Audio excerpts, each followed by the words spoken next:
How's it going, Zero? Hmm.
I think I'm done with Lotus Sketch. Kind of want to add colors. You cannot add colors to your sketch. I mean, you can, but I don't recommend it. Only add colors when everything is done. If you don't do that, you're going to have to fix up a whole bunch of mistakes when you're done coloring. So it just makes sense to wrap things up now before you start adding any color. Because color, like, you should, listen, you should honestly, I don't have the sketch of this one here, but you should honestly be able to, like, feel comfortable enough posting it without colored before you add your colors, if that makes sense. So if right here I look at this and I'm like, okay, this is posting worthy, which I don't think it is, then and only then I will add colors to it. But if you look at your sketch and or line art and you're like, I wouldn't post this like this, I don't think you should add any colors. Because colors just add to what you have. And if you don't think that looks good enough to show the world, I don't think you should add any colors to it.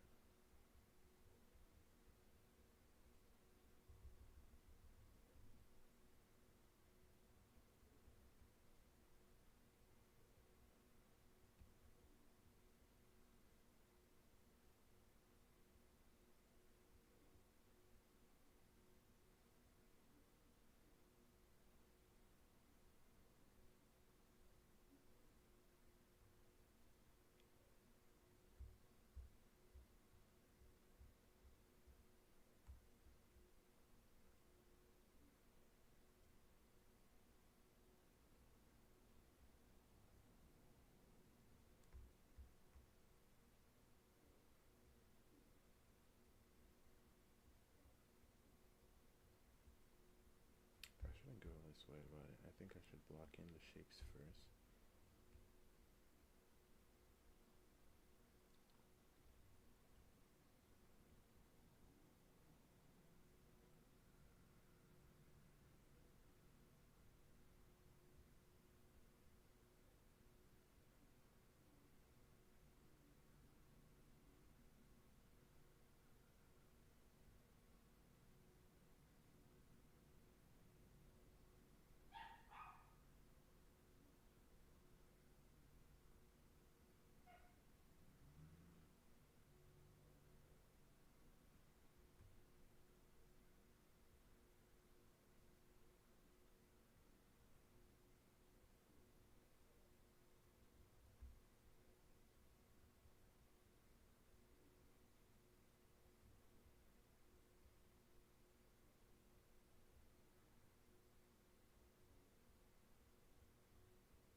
Phoenix, how's it going, man? You're drawing dreads? Oh, I'm drawing dreads for this guy. I mean, it depends on how you want your dreads to look, really.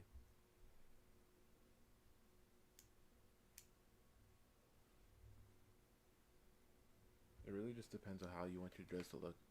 But the best way to do it is to let's get the shape down. You know, let's get the shape down first.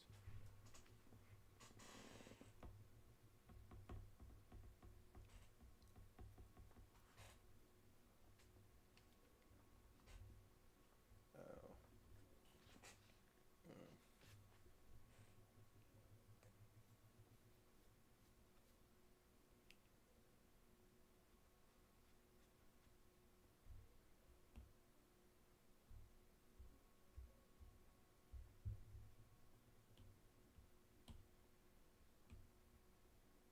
Phoenix. Uh, Post. I mean, if you can right now, post the reference that you're using for the dreads in the Discord, and I'll see if I can help you.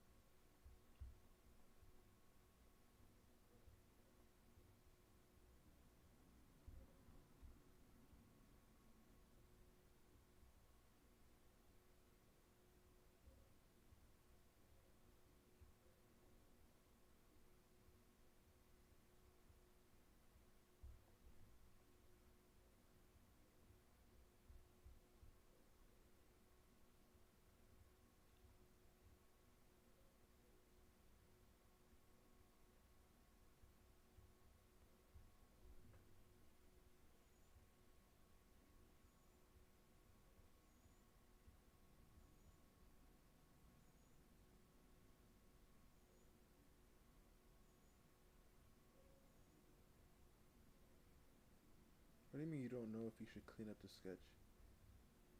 I don't understand.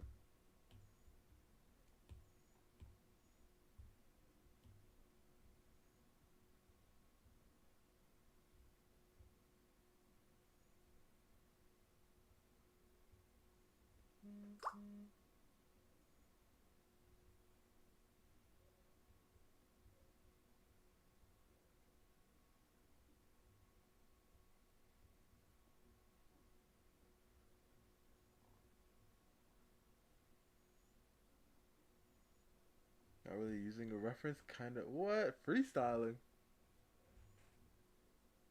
You're looking in the mirror? Freestyling? That is not a good idea. You should always have like a reference, even if you change it. Like having something to look at is always really going to help.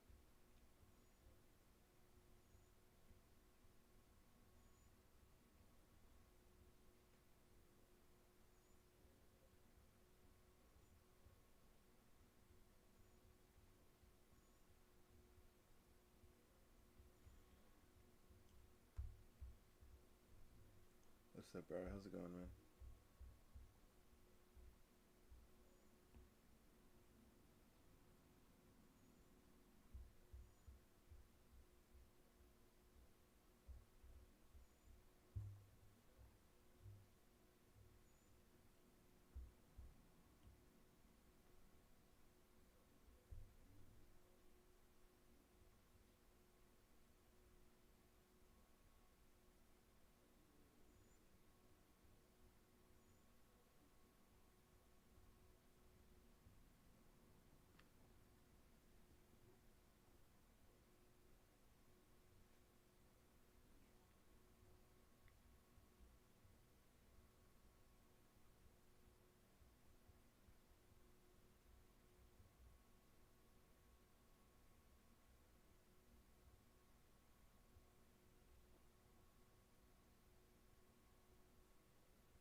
You can post what you got so far. Okay.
Okay. Okay.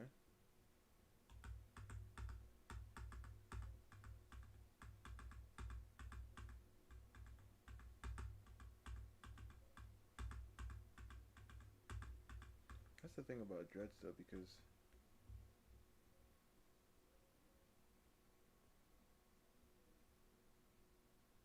um, wait, what?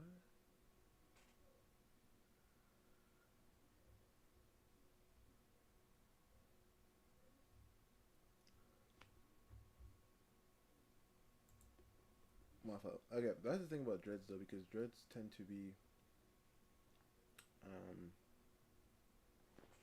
uneven at times, so you can get mistakes on both sides like this. I mean, it could be end up looking like this. Like, what is the issue that you're having? Like, actually, you said you just don't think it looks right. Well, I feel like you can simplify some of the shapes a little bit more, right? So what I like to do when I'm drawing dreads that way, but it's obviously up to you how you want to do it.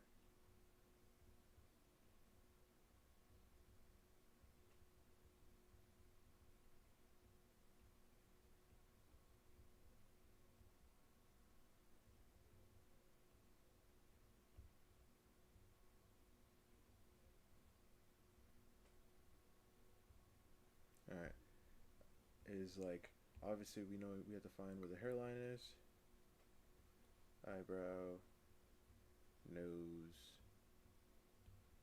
chin. Yep, good. I mean, it's pretty good. So from the hairline, we do the hairline shape.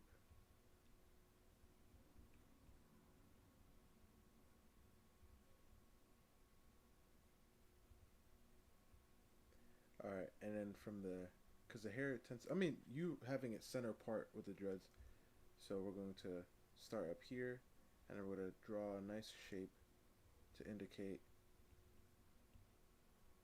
how the dreads are going to fall. Like the silhouette, like if you were to squint your eyes, what shape do you see?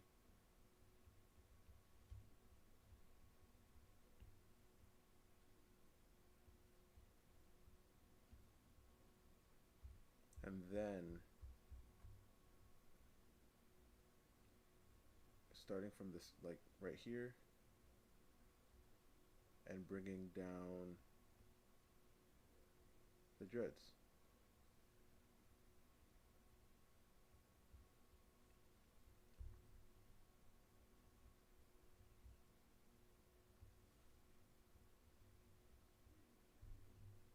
May, how's it going? And bringing down the dreads, but you also have to remember, because you have the center part like that, all the dreads will come from here.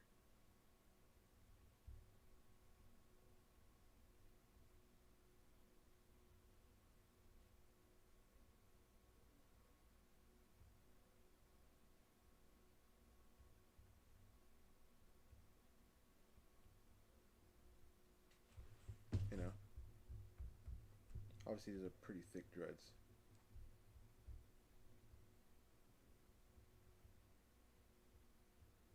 But I don't think there's too much of an issue with what you have. It could just be your silhouette that you're not liking. Like the silhouette of the hair kind of just looks pretty generic. Maybe have a little bit more pieces going out a bit, you know?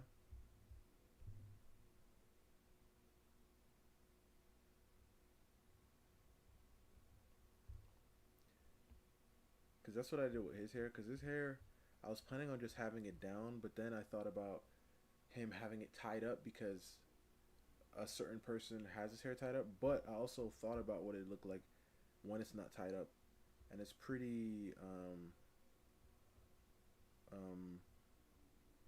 sharp also, and having some pieces coming out. But his hair is pretty long. It comes down to like right here.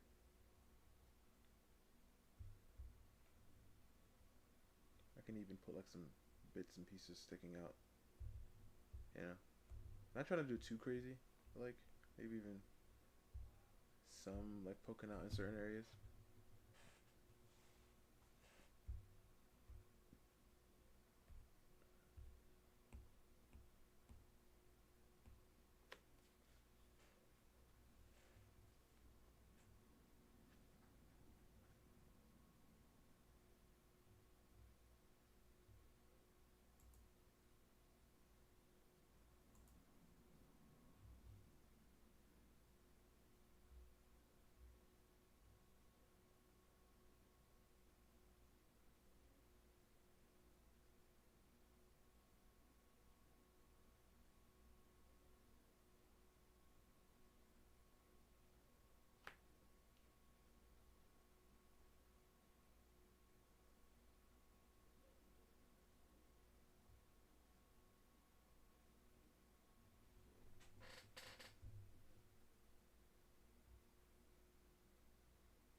Hmm.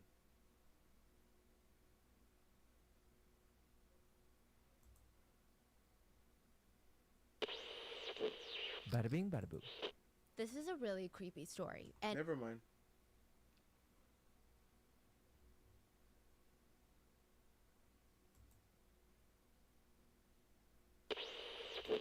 Bada bing, bada boom. there has been a crime in the workplace. And Tim Dickey, the man in charge, has to figure out what the hell is going on. He's got to investigate. He's sitting down with everybody. Anybody that's heard or potentially saw anything, he's sitting across from them because all of these people could be witnesses one day. And they all tell him the same thing. Well, everyone talks about them having an inappropriate relationship. Okay, I see. I mean, have you seen anything with your own eyes, or is it just a rumor that you're hearing from everyone, your peers? Well, I've heard a lot from a lot of others that they're dating.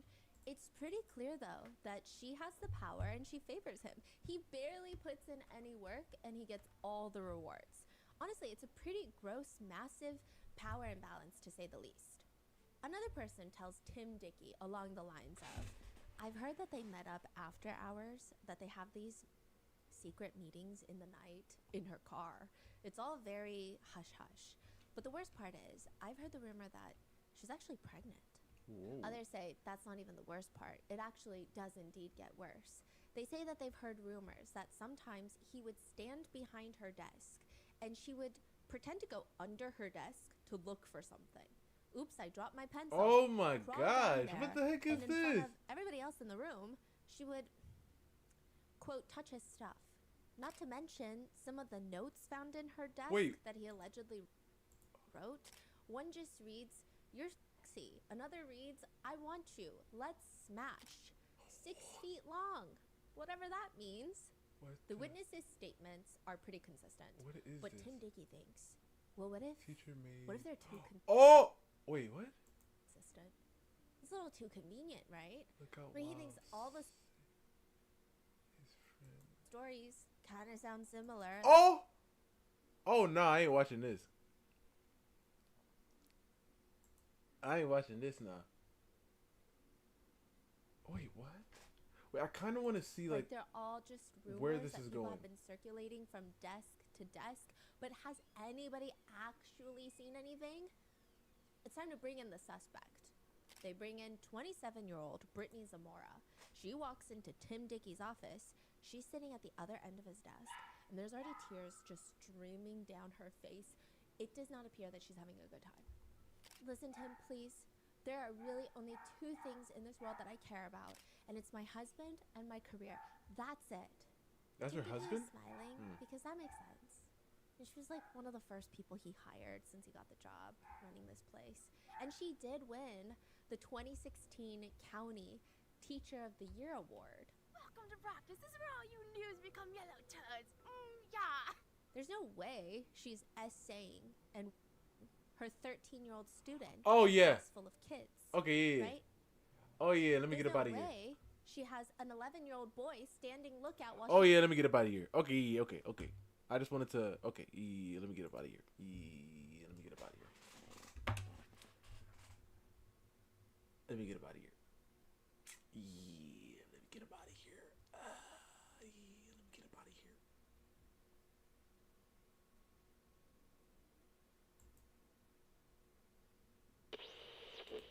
Bada bing, bada boom. There's 4 ways that this is going to play out for Javier. If he is telling the truth, maybe he can help save the world. Or the world can maybe save Javier. Because if he is trapped like he Yeah, says bro. he is, Yeah. he's going to die very soon. If he's not telling the truth, he will either make a lot of money or he will get caught and shamed. These are the only options left for him now. In 2021, Javier starts posting his first few videos on TikTok. It seems like warnings for us. I don't know, for humanity, that's what it feels like. Javier starts by explaining he does not remember what happened or how it happened. He just remembers he woke up in the hospital one day. He's hooked up to a bunch of machines in the hospital bed. He doesn't know how or why he's in the hospital, but he gets up from the bed and it's eerily quiet. The machines aren't making any noise. He gets up and starts walking out of his large hospital room, and it's so strange. Hello? There's nobody in the hallway. There's not a single nurse. I mean, hospitals are one of the few places that, regardless of the time of day, there's activity. He Yeah. walks down the long corridor. He's peering into each room that he passes that have all these hospital beds, all these machines, expecting fellow sick patients or people crying, coughing, machines beeping. Nothing. It's dead silent. He starts getting freaked out because what do you mean nothing and nobody is at this hospital? How is he completely alone? How is he even in the hospital to begin with? How the hell is that possible? He runs out the hospital, same thing. Streets are empty. There's not a single person in any of the businesses that are nearby. There's cars parked. Nobody's in them. They're cold. If he touches the hood, they're ice cold. They haven't been on or running in a very long time. What the hell is happening? He manages to get his phone. He takes a video and he posts it online. He writes in the TikTok, "I woke up in a hospital. Humanity has gone extinct. There is no one in the shopping centers. The date today is February 13th, 2027. What? From there, Javier starts posting TikToks of all these empty streets. Every time he's walking around in a public place, it's completely empty. You don't see a single person. You don't even see a shadow of a person. The stores that he's walking through are completely empty.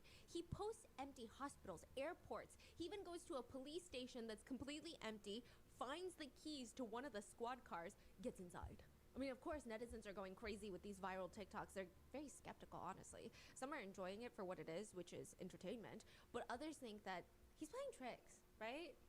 Maybe he filmed this during the pandemic and he's just now posting them like a year later. Or perhaps he goes to all these places super early in the morning to film before the city wakes up. So yeah, I mean, obviously Before the nobody's city wakes there, up. which leads Javier to leaving these secret packages in tourist-heavy spots. He's trying to prove, because he's like, I read your comments. I'm from 2027 and nobody is here. In order to prove it to you, I will leave a package somewhere very secretive. He goes to a tourist-heavy spot, leaves a package, nobody is there. Fellow netizens will go to the same spot, it's filled with people, and the package is there. Yeah, but Wait, how I does don't that make get it. sense? If he's from 2027 and he leaves a package, Yeah. how would we find it in Yeah, 2021 exactly. or 2022? Yeah, nobody knows. That doesn't make sense. The timeline is not adding up, right? The timeline isn't making any sense, yes, Yeah. but Javier is like, for some reason, it's happening. Other things Javier has done to try and convince the internet that he's from the future is going out during the night to show that he's not just out during the early morning hours. He also has gone to highly secured locations, historic landmarks, hospitals, airport backrooms, stadiums, medical labs, usually places that a random person cannot just walk through for fun or for filming or just to take a look around. He's even walked into a Mercedes dealership, taken a key, and just driven off. I mean, evidently, Mercedes cars run so well that even after sitting there for years, they're still drivable. The videos are entertaining due to the mere fact that it is weird and strange and eerie to see just so many public places be so empty.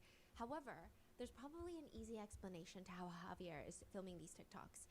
It's conceivable that he was able to obtain filming permits, or maybe it's explained that he's friendly with authorities, or maybe he's part of the authorities, maybe he's a cop, and he has the ability to get clearance to go into these locations, or who knows, maybe he's a game developer who's capable of CGIing everyone out of scenes, and That this is is part of a crazy. game that he's working on, so he's That's testing it crazy out game. and generating conversation for his future projects. That could make sense. Is he still doing it today? Yes. Really? It's been going on for years. Yes. Wow. But it just can't be true, right? That Javier is from the future, because nobody is from the future, right? August 10th, 2024, 6:45 in the morning, there are at least 5 Miami-based paramedics in the area. That's not even including the other authorities, the police. Just paramedics surrounding this little blonde woman. She's laying on the pavement, shirtless, and she tells them, the aliens. One of the paramedics leans down. Excuse me? They're coming. They're coming, they're coming, they're coming, they're coming. What? I'm from the future. I'm a crystal ball. You can live off me. I'm from the future. Oh, crystal ball. You can live off me. Oh my gosh. Later they ask her, do you know what happened? Do you remember what happened? And she responds, yeah, I died.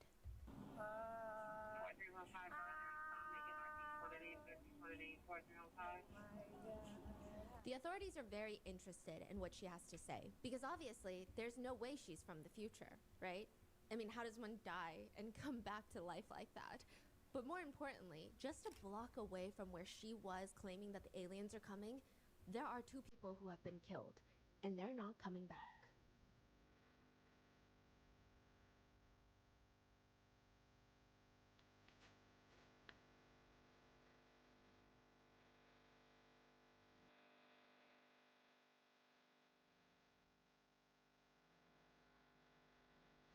State of play?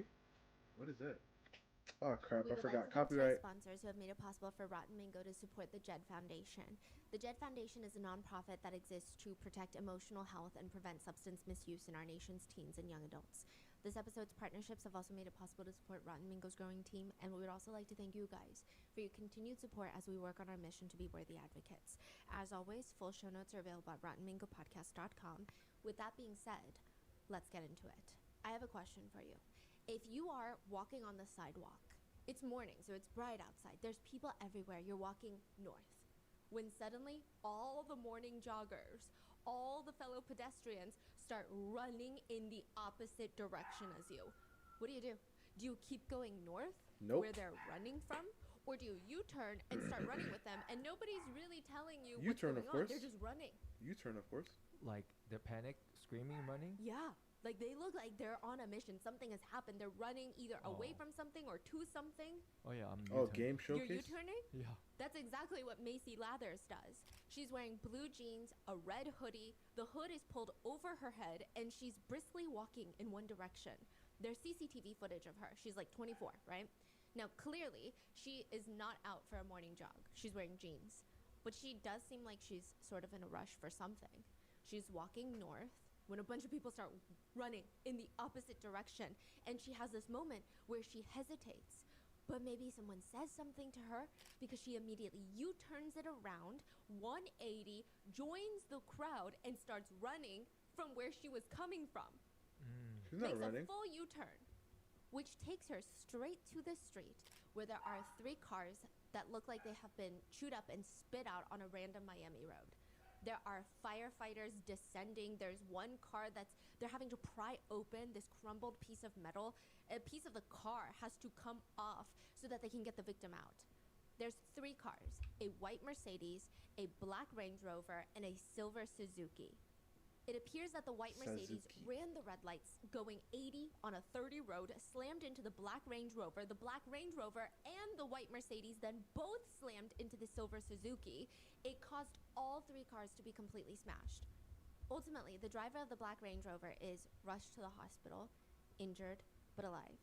2 passengers in the silver Suzuki, Abraham Molina and his friend Jesus Rubio, they were in the backseat headed to work, and the collision killed them. The driver of the Suzuki that was in the car with them, Abraham's wife, Juanita, was rushed to the hospital where she managed to survive, which means 2 passengers are dead. The driver of the Range Rover survived. The driver of the Suzuki survived, but she lost her husband and her friend. Then who was driving the white Mercedes? As the police are trying to figure that out, a block away, Macy, the one that was running with the red hoodie, she is seen. She's the one that U-turned, right? She manages to slip away from the crowd where 1 block away, she's now on the ground throwing up, just in the middle of the street. There's so much going on at 6:45 in the morning on this Miami intersection. She's now completely topless. Her red hoodie is off and it's down the road. Wait. She made a U-turn.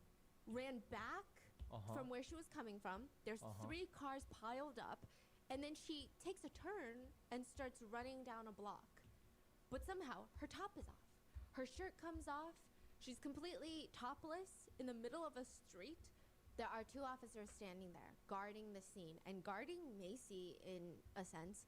It appears like they're trying to get her up, but it's not working very well. I mean, the whole thing is difficult. She's kind of slugging around on the pavement. There's a whole group of construction workers watching the whole thing unfold. Some of them are filming, which is alarming considering she's topless. But nevertheless, there's this big wet patch on her pants. Evidently, she peed herself. And eventually, the officers give up on trying to get her up. They're confused on what's going on. There's a female officer on site who looks like she's thinking through if this career path is even worth it. And in the perfect timing, Macy is on the pavement screaming, "Ah!"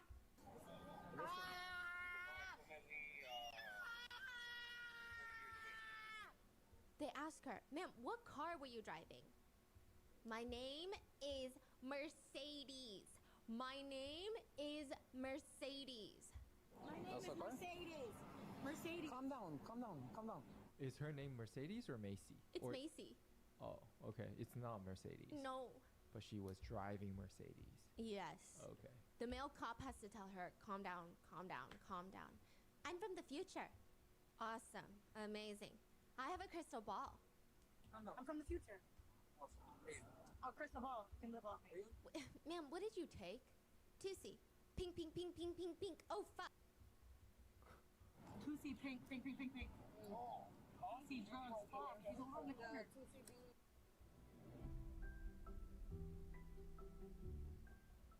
You know those cute PowerPoint videos that your phone makes with the old photos that you come across every few months?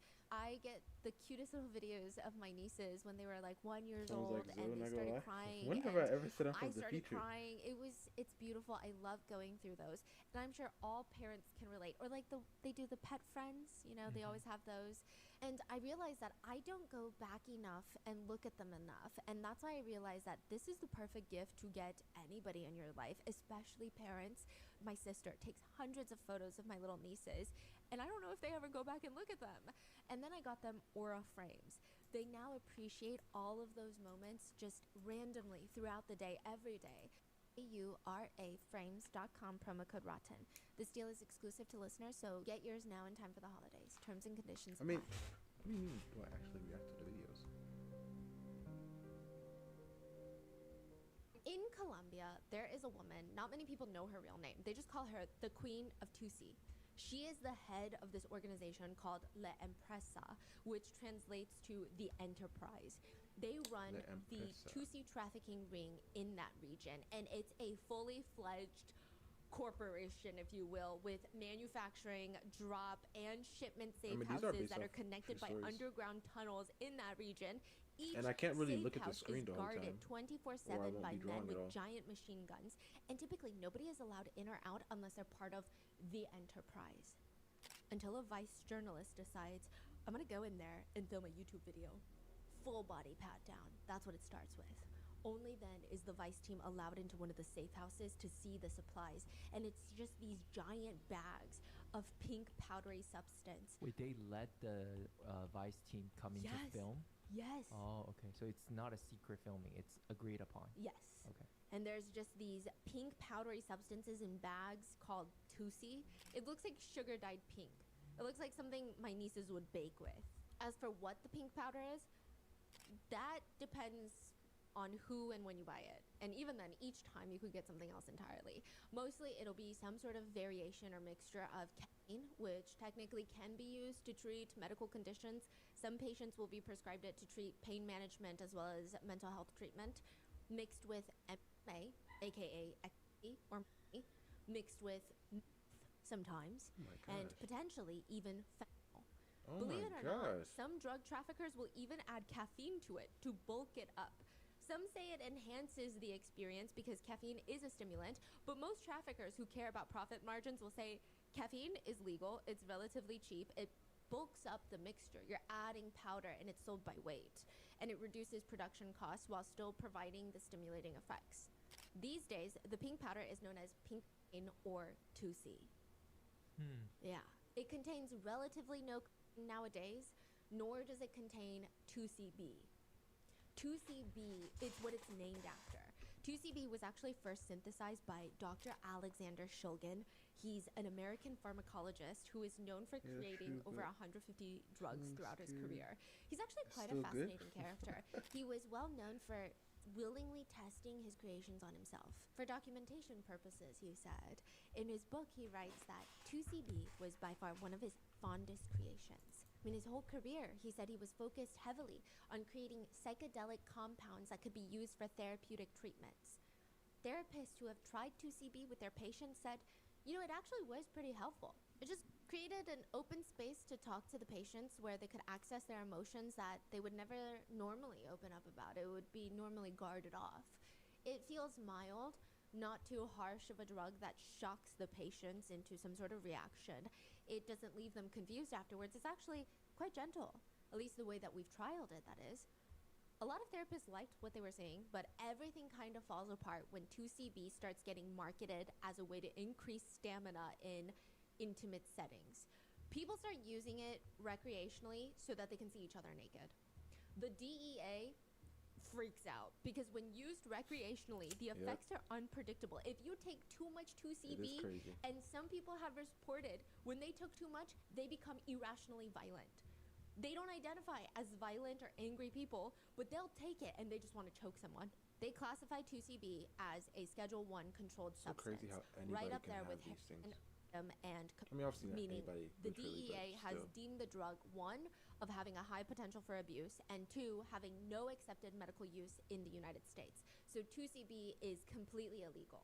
Not even just on the street level, but on the medical level as well. It seems like in the very low dosages, like I said, some patients have noted becoming passive, but the high doses, people also report having these intense hallucinations, morbid delusions, where they just start doing violent things. Sometimes that lasts up for 12 hours. Some experts believe that the visual hallucinations are stronger than what you get on LSD or even shrooms. And it has been argued that the potential medical benefits are not really there. Additionally, the potential dangers of the drug just might not be worth it either for society. 2C, even though it's named after 2CB, the chemical compound, it no longer contains really any 2CB. So it's called pink cocaine. Nowadays doesn't really contain cocaine. It was called 2C after 2CB doesn't really contain any 2CB nowadays. That's so odd. Why they do that? It's cheaper, more affordable. Okay. Add those in with caffeine, bulk it up. Okay. So they're just using the same name. Yes. Okay. Yeah, it's the whole thing is very dangerous because every trafficker makes 2C differently. And sometimes each time that they make it, it's different. One netizen writes, it's not a real drug. You guys, it's a Frankenstein monster, a random shit that should almost always be avoided unless you send it to a lab for testing. Another netizen said, it's the fish soup of drugs. Do not buy the fish soup. One of the cartel members states, 2C is like an explosion that has arrived in the world, and it's here to stay for a long time. It's a gold mine. It's a number one among young I kids. understand what you mean. It's for kids who don't want to sleep for 3 to 4 days. Yeah, the queen of 2C even states, the pink color attracts more people, you know? We know the harm it causes in the central nervous system, so I don't use it. Wow. Of course. But now, They don't the take vice the journalist is supply. standing in the Queen of 2C's safe house with armed guards telling him, you should try it. He's like, what? And they're serious. They're not really giggling with him. And he's like, oh, no, thank you, though. Thank you very much, though. This time, they're a little more firm. They're trying to signal to him in a subtle way that they're not joking. They do want him to try it. They point a machine gun at him. Try it. Oh! Okay, I'll try a little bit. That is how he gains their trust. That is how he tries pink cocaine on video. I don't understand what's going on. Like, Yeah. why are they allowing this guy to come in and record all of this? I don't know. Just flexing? Like, what's going on? Nobody knows. Yeah. He ends up trying 2C for the first time that night, and only then do they invite him to see how they make the product.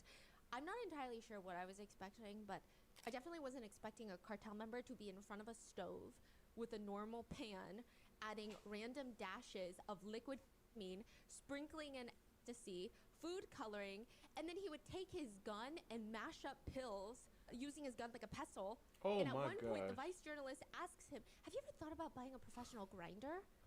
The quote-unquote chef stops grinding the pills with the back of his gun, looks up at the journalist. What? No. He goes back to sauteing the now pink mixture on the stove using 2 credit cards as cooking utensils, just sauteing it.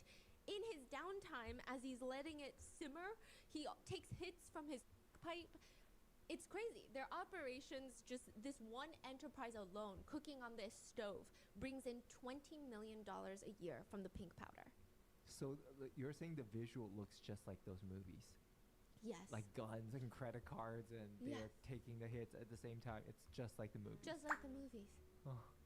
One doctor says people can die, and the worst part about it is there's really no quality control out there on the street, so you don't really know what you're getting. I mean, they're referring to this as cocaine, and they're making it pink because it's easier to market and easy to sell because it looks cool and it sounds like cocaine, so you're like, I know what cocaine is, but it's very concerning to law enforcement because whatever drug is out there is going to alter someone's mental state, and you don't even know what's in there. You're playing Russian roulette with these types of drugs. Everyone's concoction is going to be different from the next person's. One netizen states, I got a bag of it once. For me, it was like, more so, but I was a little more awake than usual. Friend of mine tested it, but found it also had inside, so there's that. One netizen claims they've seen a supplier make a batch and said they just use whatever is left from the other drugs. They don't measure anything. Like, whatever's on the table, just now with pink coloring. Oh my It's like leftovers. Another netizen agrees, writing, it's just a cocktail of whatever random drugs the cartel janitor swept off the floor the previous night, mixed together, and then dyed pink. There is not one standardized formula for pink 2C. One person who has been high on it says, I honestly thought I was losing my mind. I mean, everything went psychotic. I saw demons everywhere. I thought my brain broke and I was going to be left in this psychotic state for the rest of my life. I never took it since. Not worth the fun. Another netizen says, same thing happened to me. It felt like time stopped and I was stuck in this single moment forever. And then everyone around me turned into demons. Everybody's heads all turned 180 degrees and looked directly at me and started saying, he knows. Get him out. He knows. Like I had unlocked some unknown reality straight out of a scaring me. I still have nightmares about it to this day. Wouldn't wish that kind of trip on any of my worst enemies. Another netizen writes, I took it with my boyfriend. We quickly realized that it was going to be a bad trip. I couldn't formulate sentences. We were completely in a different dimension. And then he got super aggressive. He couldn't recognize me, started throwing around stuff and talking about weird things. At some point, he started choking me and repeatedly saying that he wants to kill me. I was glad that I could escape because he didn't recognize me and he wasn't going to stop. Never again after this experience. Please, everyone, be careful with this. Please, That everyone, is what don't do 2C drugs. is. That's also what Diddy has reportedly been allegedly addicted on. That all of his staff have to carry around a bag of pink 2C. Right, that's where it's from. Yes. I see. 2C is what Macy tells authorities she's on. When she's laying 1 block away from a 3-car pileup that killed 2 people, she's laying on the road completely shirtless, and she keeps saying she's from the future.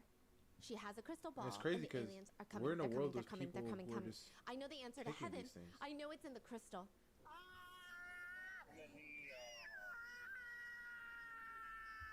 The construction worker that is around tells the officer she was trying to jump into someone else's car. What car was she driving? The white Mercedes, I think, down the block. She's the one that caused the accident that just killed 2 people, and now she's topless on the ground talking about a crystal ball. Eventually, when the paramedics come, she starts,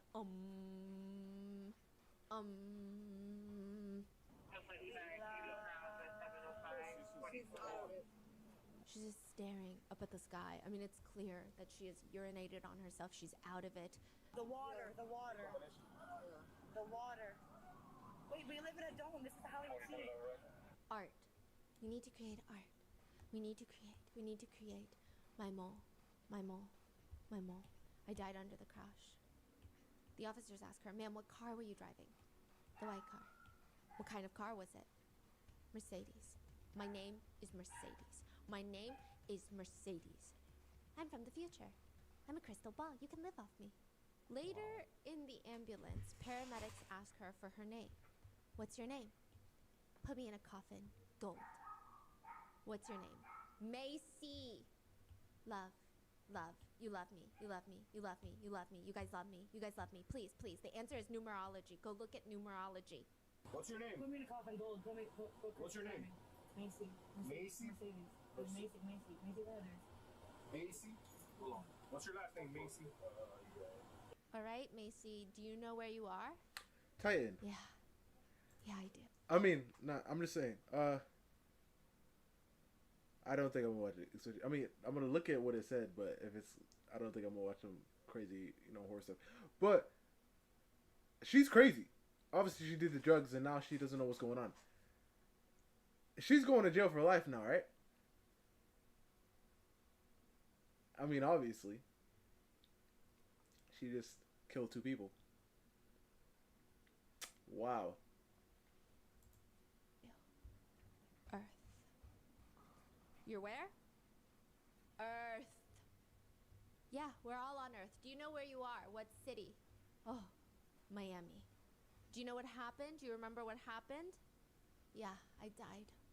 She's laying there staring at the wall of the ambulance, I don't know, into the crystal ball, into the void, just repeating like a voice note on repeat. Pink 2C, pink 2C, pink 2C, go now, go, now, go, pink. The answer is in the sun. Go to the sun. Go in the sun. The answer is in the sun. Look at the sun. Everyone lives at a different pace. The answer is in the crystal. Go. This doesn't get me scared and paranoid. Now, go.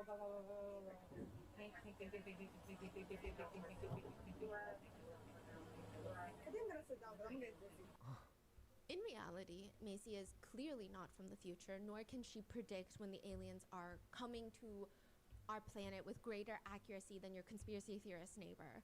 She's high on pink Tusi. She just killed 2 people.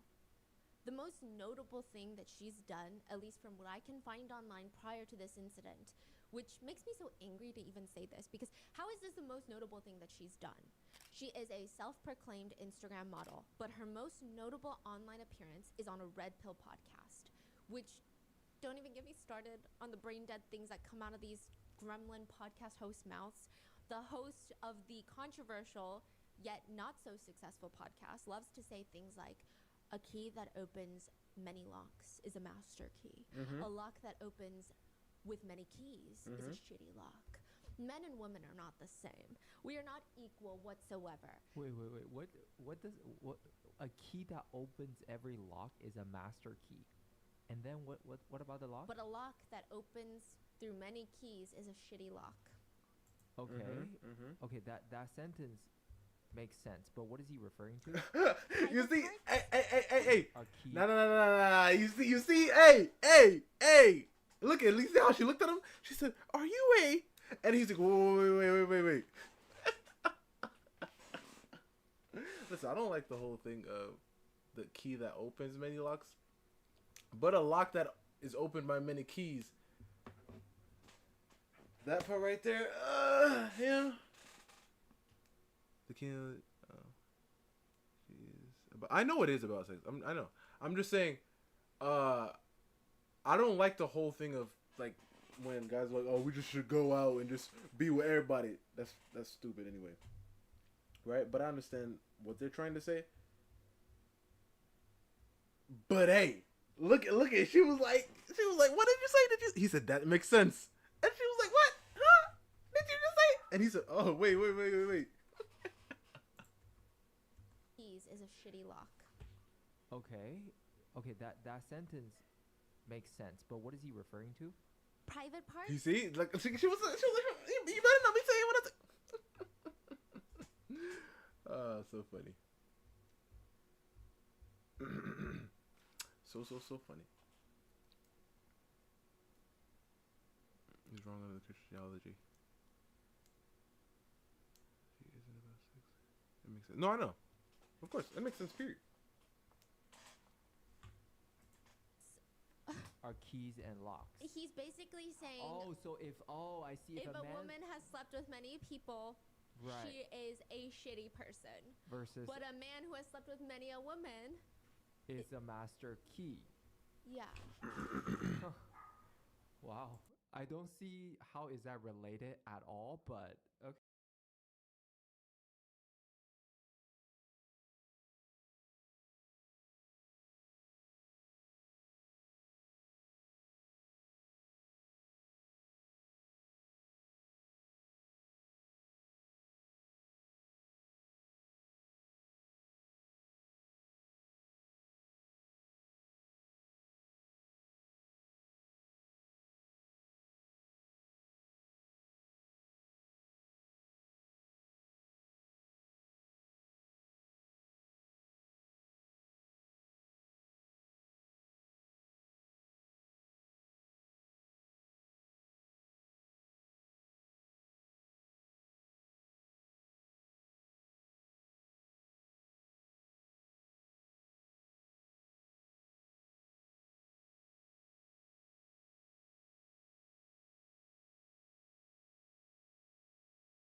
All right, I'm back.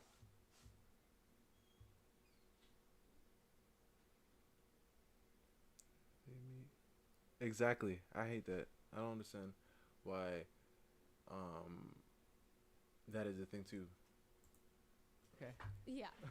He's saying all of this in the episode. And first of all, if you really want to be serious about it, a key that opens many locks, that key over time will get worn out. And I don't think, I don't think that's the way we should be living, bros. Honestly. That Macy is a guest on. He says, a man with a lot of bodies is successful. Nope. A woman with a lot of bodies is a failure. A woman's value is intimately Both with a lot of tied to bodies how many is a sexual failure. partners you've had when it comes to finding a man. Oh yeah, no. What I was saying was Yeah. like I don't know how key and man and woman. You are see, he was trying to say, yeah, he's related definitely trying at to, all. he's definitely Yeah. trying to That's what I'm saying. fix the That's situation. The only relation that he found was like, okay, you gotta stick it in. Yeah, which is That's the like only thing. the most ridiculous, lobotomized comparison of like, okay, inanimate object. Yeah. What are you talking Come on, about? come on, lady. You understand what's going on here, lady. You know what's going on here. No, I'm not. What? No, Titan. That's not what I'm talking about. Let's get off this conversation. He also says man can't be hoes because we're the homemakers. Oh my gosh. Women don't really have this concept of violence and how the world really works in general. Most girls don't know, and that's why most girls are not fit to be leaders. Men are better decision makers. Men are better problem solvers. They're the ones that create society. I can't really think of a female inventor in my head. Yeah. Yeah, which to comment on that last I thing, said worn out I in can't the really sense, think like, of a female inventor in my you're head. going to be Your affected stupidity is not proof of also. a concept. It's like Like, very over time. small, limited That's what I'm trying to worldview. say. But regardless, he continues to yap hysterically and emotionally. Your opinion is irrelevant because you're not a man. The takes that these podcast hosts have are so overdone. Their whole job is to be a misogynist, and they're not even really good at that because it's not creative. It's just very dumb. But in it, Macy responds, My name's Macy. Macy. I'm Like, 22. where you from? Oh! Upstate New York, a super small town called Fort Plain. Right now, I'm a bottle girl, and I kind of resell things like like sneaker drops, that. I didn't know she was also on a says, podcast. I'm celibate. I Actually, swear to God. Christina, hello. And then she kisses her hand and sends it up to God. I'm just on a different timing. I'm just here to get opportunities and money and like that. After sitting through the entire hour, I think it was an hour and a half of the two smooth-brained co-hosts like giggle-gaggling, sharing their quote-unquote independent thoughts that are just spoon-fed basic red pill rhetoric you can find in one Google search or on Reddit, Macy says this about them. It's cool what you guys are doing. Like, I mean, you guys definitely do have a strong mindset. You kind of, make it hard for us to have our own opinion. Wait, she said you make it hard for us to have own opinions Yeah. and good for you? She does make it clear that she does not agree with their viewpoints, but the same thing that can be applied for the Red Pill podcast host and Macy is, there's a quote, okay? It goes, remember when you are dead, you do not know that you are dead. It is only painful for others around you. The same applies for when you are stupid. These are the podcast hosts. This is Macy. They're all on the same side. The judge presiding over this case, well, one of the judges in this case, is the Honorable Mindy Glazer. She's actually quite famous. She went viral a few years ago because when she's sitting up on the podium one day, she doesn't look particularly thrilled for the day ahead. For hours, she's going to sit there, talk to a dozen different defendants, and she's honestly just trying to get a few pieces of key information from the defendants. Are they hiring private attorneys? Do they need the court to appoint one? Have they served in the U.S. military or the reserves? Very standard process, routine work.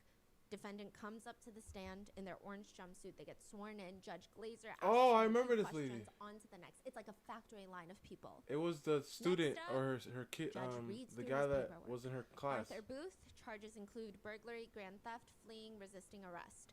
Hi, Mr. Booth, how are you? I'm okay, ma'am. You actually have 3 arrest affidavits: reckless driving, damage to property, leaving the scene of a crash with serious injury. He looks confused. With no serious injury. I'm sorry, no serious injury. The bond on count 1 is $7,500.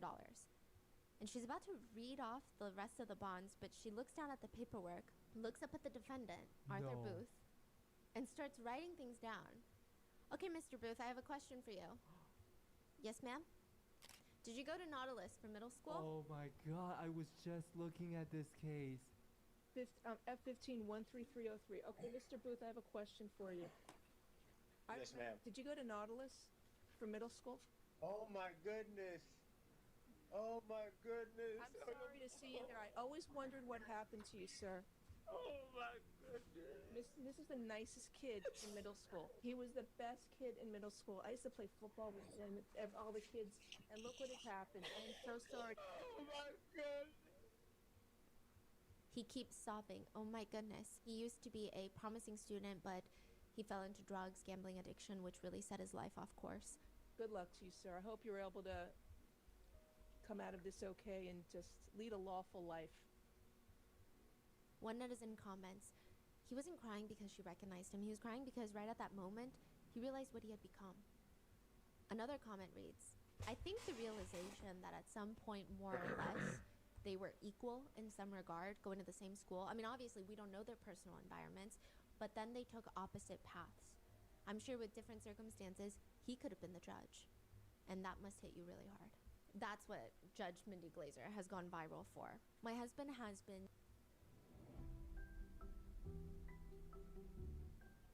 so adamant on teaching our nieces about investing, and I really had to explain to him, sir, these kids are 3 years old. Yeah, so But he she's always married tells to me him. he wishes someone taught him more about finance and investing for your future today.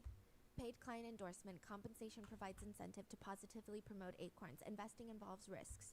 Acorns Advisors LLC, an SEC registered investment advisor. View important disclosures at acorns.com/rotten.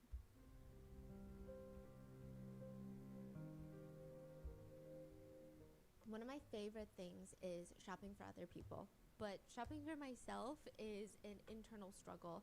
I think we've all had that She had moment in the dressing 15 room with the LED I mean, lights obviously I'm and the over-exaggerating, mirrors, but and so you many just ads on this video. I mean, good on her. personal styling for everyone. Get started today at stitchfix.com/rotten. That's stitchfix.com/rotten.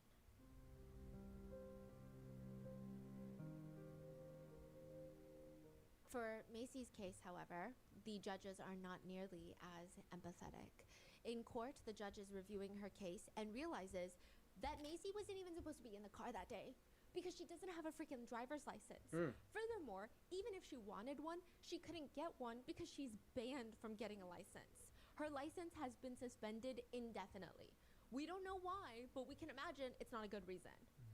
There's this quick back and forth between Macy's attorney and the judge where the attorney states she doesn't pose a danger to the community. She's a college graduate. She's been in the state of Florida, Your Honor, for over almost 2 years. So I don't think that there's anything to suggest that she's a flight risk. To which the judge responds, she is an absolute danger to the community based on the killing and driving when she shouldn't have been in a car, and she's clearly impaired based on her statement. If it wasn't for the citizens or Dang, witnesses she's nearby who tatted. stopped her, she would have completely fled. So it seems like she was running away in her red hoodie, sees the crowd of people running towards the scene, and it doesn't sound like anyone says anything to her, right? I don't know the CCTV footage of the street level camera after the car accident where she's running away from the scene. It doesn't seem like someone says anything. It seems like she joins them because she knows she sticks out like a sore thumb running in the opposite direction. So she U-turns, runs with them, goes back to the scene of the crash, but manages to take a turn and starts running away. She takes off her top, maybe in her, who knows what state she's in. Maybe in that state she thought, okay, that red hoodie is so red, people are gonna remember it, so I gotta take it off. I don't know if that's what happened. That's just a presumption. Takes it off, tries to get into somebody else's car. The construction workers stop her. Then the police come and they're like, what are you doing? That's how she gets caught. But if none of these people had done anything, she would have just fled. I think it's a female on the ground. They're holding her because she wanted to flee the scene. Right. She could have ran away, but instead she's like super She's thinking. under the influence, so she's doing a lot of weird stuff. It's like she's doing a lot of weird stuff, but clearly the motive is to flee. Right. I think even her joining the crowd is a pretty conscious decision. Right. I think if you're really out of it, you would just lay there on the scene and be like, oh my God, I'm dead. Yeah. So it's a lot of weird, fleeting. Yes, just from my unprofessional knowledge of watching the body cam footage, she does seem high on drugs, right? But it's very fascinating that she still makes heavy conscious decisions to flee, to get away with the crime. Yeah. Multiple times. Even the aspect of thinking, if I'm running this way and all these people are running that way, I should probably join them.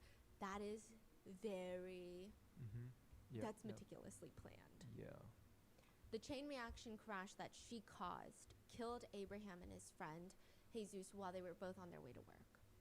Her counts are 2 counts of DUI manslaughter, aggravating factor of failure to render aid, 1 count of DUI causing bodily injury to another, 1 count reckless driving causing serious injury, 3 counts of driving without a driver's license resulting in injury or death, 2 counts vehicular homicide caused by failure to stop, 1 count of leaving the scene of an accident involving death. It seems like the defense is going to try and argue that Macy was Look at this not black in her man. faculties during the time of the crime because she was on Look at this man. One He like, I mean, yeah, she did do all that. Look at this man. count of leaving the scene of an accident involving death. It seems like the defense is going to try and argue that Macy was He like, dang, I didn't know you would add all that to her. leaving the scene of an accident involving death. It seems like the defense is going to try and argue that Macy of leaving the scene of an accident involving death. It seems like the defense is going to try and argue. He's like, dang. He like, dang. I mean,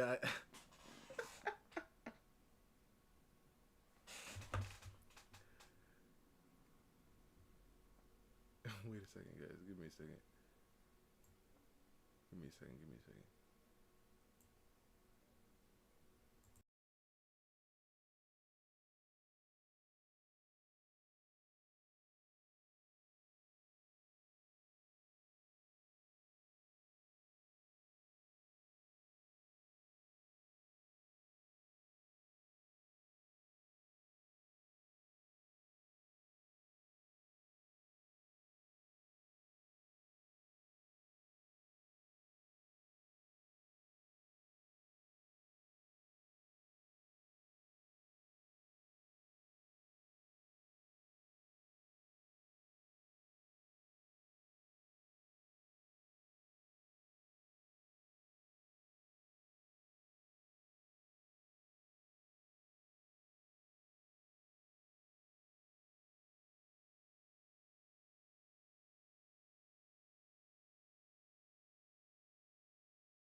All right, I'm back.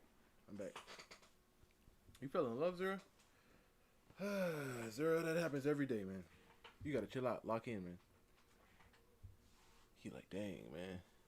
It's the last time I represent. All right, let's play. That Macy was not in her faculties during the time of the crime because she was on pain. It appears that that will be quite a difficult thing to defend because regardless of the drug, she should not have been behind the wheel. She should have not taken the drug. She should have not fled the scene. The defense might even try to argue that technically she was not fleeing or leaving the scene of the accident. They might also try to claim that she was involuntarily intoxicated. Involuntary? That she was drugged. This girl... But she did herself admit that she took pink Tusi, if you will, so I'm not sure how that's going to play out. It would also heavily impact her case considering she was driving home from a party. She's not supposed to drive. She drives to a party, does drugs, drives back home. Those are a lot of decision makings that's happening. Wait, that happened 6:40 a.m. You say 6:45 a.m. She was driving home at 6:45 a.m. And since then, Juanita has been unable to work since the incident. She is the driver of the Suzuki. Her husband and his friend passed. And I'm sure the idea of even driving to work will become this never-ending battle against PTSD. She says Abraham's 16-year-old son has been left without the love and care of his father, who was his entire world. I am now unable to work due to my injuries, and the boy's life has been turned upside down. Abraham's mother, who lives in Nicaragua, suffers from Parkinson's disease and is now not only grieving, but also left without the financial support from her son. Juanita said that she went to court to see Macy during the bond hearing, and, quote, "It felt horrible seeing her. She didn't look remorseful. She's a danger to society." Those are the thoughts and things that are going on in Juanita's life. But as for Macy, if you find her Instagram, which is still active, Her bio reads that she is, quote, one of one Gemini, lit in real life, money Gemini. emoji on my brain emoji. One netizen comment reads, she will now be modeling only in orange jumpsuits. A lot of netizens are also calling her out for her self-proclaimed status as a model. They comment, anyone with a cell phone camera now equals model. Another reads, what does she model? A shitty personality? Unfortunately for Macy, her most two viral pictures that she is known for as a model now are, one, her mugshot, and two, another of her posing in front of her dented Mercedes before the accident. The caption reads, hashtag 24 birthday cake emoji, aging like fine wine. Wow. Other netizens have pointed out to this one part in the body cam footage where Macy is being pulled out of the ambulance and she tries to tell the paramedics, the devil is real. The devil's real. Yes, he is. The devil is real. So stop playing And around. netizens comment, yeah, and it might be you. Okay. And that It's not her, is the but- case of what has been going on with Macy Lathers, the girl that was Devil on is the real. Red Pill podcast, self-proclaimed Instagram model that ended up killing two Self-proclaimed. It's on all the Instagram models are people. self-proclaimed, And right? I think with this and with the Diddy case, there are a lot of mainstream news outlets now reporting the dangers of pink, and it's only getting more popular in party cities, New York City, LA, Miami, or like the hot spots. So be careful because it's just, you don't even know what's in there. How can you even First of all, recreationally why don't you just do say that don't do drugs, if period? you don't know what it is? Yeah, So because please, it's not. It's very no. misleading. It's like It Misleading. could be anything. Yeah. And Drugs, period, the is- minute that they start adding more fentanyl into it, if not already, I mean that could kill a lot. they of don't people. know what she's actually on, right? Like they didn't test her because she said, They did "Oh, just a lot of different drugs, but alcohol is not one of them. wow." Yeah. So I mean, when you test for like 2C, it doesn't come up pink. It Yeah, comes yeah. up like an MDMA and Yeah, Yeah. exactly. Because Yeah. she was in what a state that she was in. You know, that's so terrifying. That's what happens yeah. when you don't know what's going on at all. Yeah, this was very strange. I know the Stephanie Malgoza case where she was drunk driving. It's very different. There's same and different. This was different in the sense there are moments where it's very strange to watch her. And her tone of, I'm from the future. While this is all happening is very creepy. Yeah. Like there's two people who passed away a block away that you caused. And it's just, I'm from the future. And we don't know how long she's. It's still ongoing. Yeah, she's Okay. gonna head into, I think, pretrial hearings soon. And that is the case as of right now. What are your thoughts? And Don't please do stay drugs. safe. That is And my I'll see you in the thoughts. next one. Do not do drugs. Is my thoughts. Don't ever do drugs. That's my thought.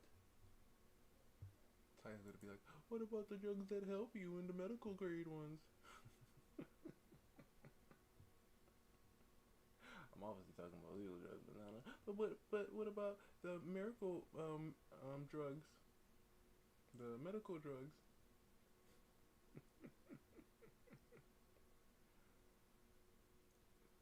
Ooh, I'd like to see this one. Bada bing, bada boom. 15-year-old Eddie is trying to keep his mind. Oh! Honestly, he's trying to get a grip. That's not funny. Yo, this says teen kills trans classmate to see if he will to see if Will screams like a girl or a boy. Oh my gosh, bro. Oh no. Oh no. Serial killers are. Oh no, I'm good on that Titan. Oh heck no, Titan, I'm good on that. Yo. You quit? You trying to quit weed? No, you should quit it now. But yo, that's crazy, bro. You didn't hear me, Titan? Alright, it said teens, so I guess it's multiple, kill a trans classmate to see if it will scream like a girl or a boy.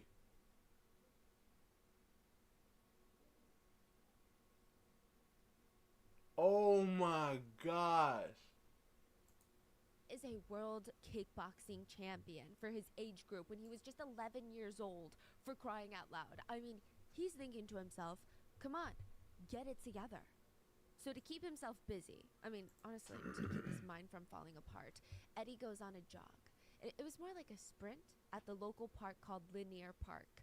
And he is just plagued by all of these negative thoughts all week, and he just wants to distract himself. Because every second of every single day for the past 7 days, his eyes are glued to his phone nonstop. He's just waiting.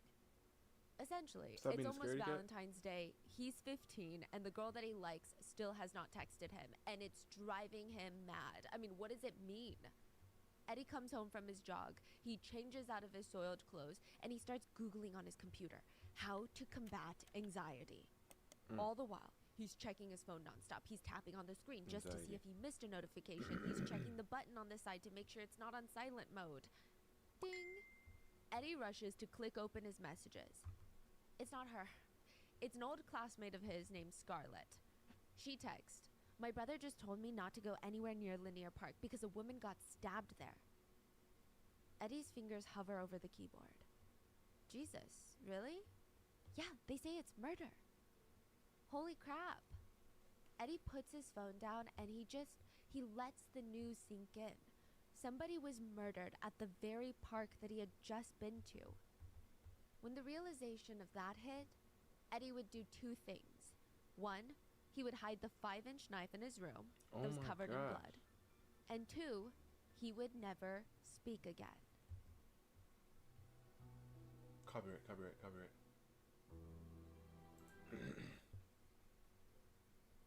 It's not even horror. Yeah, but you told me to watch horror stuff, and you sent me a video. Obviously, I'm assuming it's going to have horror in it. We would like to thank today's sponsors who have made it possible for Rotten Mango to support both the Point Foundation and Peace in Mind. The Point Foundation is America's largest scholarship-granting nonprofit organization for post-grade school LGBTQ students. Peace in Mind is an England and Wales-based fundraiser started by Brianna Jai's mother of today's case, Esther Jai. Now, in remembrance of their daughter, she has teamed up with Mindfulness in Schools Project, who provides curriculum for students and training for teachers with the sole focus of bringing mindfulness into the public grade school community. This episode's partnerships have also made it possible to support Rotten Mango's growing team of dedicated researchers and translators, and we would also like to thank you guys, our listeners, Wait, for how your old continued are these support kids? as we work on our mission to be worthy advocates of these causes. He could have Now, as always, full show notes are available at rottenmangopodcast.com. Before we get into today's case, though, I do want to note some very important disclaimers. Today's case revolves around a hate crime committed against a young member of the LGBTQIA+ community. Brianna Jai was targeted in part because she was transgender. So if this is a topic that is very difficult to listen to, please go take care of yourself, get some rest. I'll see you in the next one. Now, with that being said, I want to make it explicitly clear that Brianna's pronouns have been and still are she, her. However, there will be moments in this episode where I read to you text message evidence where a killer does not use her proper pronouns. I think if I were to fix the incorrect pronoun usage, it would no longer really even be considered evidence, some of the text messages. I think the only way to highlight the cruelty behind the motive of the murder is to keep them as they are. So I will be reading them verbatim, especially because this person, the killer, Eddie Radcliffe, is trying to appeal his sentence. So hopefully this is a reminder of what kind of person he is and what he did. So with that being said, let's get into it. The new transfer at Birchwood Community High School Okay, so high school. was a little weird. I mean, yeah, she had an obsession with eyeballs. It was kind of like this unspoken rule amongst all of her peers. Don't look her in the eye. Like, if you're passing her in the hallway, if you glance up from your desk in class and she's looking at you, don't look her directly in the eye. There was just something not right about her eyes. I mean, don't get me wrong. They're beautiful. They're totally fine. Everything's okay. But she just had this weird thing with staring. You know how you can tell when somebody is watching you? Well, students would look up, and from across the cafeteria, there would just be a set of deep blue eyes staring directly at them. It felt like she was peering into their souls. It was creepy. And she was known for having this little journal that she would carry with her everywhere. If you opened it up to a random page, you would likely see doodles of Richard Ramirez, the Night Stalker, the serial killer. She thought it was particularly fascinating that Richard Ramirez had Wait. gouged out one of Oh, his gosh. victims' eyeballs and placed them in his jewelry box. The eyeballs were like his souvenir, they were like his trophy. The new girl would go around telling people that she could talk about Richard Ramirez for hours, and the eyeballs that he took, she could talk about it for days. She was weird, but she only stayed for 10 weeks. Within 10 weeks, the new transfer's locker would be cleaned out, her desk would be emptied, and the administrators put the school on lockdown. Nobody was allowed to talk about the new girl anymore. But in the hallways, while the teachers weren't listening, the students would huddle together and whisper, "Did you hear what happened to her? I heard she's friends with Eddie Radcliffe." 15-year-old Eddie Radcliffe is standing 15? in court. He He young. hasn't said a single word to the judge since the trial started. He won't talk. Instead, he stands up and he holds up a sign above his head.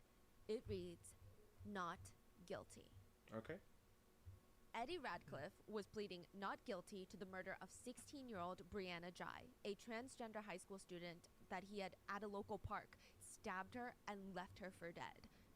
There was a text message read out in court that Eddie sent to a friend just before the murder.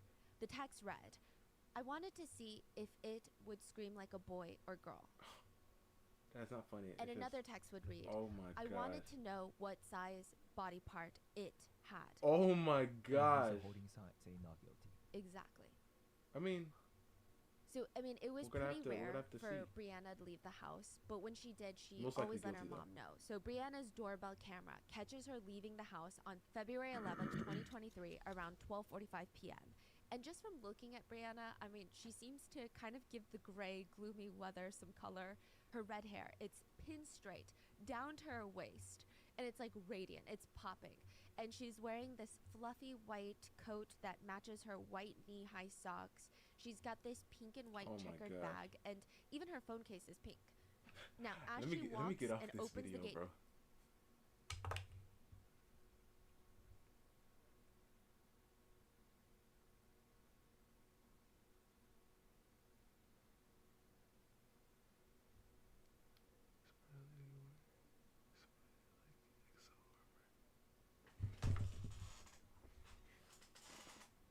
An idea for what? A spider lady wearing a spider-like exo armor, like on her legs or on her body?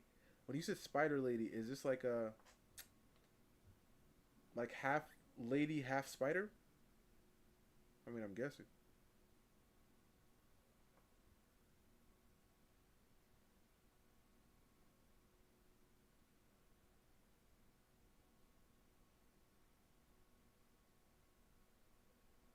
Oh yeah.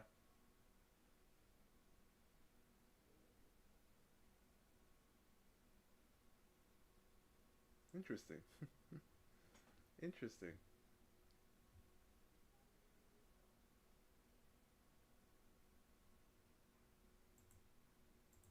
Yeah, I ain't watching this video, bro.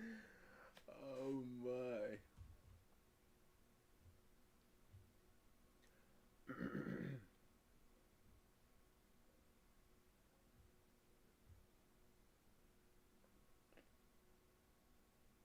Oh, Ty, did you see that video of those K-pop girls? Hold on, let me see if I can find it. What are they called? K-pop girls.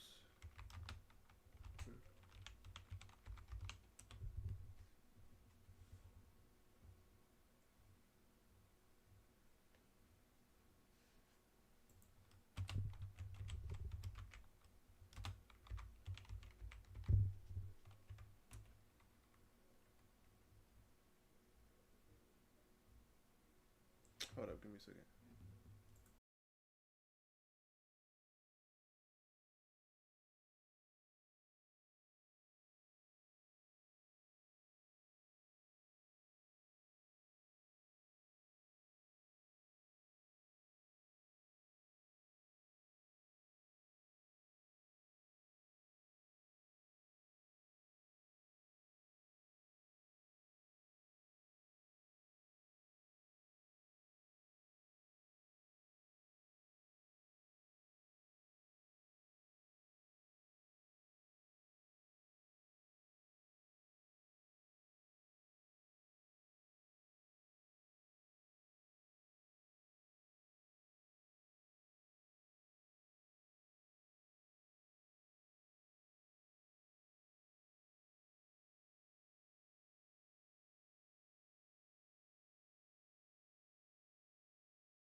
Hold up. Let's see.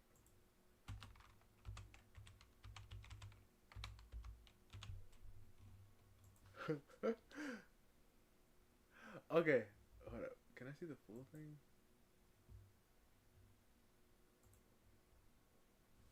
No, I'm talking about before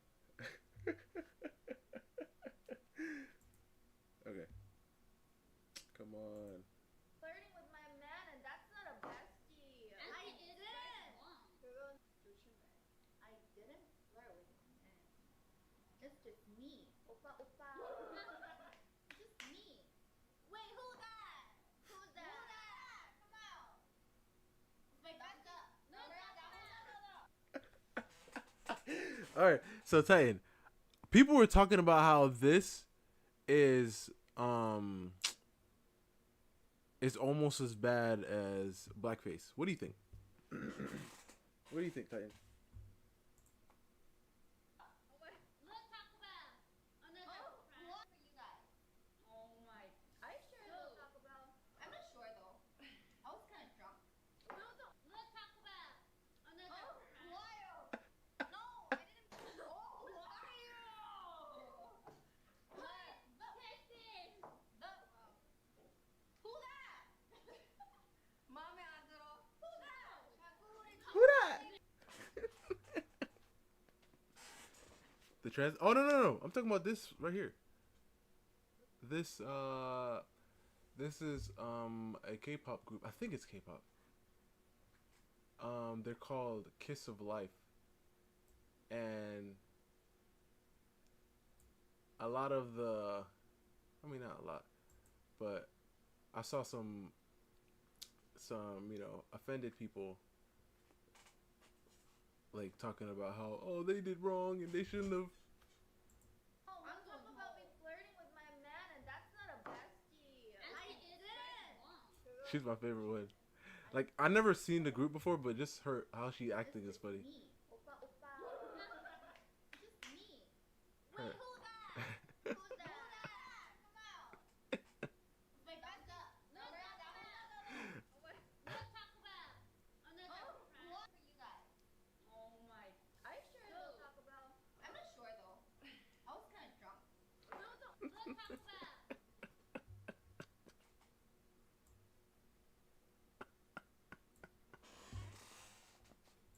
I don't know, like. Wild. No, I didn't. Oh, Wild. and apparently one of them apologized, but they didn't like the way she apologized because of some crap. What? The person. The. Who that?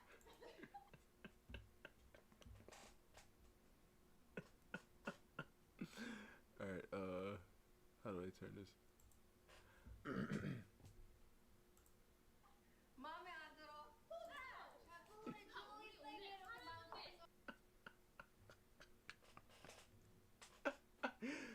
All right, what was the thing I saw?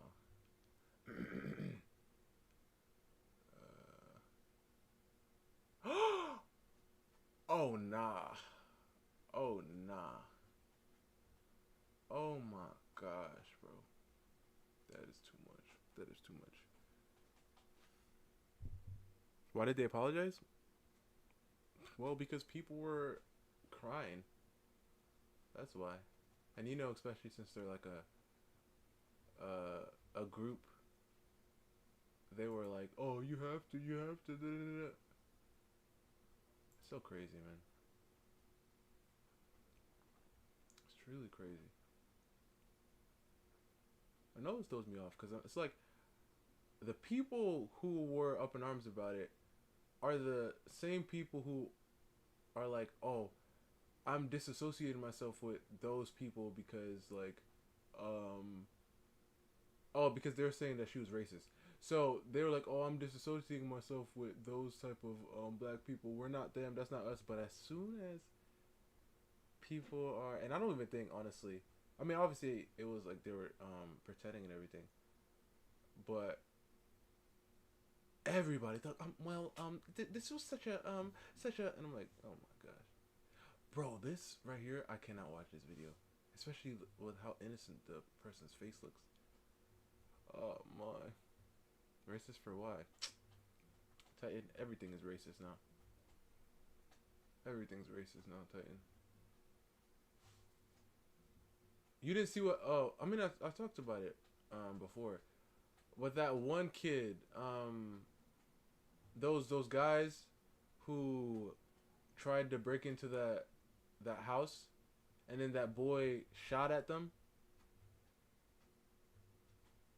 Like there was they tried to break into this house, right? And this little boy, 11 years old, and his sister was at home alone, and he shot at them and hit one of them, and then the whole, I mean, I'm gonna say the black community that was living there, they all went on the news and said they have to pay for his hospital bills, and I was like, how the heck can you sit there with a straight face when because it was like 4 or 5 of them tried to break into this house, and then the little boy protected his sister and his family. I mean his sister and himself, because they're the only two at home. And you have the audacity to say they have to pay their hospital bills. That is crazy.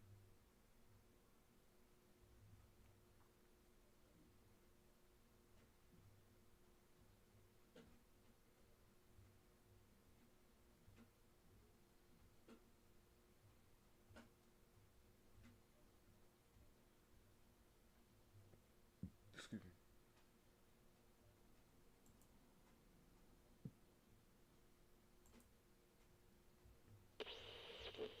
Bada bing, bada boo. Ruth had a lot on her mind about this whole relationship. I mean, she was fine with the relationship. It's fine. If it's She's R-rated, I fine. guess. Yeah, Her exactly. But it's boyfriend is crazy because fine. they said that. They Relatively, said. it's fine. I'm not gonna It's show not the clip, love, but it's they not- literally said they have to pay their hospital. They should pay their hospital bills because it's not right. I'm like, you guys tried to break into their house. It pisses me off. It truly does, because they're always the victims of every situation. Especially when we, as black people, can look at these super like you can say ghetto, ratchet, like thugs. We don't want to associate ourselves with them, right? Because we don't associate with how they be moving. But as soon as somebody is pretending to be them, oh wait, you guys are making fun of us. Us. That's why I can sit back and laugh. I can sit back and laugh. Passion. It's just fine. Ruth had been thinking about this for a little bit Okay, I of wanna, time. I mean, she just do never got the something chance with to him. voice Actually, it out I think I loud, might because do it with how do you even begin to explain something her like first. this? She could feel herself almost waiting for someone better to come along. I mean, deep down It's she 'cause the black knew that communities- Brian yeah. is just kind of a That is true. placeholder.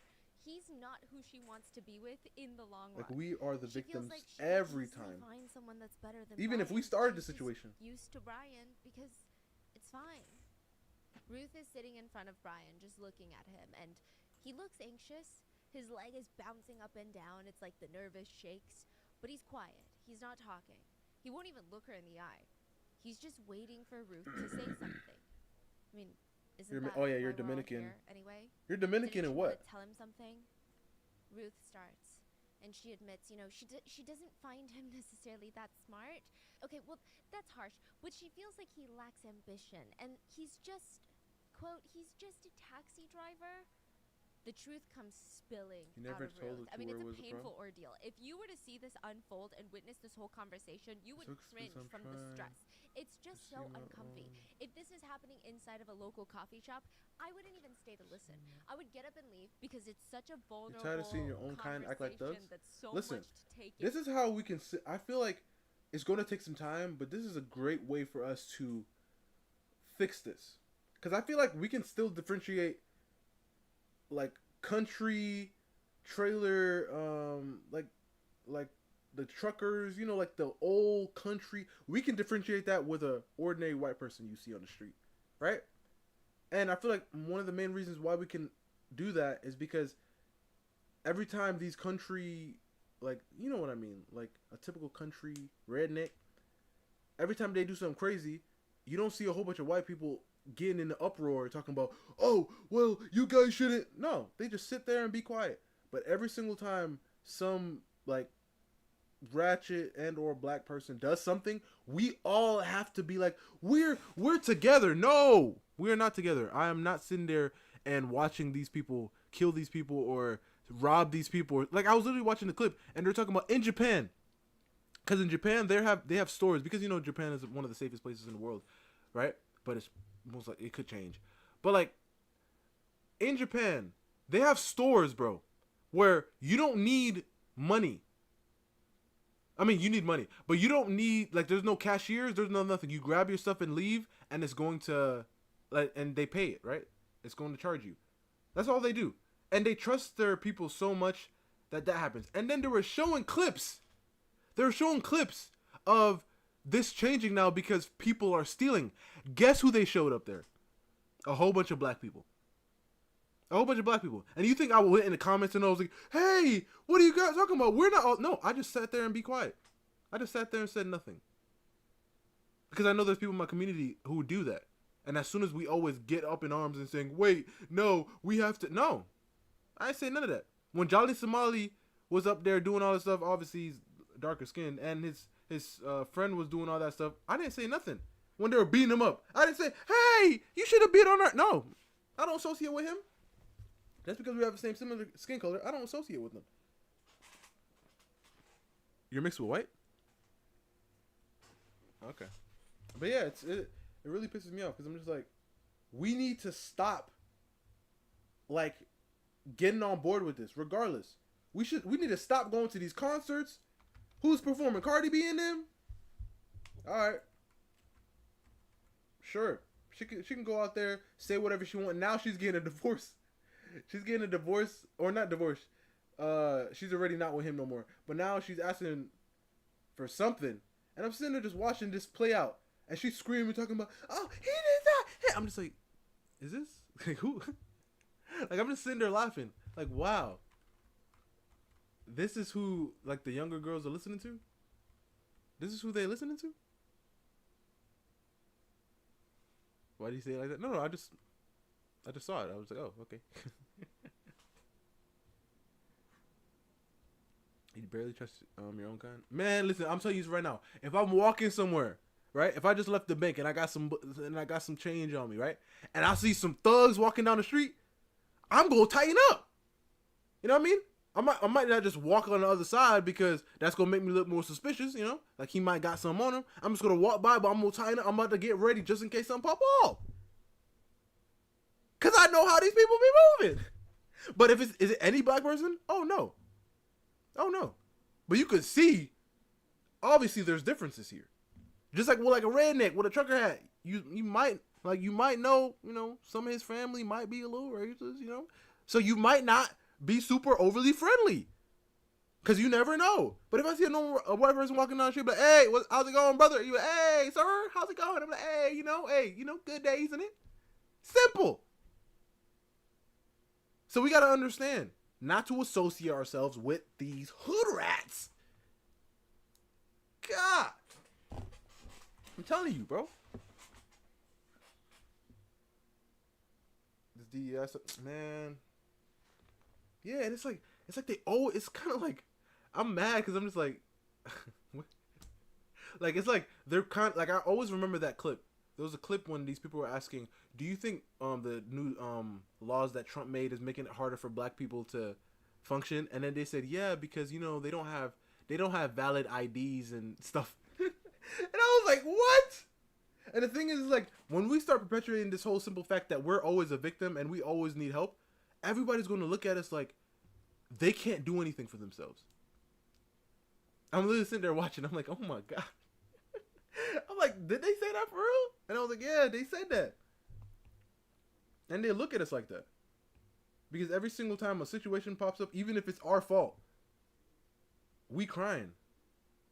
And we're like, no, we. And I'm like, nah, if I see some black person acting a fool, guess what? I'm going to be against them. Because I don't know why you're acting a fool. I don't really trust a redneck. Man, yeah, I don't trust them. I don't trust them. The redneck is like the like the ghetto or like a ratchet black person, right? Like in my eyes, I'm just like, listen, like I could end up hearing some slurs around them, and they might be trigger happy people, you know.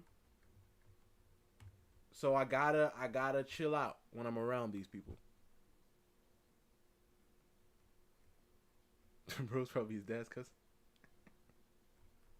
But it's like, it's terrifying, bro, that we can live in a world like this. And I was literally watching the clip, and nowadays, like, it was a whole bunch of these younger guys, you know, these thugs, and they were talking, and they were like, you know what, now girls don't even care about how much money you got. They care about how many people you done killed. And I'm like, what? And this is like the things that they're thinking about now. And I'm like, this is like literally what they're promoting in the media and the things that they're showing. All these rappers, all of our famous people are drug dealers, are people who do drugs, or that's how they portray themselves, who be drinking, sleeping with many women, be in and out of jail. Those are famous people. Like the people that, like, that's why she was doing, like, they were doing all that thing, because when they think of a famous black person, that's what they see. And we let that happen because we keep promoting this stuff. We keep going to their concerts. We keep giving them money. And it's gonna stay this way. It's gonna stay this way because we could keep crying. We keep crying when they end up getting into like trouble. We gotta save them. We gotta do something. No, we don't gotta do nothing.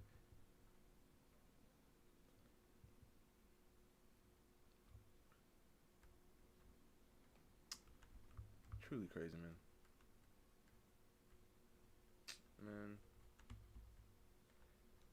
Yeah, but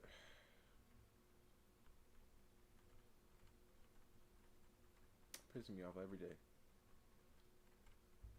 Honestly, every time a cousin of mine or like a friend of mine, I mean, or a person I know really, just be like, yo, did you hear the new? And I'm just like, did you see the new video? I'm just like, come on, man. Let me guess. They had money thrown around, some girls jumping around, flashing guns. Yeah. Same old, same old. Yep, same old, same old.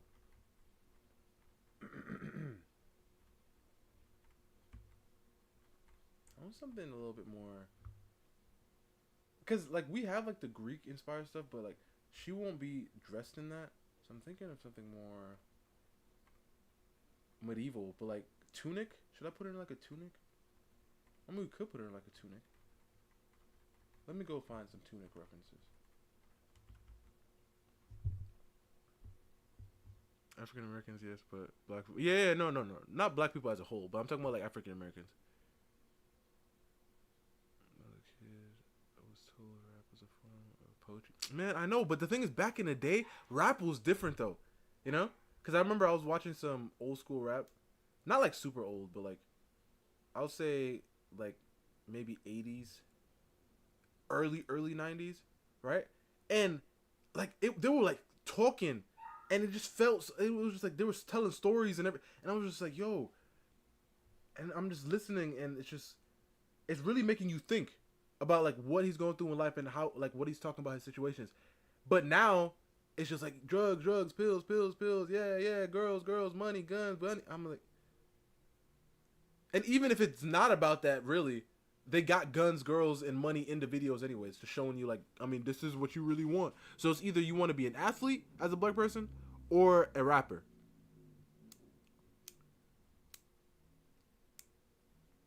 And listen, I'm not like saying anything bad about Kai or anything, but like, look at everybody that Kai had on the stream in the beginning anyway. I mean, I didn't really watch him too much, but I just saw clips.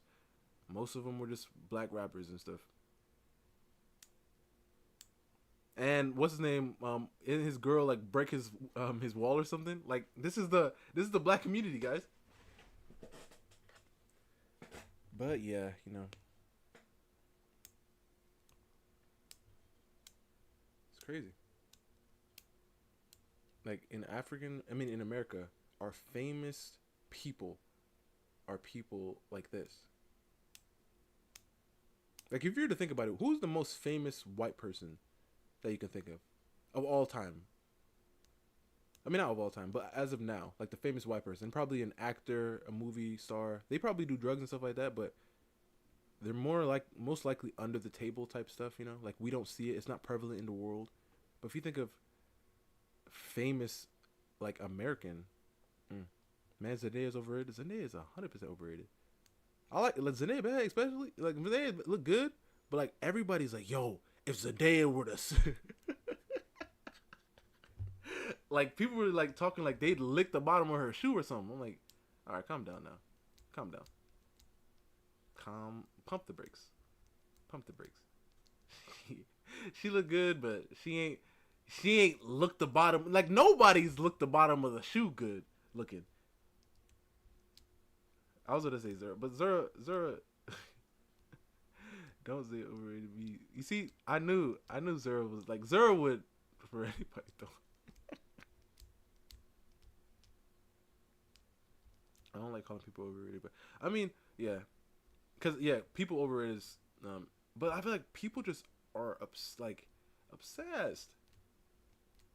It's kind of like, I mean, obviously, it's like who they show really, but not even. I feel like there's still like more beautiful women in the game than Zendaya. Cause I'm thinking it like this. Halle Berry, in the heyday of Halle Berry, looks better than Zendaya in I guess in Zendaya's peak or Zendaya's heyday. So now if I'm comparing those two, in Halle Berry's day, oh, there were so many, like there were so many in Halle Berry's heyday. Like Halle Berry was definitely probably, I mean Halle Berry definitely was in top 10 Halle Berry top 10, right? But like Zendaya not even. I mean she looked good. I'm about to say Zendaya don't look good, but like if she was there, right? Hold up, we're gonna do this right now. All right, we gotta show this right now. Halle Berry at her peak, right? Halle Berry at her peak next to the Zendaya, and I want you guys to tell me which one you guys like more, or which one looks better to you. Halle Berry. They made a song about Halle Berry. They got a Zendaya song? I don't think so. I mean, probably. I don't know.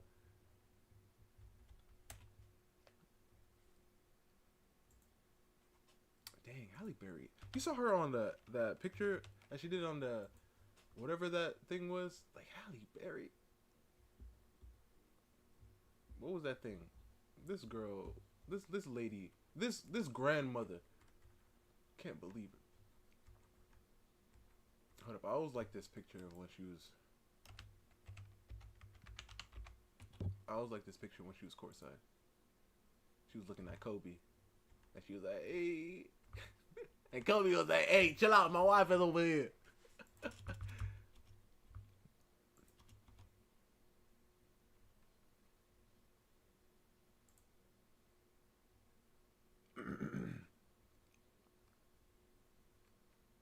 Halle Berry. Halle Bailey. Nah. I'm not saying Halle Bailey is like ugly or nothing, but I don't think she should be in this conversation. Oh, I forgot about what's her name too. Bro, the 90s was way better, bro. I forgot about what is her name? Sue Storm. The original Sue Storm. I mean not the original, but like you know what I'm talking about. What is her name? What is her name?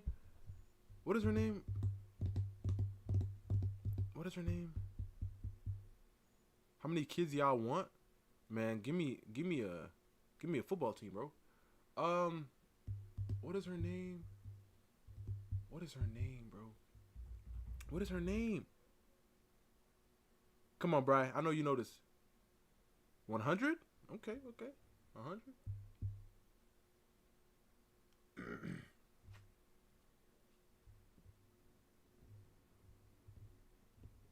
I'm always listen. I would say at most, I'd like 10 or 11, but at least like 4, at least 4. Like you can't just have one too, because like they need a friend. They need a guaranteed friend. You know. They need a guaranteed friend. What is her name? She also was in Honey. Is it Jennifer or something?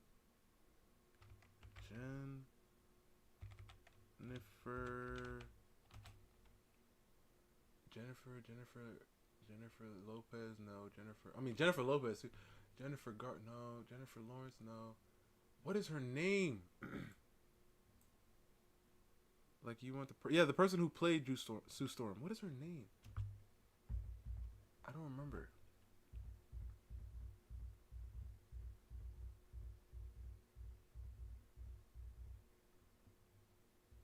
I don't remember what her name was or is. Jessica Alba. Jessica. Hold up, bro. Jessica Alba. I knew it was a J.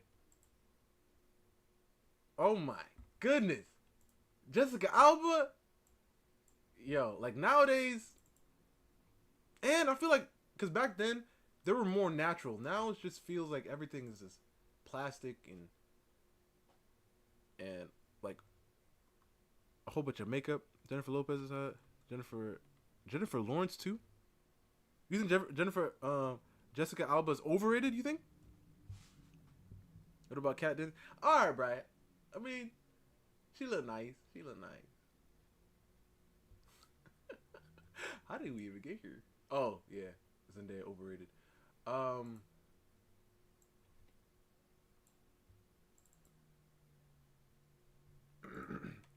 Jessica Alba. Ooh, hold up. Let me not forget. Let me not forget. Oh my goodness! Like you can't tell me. Oh my goodness. All Jennifer is overrated? Really? All Jennifers are overrated, you think? Yo, like this right here. She's definitely top 10 of all time. I'm not talking about Jennifer. I mean Jennifer, yeah. Alright, so cause Zendaya doesn't even compete. And Zendaya's like, you can say Zendaya's at her peak. Who else is there? Bryce at Kat Dennings. Let's see. Oh, ScarJo. ScarJo. What do you think about ScarJo?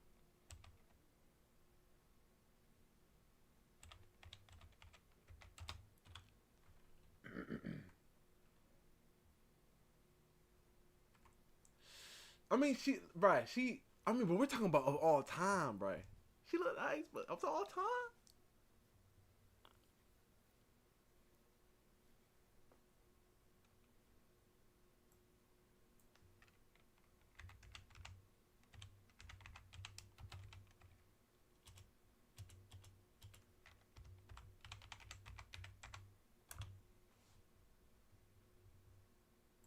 Hold on, let's just go to a list.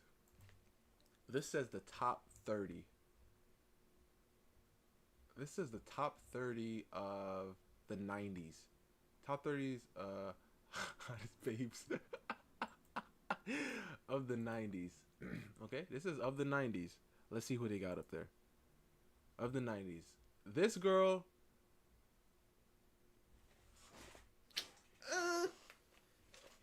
Of all time, bro. I don't think so. She's number 30 though. I don't think so. But she's from Buffy, right? Is she from Buffy? Isn't she Buffy?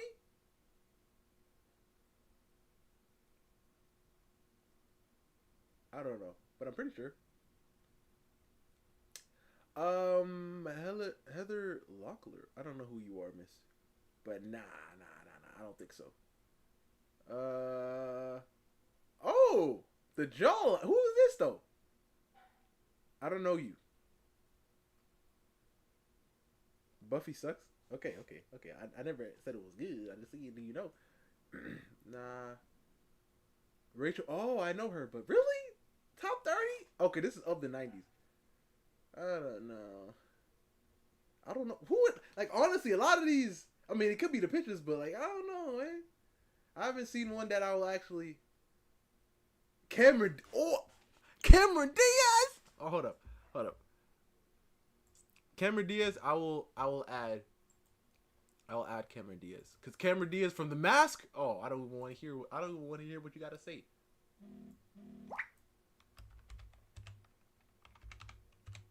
I don't even care what Titan said, honestly. If Titan said she, Titan. Nah, you lying to yourself if you say that, Titan. Oh, okay. With the eyes, okay, I'll give you that. Titan. But Cameron Diaz has to be here. All right, Cameron Diaz, right there. Yeah, she got to be there too, Titan. All right, I'll give you that. Alexandra. First time I saw her was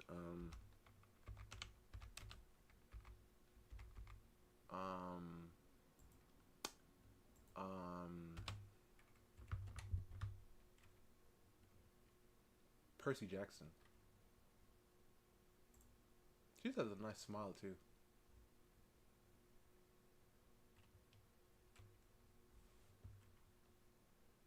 Of all time. I mean, she look good, but of all time? Oh, let's put it here. For now.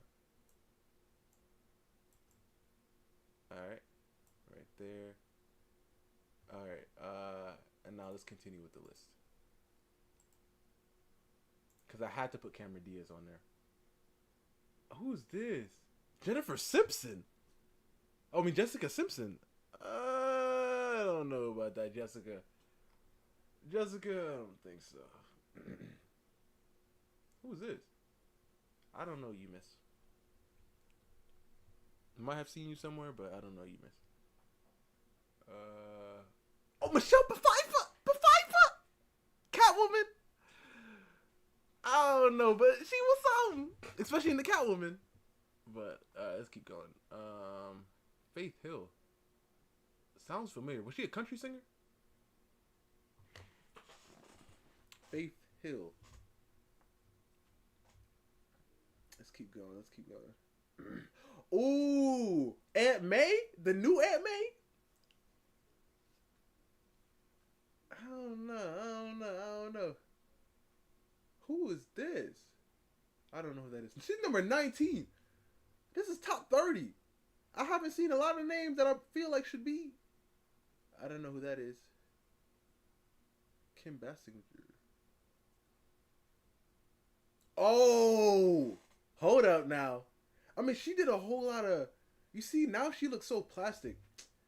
Like, a lot of these women should just keep like this. Don't touch. And Halle Berry. Look at DMs. Let's see.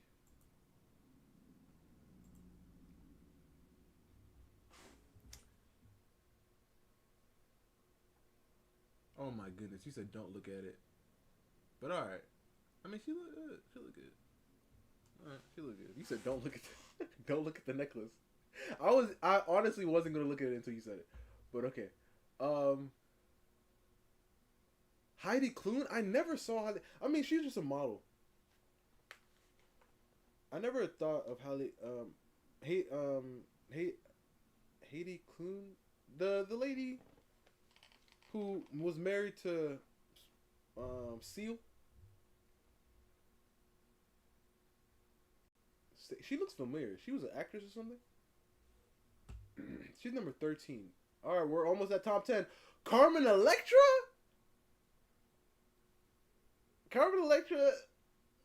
I mean, for the 90s. All right, Carmen Electra. Who is this? Oh, I remember her. Okay. Not bad. Okay, Cindy Crawford. Okay. Now we getting because it's like you got to think about the symmetry, you know. But all right, Cindy Crawford.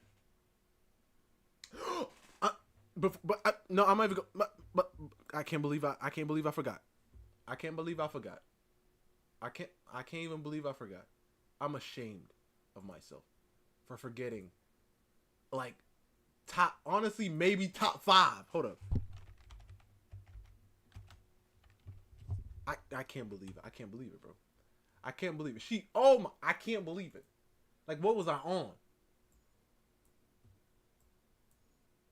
Oh my. Hold up. Okay, no, wait, definitely not this picture. Wait, I will use this picture, but I'll just crop it. Because, oh my goodness. Yeah, I'll do it, like, right there. So we just have her face showing.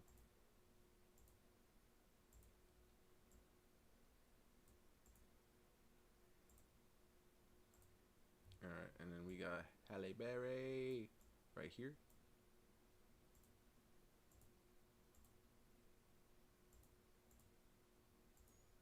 Okay. Let's go back.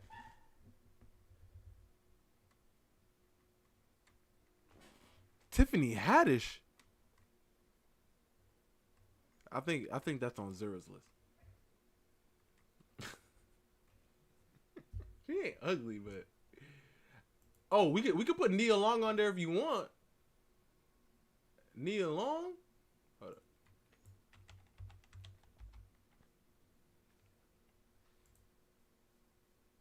We could put Nia Long on there if you want.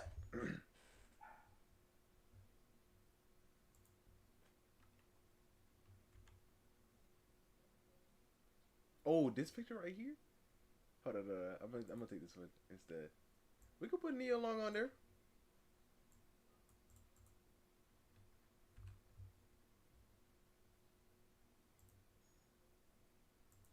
She gotta have the short hair. Yep. Nia Long and Halle Berry are one of the. Megan Fox. We're talking about all time. Okay. Wait, what the heck?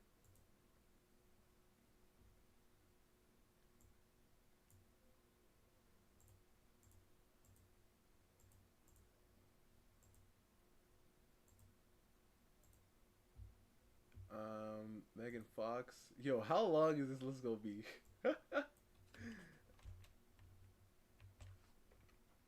Megan.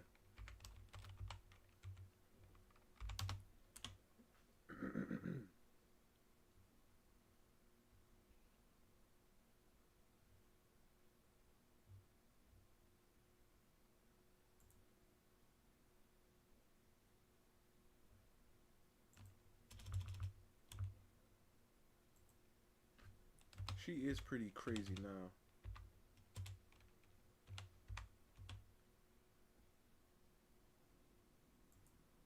I mean, she probably was always crazy, but now it's just amplified.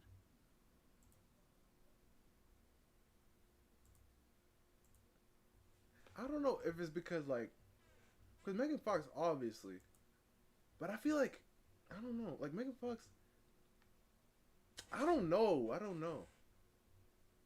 Because it's like, I feel like I can only just think of the Transformers specifically.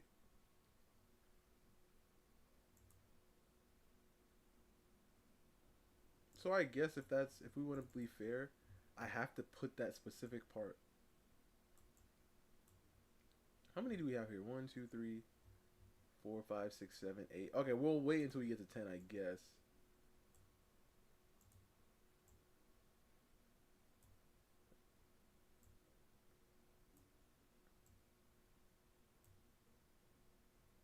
We'll wait until we get to 10, I guess. Alright, let's see who else we have.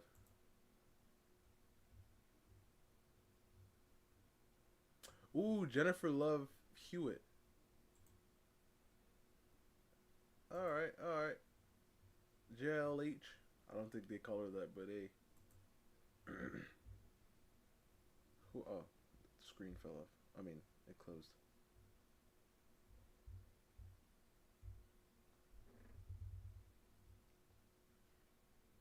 Oh, yo, in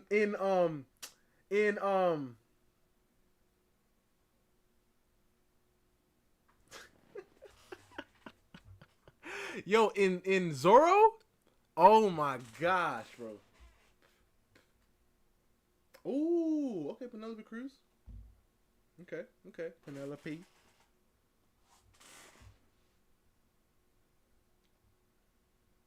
I don't know who you are, miss. Number 5? Oh, they just chatting now. Oh, Denise Richards? Okay, okay. Yeah. Jennifer Anderson, okay. Elizabeth Hurley. Yo, they just chatting. There was so many that oh no, and some nah. Nah, this is rigged. This list is rigged.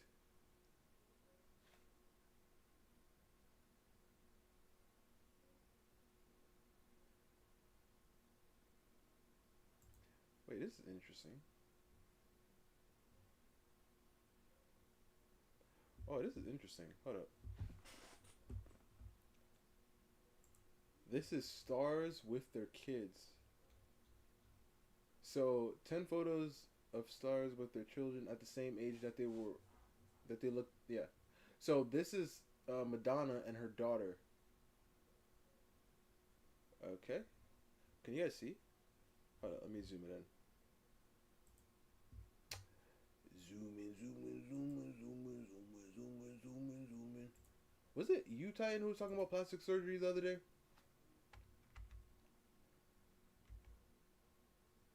The reason why I'm mentioning it is because it's like, man, they should have just waited, man. Because all the women that all the women that looked good who didn't put plastic surgery in, they look good now. Obviously not as good as they did, but they look good now. But all the ones who did put plastic surgery in, they look scary. They look terrifying, bro. Alright, so this is Madonna's daughter. And this is Madonna when she was 21. And this is her daughter when she was 21. Madonna don't even look like herself anymore. That's the crazy thing too. Imagine doing plastic surgery and then now your kids grow up and your kids don't even know what they're going to look like. I mean, obviously if they look at the pictures, but like, dang. Uma Thurman. Her daughter when she was 20. I mean, I can see the resemblance. She also looks like a different actor. So that could be their kid too. Who else we got here? Judy Garland. Oh! This is the Wizard of Oz girl. At 17. Okay, okay. Ingrid. Who the heck? Oh, I can see the similarities here too. 25, 24. Who the heck? Oh, I know this guy. Yeah, Michael Douglas. Kirk Douglas. Oh, so Michael Douglas's dad? Okay. Oh, I know this guy.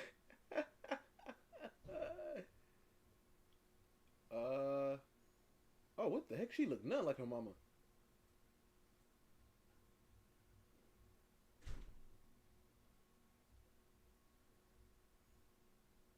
Oh yeah, I found that out. Oh man. Oh man.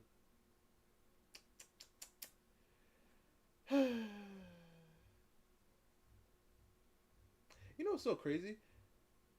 Oh no, she has nieces and nephews. Never mind. Because I was about to say it's so crazy how she just decided to end her line, but no, she has sisters who decided to have kids.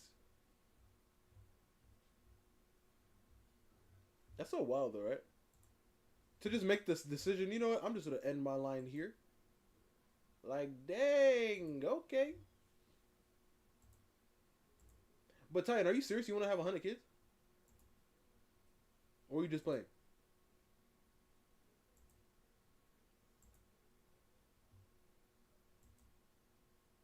Or are you just playing?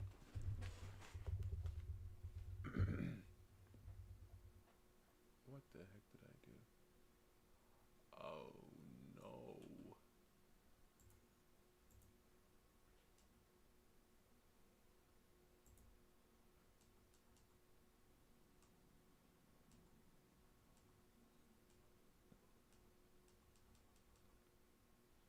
No, I don't want to. I thought you honestly, you know, I don't know. How many kids do you really want though? Like, if you could choose, if you were able to choose.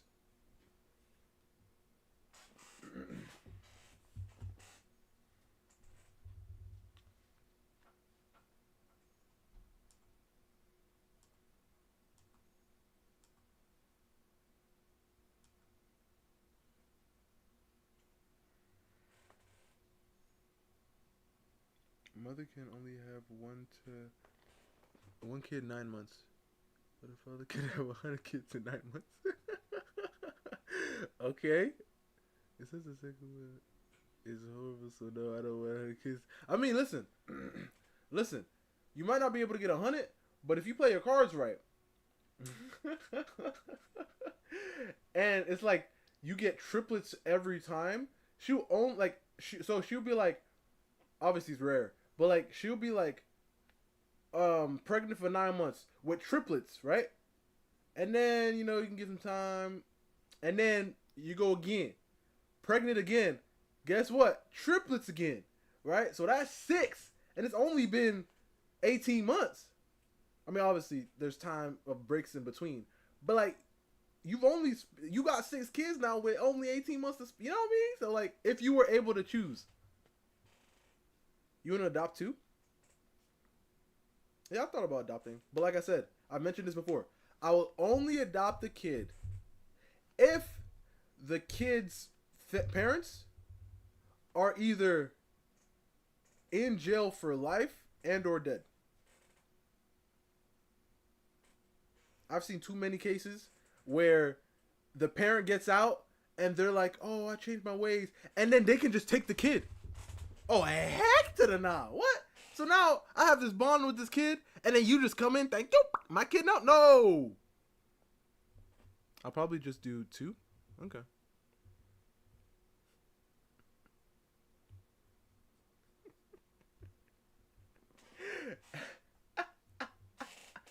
I mean, hey, bro, you know, you can do your... But honestly, though, I'd like at least 4. No takes back. Exactly. I like at least 4, though. At least. At most, I'd like 10. But obviously, you know, it's what my wife would be able to, you know, give me and stuff.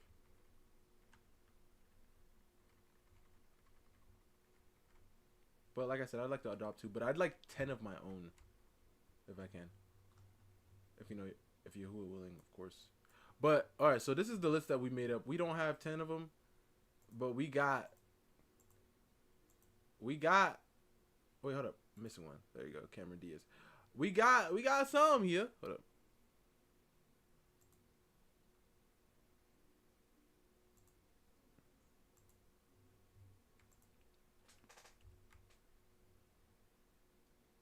I just put 7 because I like the number 7. This is not in any order. I just put like I just put everyone that I would say is better than Zendaya. Oh my God, Cameron Diaz and Angelina Jolie. Oh,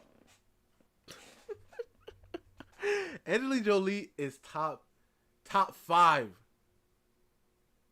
Angelina Jolie's like top 5. Oh, I forgot about what's her name too. Oh, and Salma Hayek. Oh my. But yeah, let's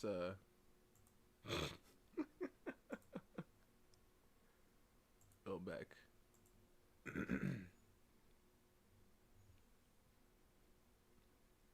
10 kids? Hell no. Too many. Nah. It isn't too many. You know how it isn't too many? My dad's dad had 10 kids. My mom's dad had 10 kids, right? And they were able to handle it perfectly fine. And you might be like, well, what about the economy and all this stuff? Yo, don't worry. Because guess what? I'm living on a farm. they go all till the field. I have my own workers. I'm like, yo, You handle the cows and the goats.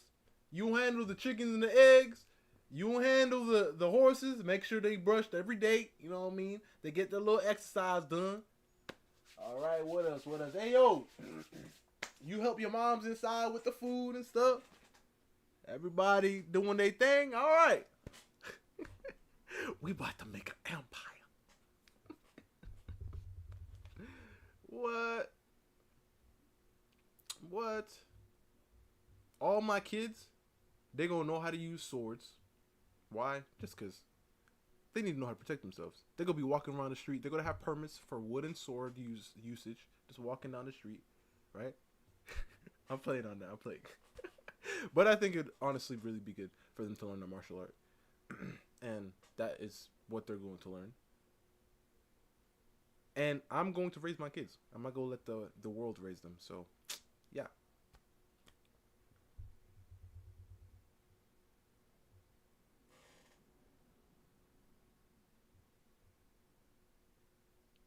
You don't know if your wife... I mean, yeah. Like I just said, my grandmother was able to have 10 kids.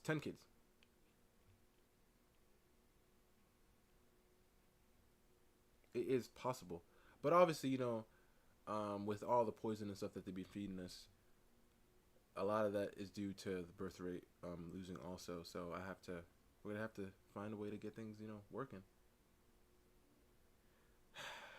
But that's crazy, isn't it? It's crazy. Truly insane.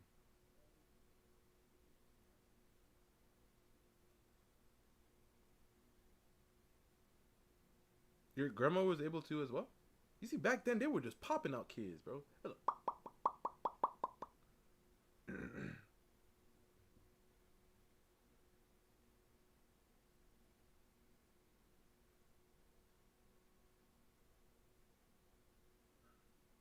I mean, you can technically do it because it just takes one time, Titan. So if you go and then baby, and then again, and then baby, it really just takes one time. So you can just really 10 times and 10 babies. And like I said, you could occasionally you could probably get a couple twins in there. Can't have my baby mama. Okay, obviously, right? You can take some breaks. Right? So like you can go like you can give her like cuz like let's say you have 1, 2, 3, right? So that's 9 months each, and let's say you hit those back to back. So that's like what, 27? Right? Yeah, like 27, right? That's 27 months of her being pregnant. 27 months, right? So now you can take like a break. You can give her like a rest month, like a rest year or two, you know, and then go back to it, you know. Get back to it. And this economy. I was watching this video of this guy, and you know what he said, and it was so real. And it was like he looks like he has like a farm and stuff. And I'm not saying this is the case, but like this is just something that he said that I was like, you know what? Why don't people think that's way? He said, all you gotta do is tell your kids no.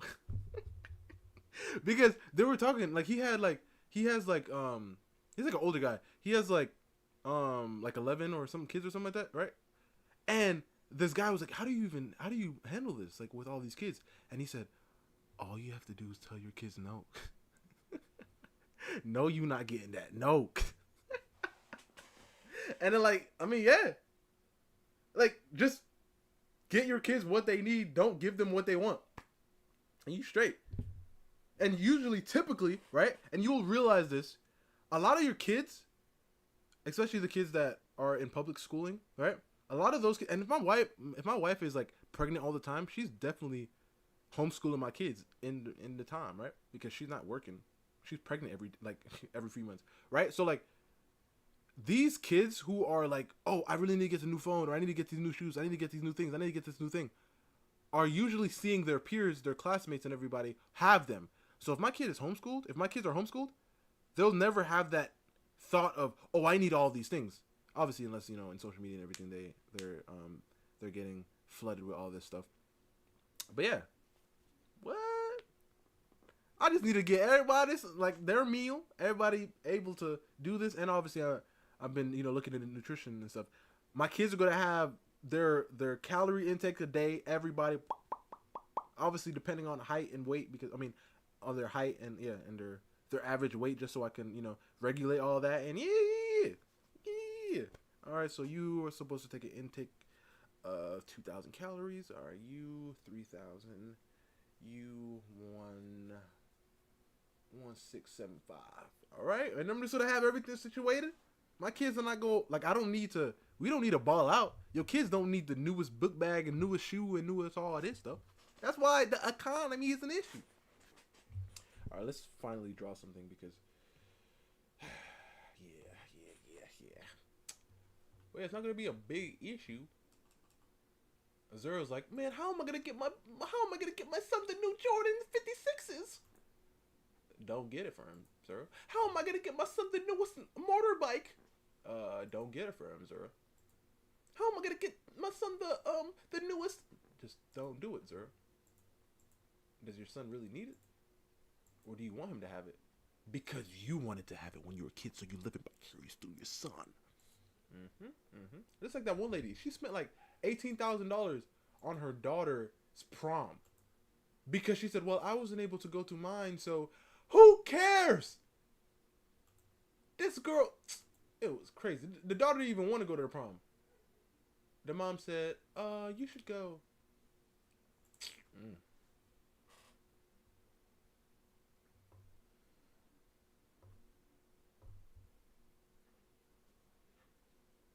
You want your kids to have new dirt bikes?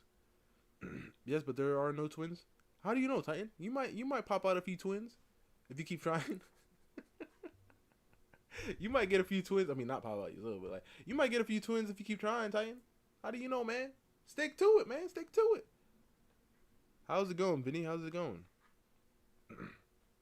Right now, I have done nothing. I've been doing like a little bit of practice right here. But these are the things that we worked on recently. I just posted this today of my original character, Agatha. She's the butler. This is her right here. This is my main character, Kiro. This is Maya. And this is Troy. For now, his name is still Troy, but I'm still planning on changing it. And now I'm just like playing around with some stuff. I was planning on drawing a full body of him. Not liking it. I'm going to do one of her, I'm pretty sure, right now. But I'm still planning on what I want to have her wearing. Because I'm thinking something like a tunic,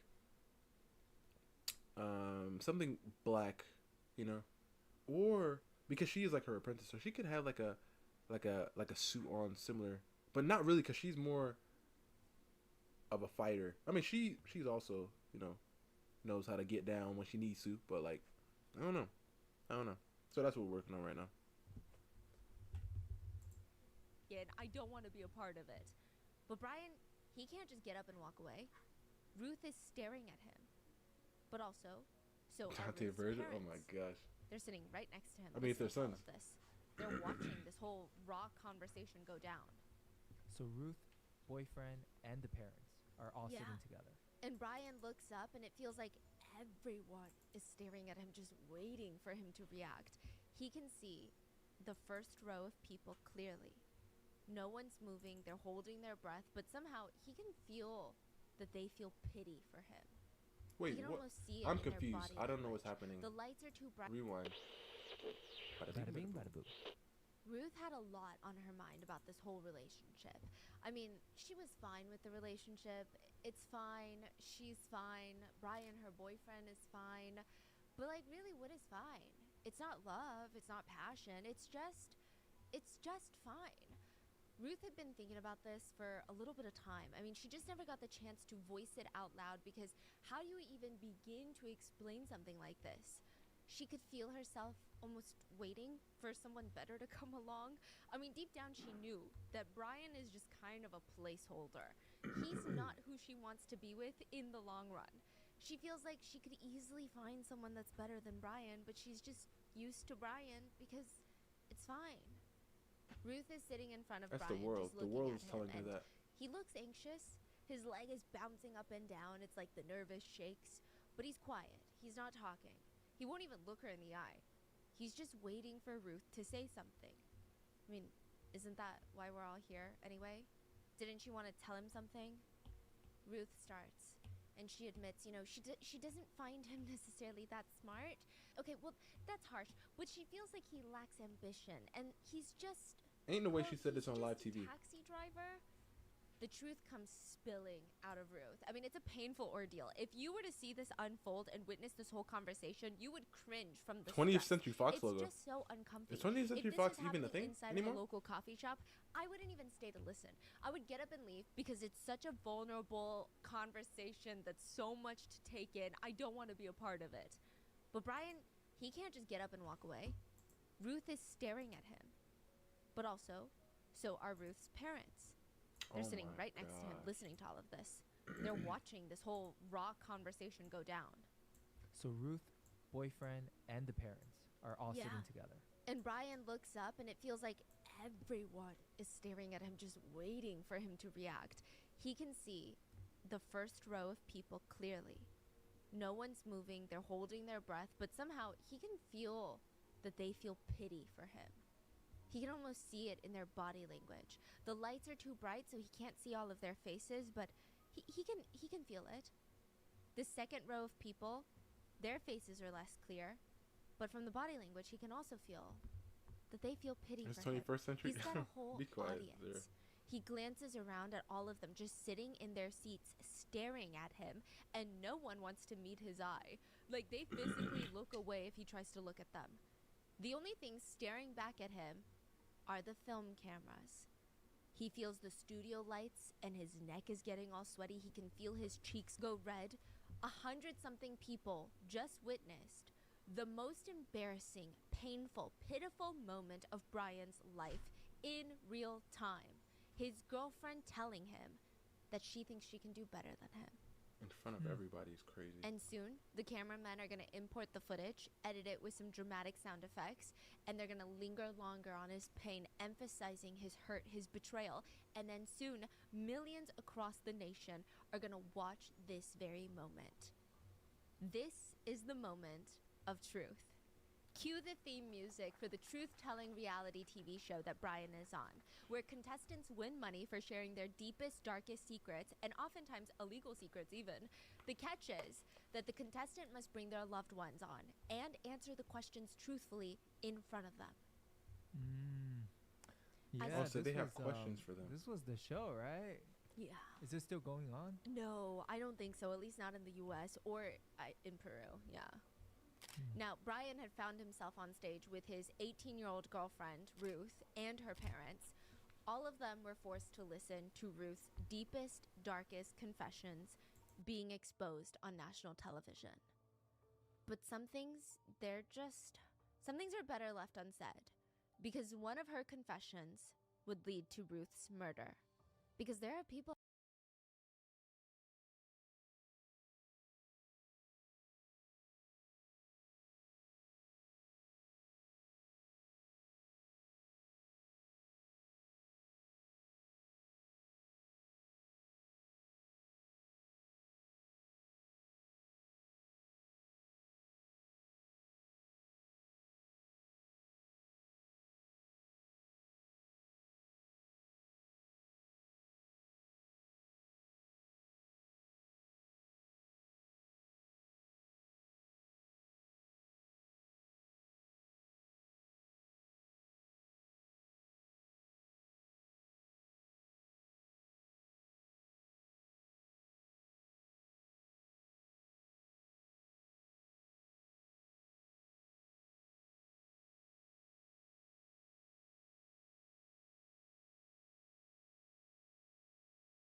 My fault.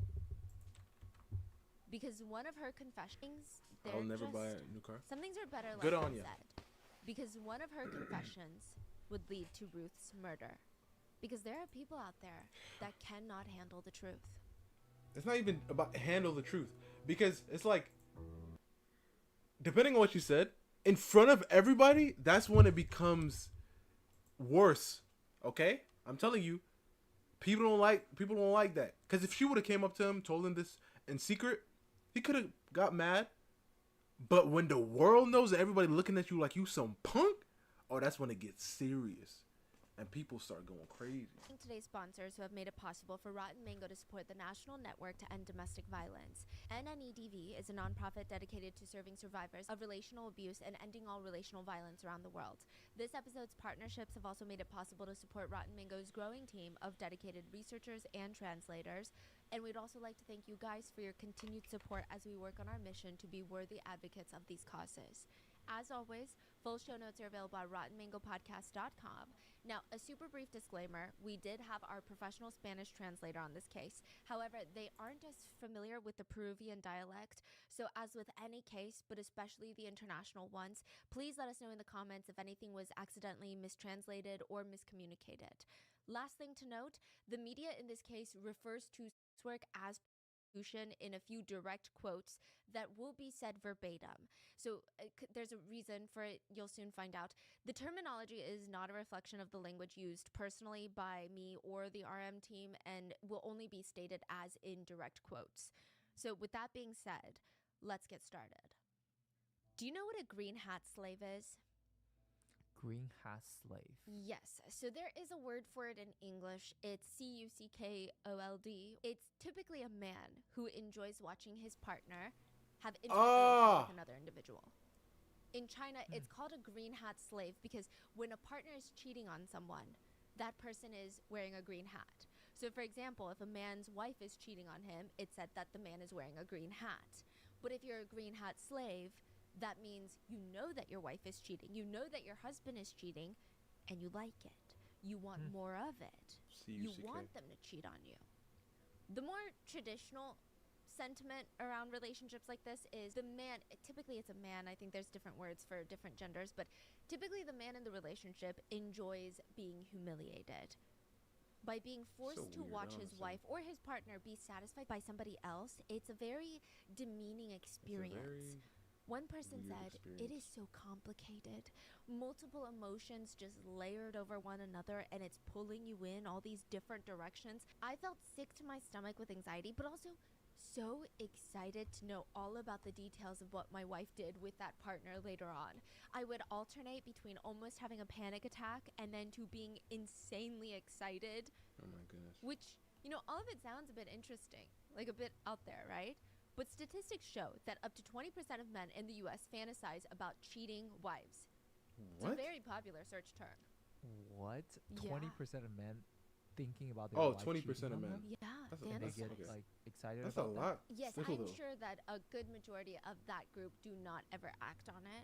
But I guess it is like an intrusive thought? Or I think it goes a little bit more than intrusive thought. I think it was like the types of videos they watch, types of fantasies that they perhaps have. Okay. They say it's a complex symphony of emotions. They say that there's jealousy, shame, arousal, inadequacy, gratitude, lust. And so the first step of humiliation is to know that your wife or your partner is with another man. Oh, yo, I thought I was Then the muted for a next second. step Oh my. would be to see it play out. Watch it, knowing that you're not a part of it, you're not involved unless they ask you to, that you can't just join them because you want to. You just have to sit and watch. Then the third step would be having others know what's going on. Like publicized. Yes, that is the ultimate humiliation. Everybody knows that you're a green hat slave, and you almost get off on people looking at you with those eyes of like, oh, it's okay. It's gonna, ooh, I don't really, the pity, the embarrassment. Some people like that. So for people who enjoy this type of pleasure mixed in with humiliation, I guess it's understandable. I mean, I think many intimate activities are a thin balance of pleasure and pain, and I imagine that humiliation falls into the psychological pain aspect rather than like physical pain. And as long as it's between consenting adults, I think more power to you. It's great. Do whatever you want. But what about the people who experience this? I hate that whole thing. Like, I mean, I don't know. I feel like a lot of you guys might be on that time, you know. Like, as long as it's consenting adults, it don't matter what they do. I'm just like, we still need there to be like a like a little something, you know. I think I mean, no, it's actually pretty fine in this sense. I think her head might be a little bit bigger. Yeah, a little bit bigger.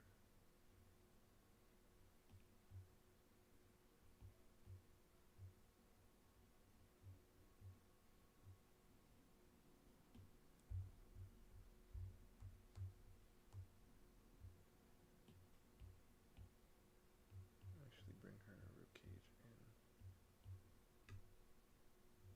in. Why are we talking? No. I mean, it's. I'm just going to continue watching.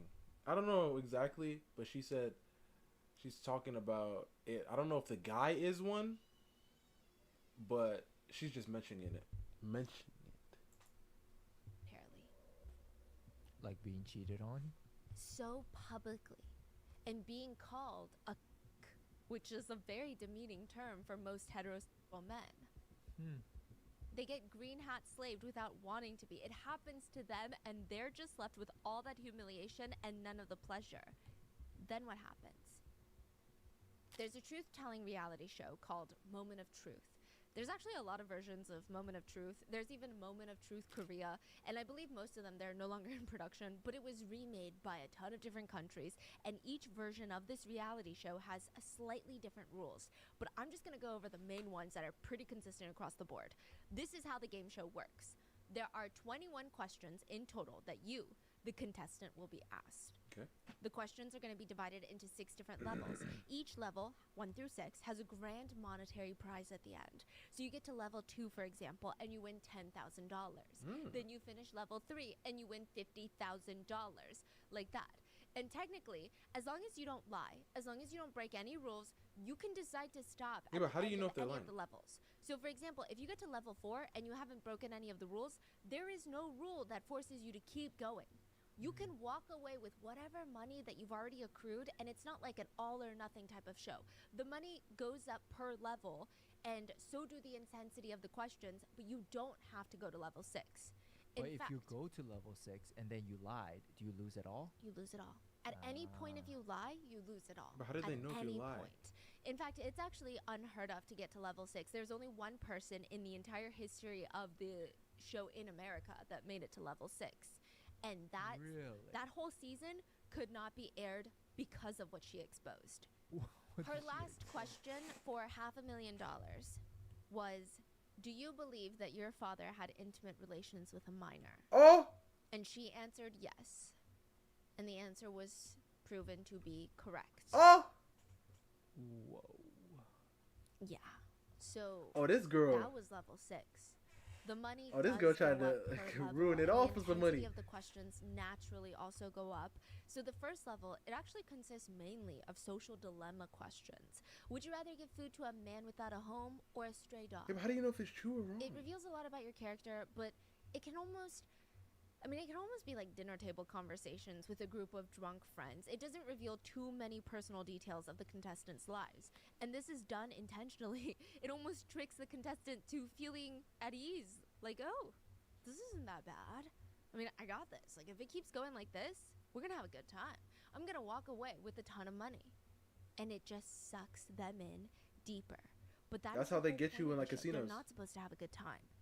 Then They as make the you win a levels couple progress, of the questions start getting games, more and and more then invasive, you and start they're not getting even hooked. just personal questions. They're really, really specific, shameful questions that reveal the darkest secrets of the contestants' personal, family life, work life. These are the types of questions you would not admit to anybody. I would say across the board, most people wouldn't even admit to these questions if they got paid. And if you lie, once again, you forfeit all the prize money that you've won so far. It is psychologically incredibly invasive. And for those reasons, very difficult to win. But people keep trying. Peru is finally going to have its own version of the game show franchise, The Moment of Truth. The Peruvian version would actually be called The Value of Truth, hosted by the human... At a casino? And then what happened? wildfire of a man, Beto Ortiz. Yeah, okay, so that's how a lot of people describe him. He is this influential TV journalist. They say that he's a monster. So either you say that someone's a beast with a lot of respect, or you say it with a lot of hatred. That's Beto. Like, it's very hard to find him a neutral personality. Like people don't like him? People either love him or they absolutely despise every fiber of his being. But most people would agree that his casting for the show as the host, pretty on point. Some people said that he's like a human lie detector. He can spot bullshit from a mile away. And that little girl sitting in front of him for the premiere, the very first episode of The Value of Truth in... The guy said no and...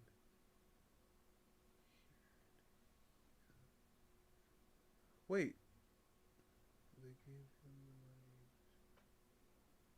That's a lot. It's gonna ban him from... Wait, so they just assumed he was cheating?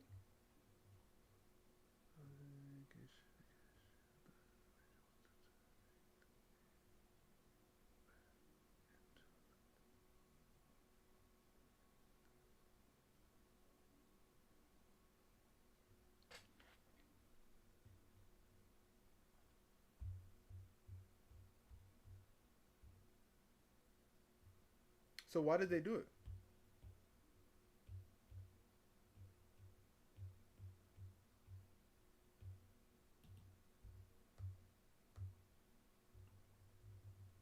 Ah, so dang. So he just was like extremely lucky or something. Ah, I see. In Peru does not smell like bullshit at all. In fact, she smells very normal. Honestly, even Beto was a little confused. 18-year-old Ruth? I mean, I'm sure she's nice, but what the hell is she doing on a show like this? She looks very normal, average college student. She's got shoulder-length brown hair, and she's smiley, but not overly extroverted or bubbly. Just smiley. Beto has seen a lot of people in his career, and the best way to describe the one sitting in front of him right now, Ruth, is just with one word. Ah, yeah. That's how it be. She's Waste pretty your money. average.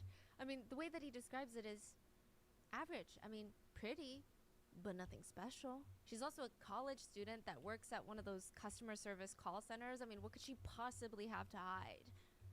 Which, you know, whatever. That's not his problem. He's just the host. That's the reality TV show producer's problem. If they cast the wrong contestant, that's on them. Beto waits for the studio audience to be given the cue to, you know, zip it because we're about to start filming. There's about 100 people in the live audience. The studio lights are beaming down from the top on him and Ruth. On camera, it's going to look like this dimly lit, atmospheric little set. I mean, that's how it is, though. There's a lot of lights that need to be on for it to look that good. It's for the aesthetics, but also, in reality shows, the heat of the studio lights, people don't expect it. It's almost like sitting under the sun. You're inside, the AC's pumping. Yeah, technically, studio you lights have no are so reason to hot. be sweating, but the heat of the lights, if you've never been in the TV business, it's very uncomfortable. And that is exactly what they want to make a game show contestant feel. Uncomfortable. And they're filming. Beto looks over at Ruth, and suddenly he sees it. The minute that the cameras turn on, they start filming a small glimpse of why she was casted. The minute that they start in action, she seems to have almost this playful look in her eyes. Maybe she is hiding something. Beto looks at the cameras. Today, a Peruvian is 21 questions away from winning 50,000 sols in cash. Will there be any honest person left in Peru? It's time to find out the value of truth. The double doors open, like Shark Tank, open up, and an 18-year-old girl walks onto the stage. Good evening. Are you nervous, Ruth Thalia? Yes, a little, but it's normal, I imagine, to be nervous. Is there something you want to reveal to your family and loved ones today? Today? Yes. Very well. Are you ready to tell the truth in front of your family, to yourself, and all of Peru? Yes. Oh, so they don't have subtitles. Please, take a seat. She sits down on this red leather chair, and this is how it all starts. Ruth Thalia Saya Sanchez, university student studying computer science, call operator at a call center, 18 years old, lives with her parents. She's looking at her parents, who are sitting directly in front of her. This is interesting. The show's whole concept is to have the contestant bring in their closest loved ones and make them sit there and listen to the truth. You're being held hostage by the truth. Typically, 3 guests are allowed. Please introduce yourselves. We have Ruth's mom, Ruth's dad, and Ruth's boyfriend, Brian. Oh, the dad and the The boyfriend host looks also thinks that real Brian similar. is nothing special, by the way. I mean, he just looks so average. Kind, but again, average. Typical neighborhood boy trying to make it driving those moto taxis. Do you know what I'm talking about? They're open. It's not really like a car. It's like a motorcycle with a carriage in the back. Just trying to survive. He's got a girlfriend, probably goes out on the weekends to have fun, and then the cycle repeats, and pretty much nothing spectacular. That's the rest of his future and the rest of his life. That's how Beto feels. Brian Romero Levia. Everyone give Brian an applause. Thank you for accepting to come and accompany your girlfriend, Ruth Thalia, in this challenge that she has chosen to go through. How are you feeling, Brian? You seem nervous. Your right leg moves on and on like it's got a mind of its own. What are you so nervous about? That she may have cheated on me? Whoa. Everybody laughs, including Ruth, and the host tries to smile and calm Brian's anxiety. Well, let's not forget, this is all just a game. Relax, and let's take it slowly. Mi nombre es Vilma Rosario Sánchez Rojas, mamá de Ruth. Muy bien, un aplauso para ella.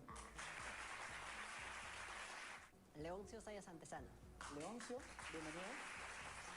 Tú eres el enamorado. Brian Romero Leiva. Brian Romero, un aplauso para Brian. They're just sitting on this long couch in front of Ruth and the host, and with that, they begin. Question number 1. Have you ever skipped class without your mother knowing? Ruth glances over at her mom, and her mom is biting the inside of her cheek, and Ruth's eyes are just going left and right and right and left, and there's a small smirk on her face. Technically, her parents gave up everything for her and her sister to be able to attend university. They were the first in their family to attend. I mean, the sacrifice there is in that pretty sense, huge. I understand. But yes, the answer is yes, I have skipped class without my mom knowing. Ruth is biting her lip and she's like glancing at her mom, and the robotic voice comes on. There's always a long pause after the contestant's answer, and the host is not the one telling her if she lied or not. A robotic voice comes on. The answer is correct. How do they know? It is the truth. The audience starts clapping, and Ruth's mom is smiling, but also giving her like a playful, we're going to talk about this when we get home look. But it's all cute, you know? Ruth is 18, she's an adult. The energy is very much, she admitted to stealing a cookie from the cookie jar. La respuesta es verdad. Bueno. How many questions? Oh, you said 21. But how 21. many is in the level 1? Like 4? So level 1 is 6, level 2, 5. It's a pyramid, so 6, 5, 4, 3, 2, and then level 6 is just one question. Wow. One question. That must be really, really crazy question. Yeah. Like, did your dad have intimate relations with a minor? Wow. Yeah. Question number 2. Have you ever had a nose job? Oh my, what? Yes. What? And the answer is true. Question number 3. Are you satisfied with your appearance? Ruth admits she does try to take care of herself. She likes to diet. Obviously, she she's doesn't not. really have the energy or the She just got a motivation nose to go to job. the gym and work out, so she might not really have like the most care about her physical appearance. But I mean, yeah, to a degree, she cares a bit. The host tries to egg her on. When you see yourself in the mirror, what do you see? Do you see a Chinese girl, an Indian girl, or an indigenous Rhinoplasty? woman? Oh, I don't know. Well, I see myself a bit on the dark side. Would you like to be white? Yes. So, are you satisfied with your appearance? No. The answer is true. I would have said. I Meaning could have said she that. is not satisfied with her appearance. Question number 4. Do you think being pretty achieves more things than being a good person? The camera pans to Brian. I mean, I guess nobody wants to have a superficial partner or girlfriend who thinks looks are everything, right? Ruth looks a little bit more nervous this time. I mean, she almost rolls her eyes, but it's not like, 4. Do you think being pretty achieves more things than being a good person? The camera pans to Brian. I mean, I guess nobody wants to have a superficial partner or girlfriend who thinks looks are everything, right? Ruth looks a little bit more nervous this time. I mean, she almost rolls her eyes, but it's not like, so annoying, I'm rolling my eyes. It's just like I don't really know where to look right now. I'm kind of getting uncomfortable. Yes. The show leaves a long pause.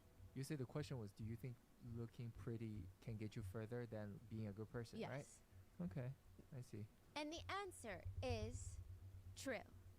Ruth keeps biting her lip, and even her family is starting to look a little bit uncomfortable I mean, now. that is true. But I mean, everyone starts clapping. It's the way society is. It's not Ruth, it's society. Question number 5. If you see a person drop $250 on the ground, are you returning it to them or are you pocketing it?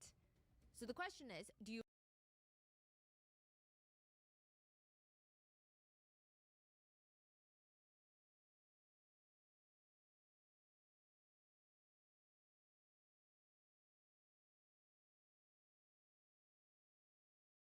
Oh, so the ambulance just drove by. I was like, "Yo, what the heck is going on? Yo, yo, yo!" You know, I had to chat real quick. Just in case. All right. I mean, not the ambulance, the fire truck. you return it to them? I didn't hear it. Earlier I in the just saw episode, lights. Ruth was asked about how she felt about money, if it's a big priority for her. And just being honest, she told the host, yeah, it is. It's one of my biggest worries in life.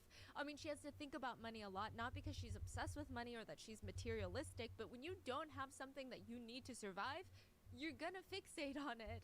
It's not like she's money hungry, it's just she just doesn't have a lot of it. So yeah, it is a huge concern. This conversation does make Brian a little bit uncomfortable, and he's nervously touching his shirt nonstop. The money question? Yeah. 'Cause Because I you know think, he you don't know, got money. as maybe a boyfriend, you feel the pressure to make money. Right. Now, Ruth's parents, they're both nervous as well. Her dad is hunched over. He's smiling, but it's not a real smile. It looks like he's trying to hide how uncomfortable that question is. It's very awkward. Even if a lot of people would answer, no, I'm not going to give it back to them. It's $250. I'm going to take the $250. Yo, I missed what the question was. They're both nervous as well. Her dad is The money question? fixate on it. Serious worries in life. I mean, she has to think about money a lot, not because she's obsessed. It's a big priority. Returning it to them, or if the family is starting to look a little bit uncomfortable now. But I mean, everyone starts clapping. It's the way society is. It's not Ruth, it's society. Question number 5. If you see a person drop $250 on the ground, are you returning it to them or are you pocketing Oh, it? dang. So the question is, do you Oh, return she's it to them? stealing. Earlier in the episode, Ruth was asked about how she felt about money, if it's a big priority for her. And just being honest, she told the host, yeah, it is. It's one of my biggest worries in life. I mean, she has to think about money a lot, not because she's obsessed with money or that she's materialistic, but when you don't have something that you need to survive, you're gonna fixate on it. How much of y'all It's doing not that like too? she's- If I see somebody drop money, I'm gonna pick it up and give it to that person. But that's me. What about y'all? $200. Pat right on the floor. And you see the person drop it. Do you A, hey, excuse me, you dropped this? Or do you B, and drive away? What do you do? What are you doing? I need to know where my chat is at. In their head. I need to know.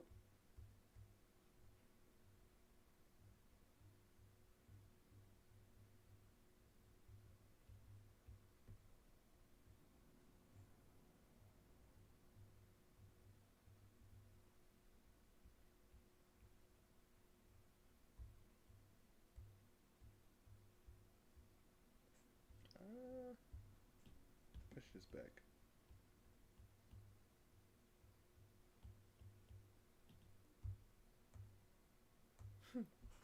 Not bad, not bad. money hungry. It's just she just doesn't have a lot of it. So yeah, it is a huge concern. This conversation does make Brian a little bit uncomfortable, and he's nervously touching his shirt nonstop. The money question? Yeah. Because I think, you know, as maybe a boyfriend, you feel the pressure to make money. Right. Now, Ruth's parents, they're both nervous as well. Her dad is hunched over. He's smiling, but it's not a real smile. It looks like he's trying to hide how uncomfortable that question is. It's very awkward. Even if a lot of people would answer, no, I'm not going to give it back to them. It's $250. I'm going to take the $250. The answer feels wrong. It doesn't even Just- look like she's strapped that's not up the on answer the that you machine. wanna How the heck say. are they going to know It's she's not telling something the that truth or not? anyone would want to willingly admit to everybody. But Ruth answers definitively, no, I would not give the money back. I would take the $250. The answer is true. The audience is not clapping. They better not clap. Usually they clap when the answer is true, but they're like, wow, I would never. I would automatically, of course, give it back to them because I am much more morally and ethically sound than this girl on stage. They're more like, yikes. La respuesta es dale. Bueno. But the show Oh, must go on.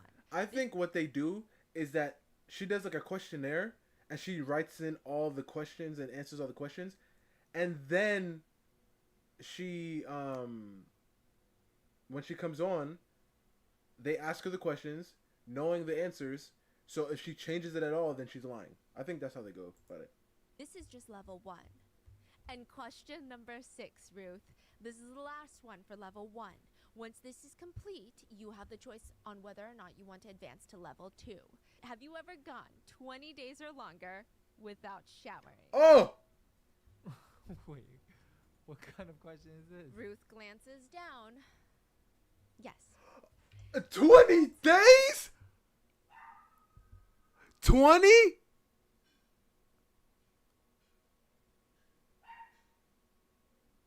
All right, hear me out. Hear me out. Hear me out. Let's say, hypothetically, you do nothing all day. It's a chill day. It's a rest day. You don't go out. You don't do anything. You know what I mean? Dang, Titan. I don't even know if you can say that. Chill out. But like, and then you don't go out. You don't do anything. Right? That day. And then you wake up. Like I said, you don't do anything all day. You play video games, whatever, watch some anime, whatever. And then you pass out. Right? Okay. And then the next day, you go out. Then obviously you'll take a shower. But I'm just like, how do you... So, 20 days. 20 days. Bro, 20 days, that's over 2 weeks and some change. 2 weeks and some change? Like, they should act. Did you take a shower today? God, are you trying to pull a string or something? Is true. And everyone in the audience starts laughing and starts clapping loudly. Ain't no way Ruth I'm clapping has at just that. passed level 1. I'm gonna be like, 6 questions, ugh! all answered truthfully, and she will now advance You see, she to level barking. 2. She knows. The questions were simple. I mean, funny even. She answers the questions honestly, and with each honest answer, she gets one step closer to her big monetary prize, and everybody's happy. She's happy. Her family's happy. The audience is happy. Do you know like how much was level 1? $250. $250? What's the Yes. final grand Okay, price? so the final price is $13,500. That's a However, strange number. this is in comparison to Peruvian minimum Ah. wage.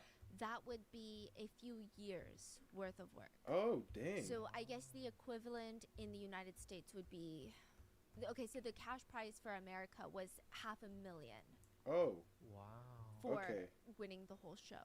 okay But- then. Okay. Wow. Yeah, so I mean, I know that like maybe in context, because if we put it into USD and considering the standard of living, it might not sound like enough money to reveal these types of secrets to the whole nation, but I'm gonna try to put it into context, you know. Yeah. So okay. everybody's happy about this. She just won $250. Everyone's happy, but happy is not good TV. You know how a group of crows are called a murder? Mm-hmm. Yeah. It's said that a group of producers, especially reality TV producers, is called a manipulation. That's what they do. Reality TV producers, they're there to create good TV. Nothing else really matters. If they can't do it, they lose their job as producers. The sweet spot for a show like this would be for a contestant to get far enough that secrets are exposed, their lives are ruined, but not that far where they take home too much money, because then that comes out of the show's pocket. And picking each contestant is a very big deal. How do you even know if their secret is even worth the amount of money that they're winning? Let's say they get to level 5. Are their secrets even worth the amount of money that the show now has to pay them out for? Does the audience even care about them like that? But also, how do the producers know any of this going into the show? Like, do they just randomly pick someone off the street and they're like, you look like you're hiding a lot of secrets? Mm-hmm. This is what they do before the show. Producers will find out everything about a potential contestant's life even before considering them. They run background checks. They talk to the family members, friends, old classmates. They spend a full day with contestants, going through their room, watching them, analyzing all the people they talk to. But the moment of truth, they go even a step further. They do something very fascinating. They conduct polygraph tests for casting. Yeah, that's what I was wondering. Like, how do they know, right? They must. Yes. So a lot of reality TV shows will actually put you through a very extensive personality test. Okay, that makes sense. Yes, to see how, I guess, unstable you are so that they can manipulate you. When you start reading into it, it makes you really second guess every reality TV show that you've ever watched in your life. It's pretty dark. But they do a polygraph test. They will conduct polygraphs and ask strategic questions based on what they picked up about that potential contestant. So they already spent a day with them. They did background checks. They talked to their friends, family, old classmates, and they have an inkling. They're like, I have a suspicion that this person is stealing from work. I have a suspicion that this person is doing something illegal, is cheating on their partner, is doing this. Their kid is not, that's not the dad, that's not the mom. Like, well, it's gotta be the mom, right? That's not the dad. Like, you get it. They pick up on all these things and they will come up with a formula of questions to ask during a polygraph. Now, of course, most of the contestants are gonna lie the first time. Are you cheating on your husband? No. Are you cheating on your wife? No. Are you stealing from your family? No. The polygraph will indicate that they are lying. Does that mean that they can't be a contestant? Because the whole point of the show is to tell the truth. But they already lied. No. That means they're perfect. Exactly. They will jot down this question. The contestant is lying. So if you're lying about cheating, that means you are having an affair. So guess what they're going to ask you on stage? Are you having an affair? Okay. Then a few days later, the contestants are brought back to answer the same exact questions once more, but this time in front of a live studio audience and multiple studio cameras that are filming every angle, every microfacial expression to be enhanced, edited, and dramatized during post-production, and then finally aired for the whole nation to see. The answers given in front of the crowd are then compared to the results of the polygraph test. Then later, when the contestant is on the show, not hooked up to a lie detector, they will compare those and determine if you are lying or not. Now, Also, they do it 3 times? just twice. Oh. Yeah. Oh. Now, what's very interesting is that polygraphs are not that accurate. I know, that's what I was They're not wondering. even used in the court system as evidence for that very reason, that they're just not that reliable. I mean, one way that you could allegedly beat a polygraph is put a thumbtack in your shoe. Yeah, you put a thumbtack in your shoe, and every time that you answer something truthfully, or like you want a specific result, so if you want everything to be perceived as true or false, you step on it so that it's very consistent. So let's say I'm lying, and I say I did not eat mango, okay, but I did eat it, then I would step on the thumbtack. So when you're lying, you're stepping on the thumbtack. And then when you're telling The truth, you step on the also thumbtack. step on it. Yes, exactly. So I say, is your name Stephanie? I step on the thumbtack and I say, yes, my name is Stephanie, because that's the truth. But then you ask me, did you eat mango's mango? And I step on the Wait, thumbtack. is this real? Really? You just do that? We don't know. This is a speculation. Recently, there were a lot of cops who were arrested for teaching perpetrators how to beat polygraphs.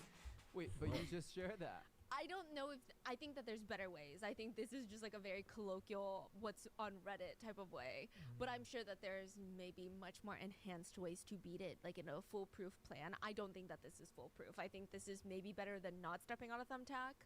You know what's actually best is not take a polygraph and get an attorney would be the best. But yeah. Wow. And there's cops trying to teach people. Yes, and they were recently arrested, a few of them. It's been a problem apparently. What that means, what makes it even more interesting, is the first time around, if someone is cheating on their partner, they could lie and say that they're not, and the polygraph could easily read it as them telling the truth. But on stage, because they don't know their results of the first polygraph, and because they believe everyone knows their lies at this point, they just confess to the cheating. Does that make sense? It's like you take a polygraph, but the polygraph, the results are not that accurate. But when you're on stage, because of the subliminal messaging and the bias that's been fed to you that they know the truth. So you just tell the truth. Yeah, you end up telling the truth anyway. So what does that mean? That means they don't know if you're telling the truth or not? I feel like it's very loose. I know. But it has to be naturally, the loose. contestants just end up telling the truth. I mean, I guess that is true. Like, how do you prove that whatever you say is truth or not? Like, it's all just the producer's call. They can say anything is true or false based on what you said. And you can't even argue. Like, no, I didn't, or yes, I did. Like, nobody will believe you. No, they won't. And also, polygraphs, even if they're like, well, the polygraph results, well, polygraphs are not that accurate. So it just is like a very interesting concept if you really sit there and think about it. Yeah, it's very problematic, to say the least. Yeah. So Ruth was chosen because the producers knew that she's hiding secrets from her family. Stuff that would be shocking, get a visceral reaction when they're exposed in front of not just her family, but in front of the whole nation at the same time.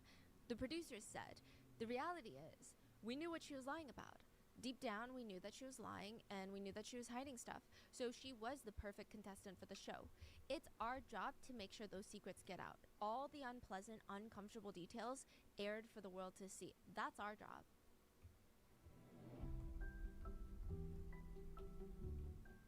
It is my goal to travel more this year, but not just travel. I want to be able to immerse myself in new cultures and really get the most out of my travels. And I feel like the best way to do that is to be able to talk to the locals. And I stone.com/rotten today.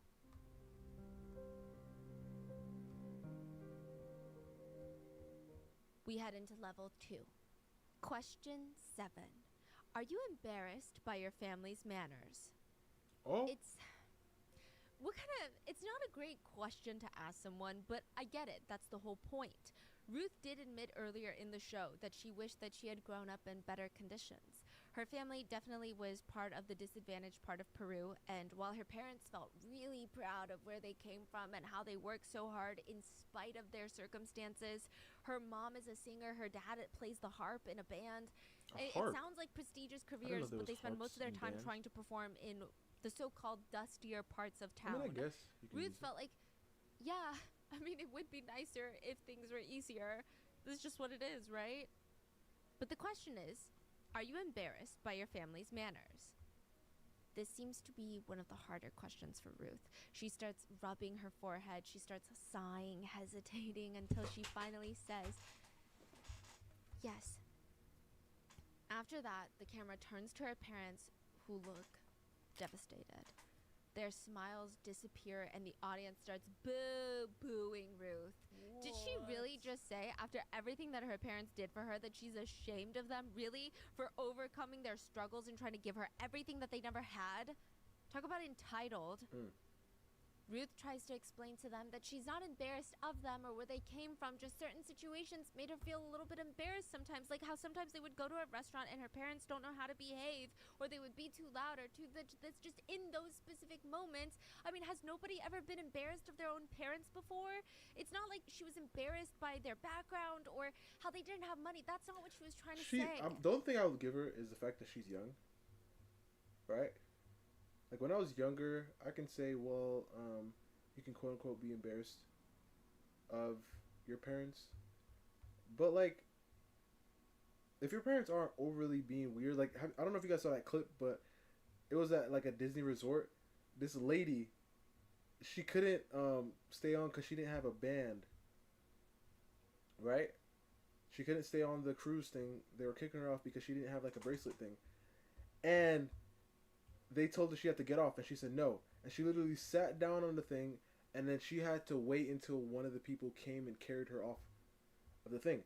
And her son, you could just see her son. Her son was like, come on, let's go. Like, that right there, I could see being embarrassed. Right? Her son started crying and stuff. I can see being embarrassed at a certain point like that. But, like, just in general, no. Just in general, no. If they're overly acting like weird, sure, but if they're not really bothering anybody, then I don't know, like, why. But as a kid, you can always, like, as a kid, you were always like that. You're like, no, like, mom, like, I don't. It's just like having parents is like lame. You know what I mean? Like, when you're a kid, it's like, come on, like, I don't want them to see you. Like, what? You don't want them to see you? Like, they got parents too, probably. And you can also think about, like, the media and everything that we're teaching people, like, they're kind of, like, making you afraid to be seen with your parents, which is so crazy when you think about it in hindsight. Ruth's parents were a little bit blindsided by this whole thing. Not even just the answer to the question, but the show itself. Ruth did not prepare them for the show because this is the first episode of the show. They couldn't even watch old episodes to get an idea of what they were walking into.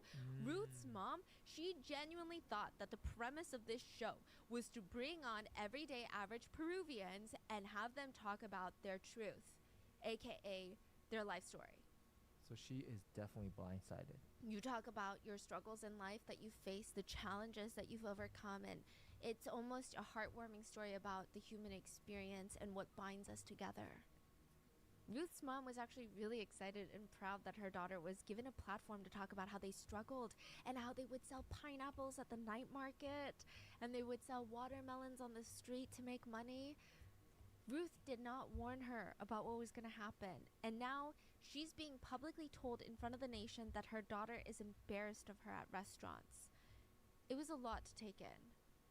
Ruth's dad had a little bit of a stronger feeling about the whole show, okay? Call it skepticism, I don't know, but he was begging Ruth not to do it. It just doesn't make sense. What kind of TV show is willing to pay you that amount of money to share a heroic story about selling fruits at the market to make rent? That just doesn't make sense. That's not how TV works. He knew He even something was told up. Ruth till the very last moment, right before they stepped on the stage, please don't do this. Don't do this. Just don't do it. Ruth's mom would come up behind him scolding him, you don't support your own daughter. Oh my How can gosh. you say that? You see? We have to help You see, her this with is why you gotta whatever listen she to the wants pops. achieve.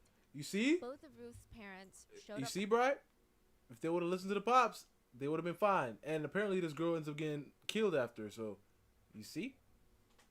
You see, you can't even really blame him too much. I mean, obviously, you can, kind of, because he could have just said, no, I'm not going on. Because she needs to have two people. Oh, no, she needs only two. So her mom and her boyfriend could have went up there. For filming. But you can just tell sitting there, Ruth's mom seems a lot more relaxed, at least in the beginning, excited even. And Ruth's dad, I mean, his anxiety was practically tangible. He knew something was The up. host He even knew something asked, was up. what are you so nervous about? Are you worried? He said, I don't trust you. Yes, I'm worried. What are you so worried about? The things I'm gonna find out about my daughter? I'm worried about if there's ugly things that I will never be able to forget. Ruth's mom, though, is sticking by her side. Well, I have a lot of confidence in our daughter. Since she was a little girl, I would talk to her and I would teach her and I told her how to behave, and hopefully she listened to all my advice, and I am very confident to her. You're I confident don't think in that her? there's anything wong with her, anything weird that's going to come out of this, and Listen, as soon if as that is the case, as soon as you ship your kids off to school, no matter what you taught them, it could be changed. I want you guys to know that right now. No matter what you teach your kids, right? No matter what morals you've instilled into them, as soon as they step out and get into that school building, you don't know what you go get. Just like every single one of these parents of the kids who end up, lighting it up, they're always like, oh, they were just such a good kid. They would never do something like this. They were not. Oh, really? Yeah. I taught him to always treat people with oh, really? I guess there was some rewiring happening in there somewhere. probably gonna faint. But now is just a lot. It seems like they don't even really know how to react to that question. Question number 8. Have you ever taken the morning after pill more than once? My Yes. gosh. 3 times. Oh! They And didn't the they didn't even answer is ask. True. They didn't even ask if it was 3 times. Peru is a pretty conservative country, so it's just definitely an uncomfortable question to ask somebody. It's not like the US where everyone's like, okay, yeah, moving on, next question. First of all, There's that's a not lot of moving on. I stigma mean, in attached the to world, that. I mean, now. There's going to like, be a lot overall, of I guess. shaming that is involved with something like that. Question number 9. Would you forgive your boyfriend if he cheated on you? This one does not seem to bother Ruth much. She just responds to it straightforwardly. No. The answer is true. I mean, it's not really the most insane question. It doesn't even reveal anything about anyone. It doesn't answer or reveal if Brian did cheat on her. It doesn't reveal if she cheated on him. It's just, would you stay with someone who cheats on you? Answer is no? Okay, moving on. The audience seems very uninterested in this question compared to the others. In the others, they would be gasping, they'd be wooing, they'd be booing. But this one, they're just like, okay, next. But Ruth, after responding to this question, she seems to start getting a little bit uncomfortable. She keeps kind of shifting in her chair, adjusting her shirt, Because she Yep. cheated on him. sighing nonstop. Beto, the host, turns to Ruth and asks if she wants her own family one day. Yes, but I think I'd rather adopt than have my own children. Wait, so I- they fill in with like these filler questions? Yeah, so they just like to get to know the contestant between the questions. Uh, And I think they're trying to provide more context, and it's almost like they have these filler questions that lead up to the actual question. I'm scared of the pain of giving birth, and I think it's beautiful to give a new home to a child that's been abandoned. Beto turns to Brian and asks if he wants a family and a child. He says, yes, I do. Okay, well, great. Question number 9. Oh, Do my. you ever feel like your boyfriend does not deserve you? Oh! Ruth glances and she responds. Have very any of you slowly. guys seen the Joker movie? Have any of you guys seen the Joker movie? Listen, I ain't saying it's right, but hey. I ain't saying it's right, but hey. Oh my gosh, bro. And he just has to sit there and take it. I mean, he don't have to, Yes. but hey. The look on Brian's face. I mean, it's what you expect. He clearly does not look happy to hear her response, but at the same time, he's trying his best to look like it doesn't affect him because he's on national television. He tries to smile, but it's one of those like awkward, I don't know what to do right now type of smiles. Like, okay, sure. I'm telling you, bro. The host asks him, "How are you feeling?" I didn't know that she felt like that, but I'm okay with it, I guess. I mean, what can I say right now? Last question before Ruth passes level 2. Question number 11. Do you really work at the call center? Oh. Ruth is a university student that works at one of those customer call centers to help pay the bills. She can't afford to just be a university student, so she needs to work on the side to pay for her tuition. She has been working there for the past 8 months, or at least that's what she told her parents and her boyfriend. The answer is no. Ruth states she does not actually work at the call center. Her parents look confused because why would she lie about something like that? And if she doesn't work at the call center, where is she working? Because clearly she's making enough money to support herself. And if she works somewhere else, why wouldn't she just tell them where she actually works? Oh my gosh, bro. This is how Unless- people get. The robotic voice comes back on. The answer is true. She does not work at the call center. When you want to find someone in Peru, you go to the media.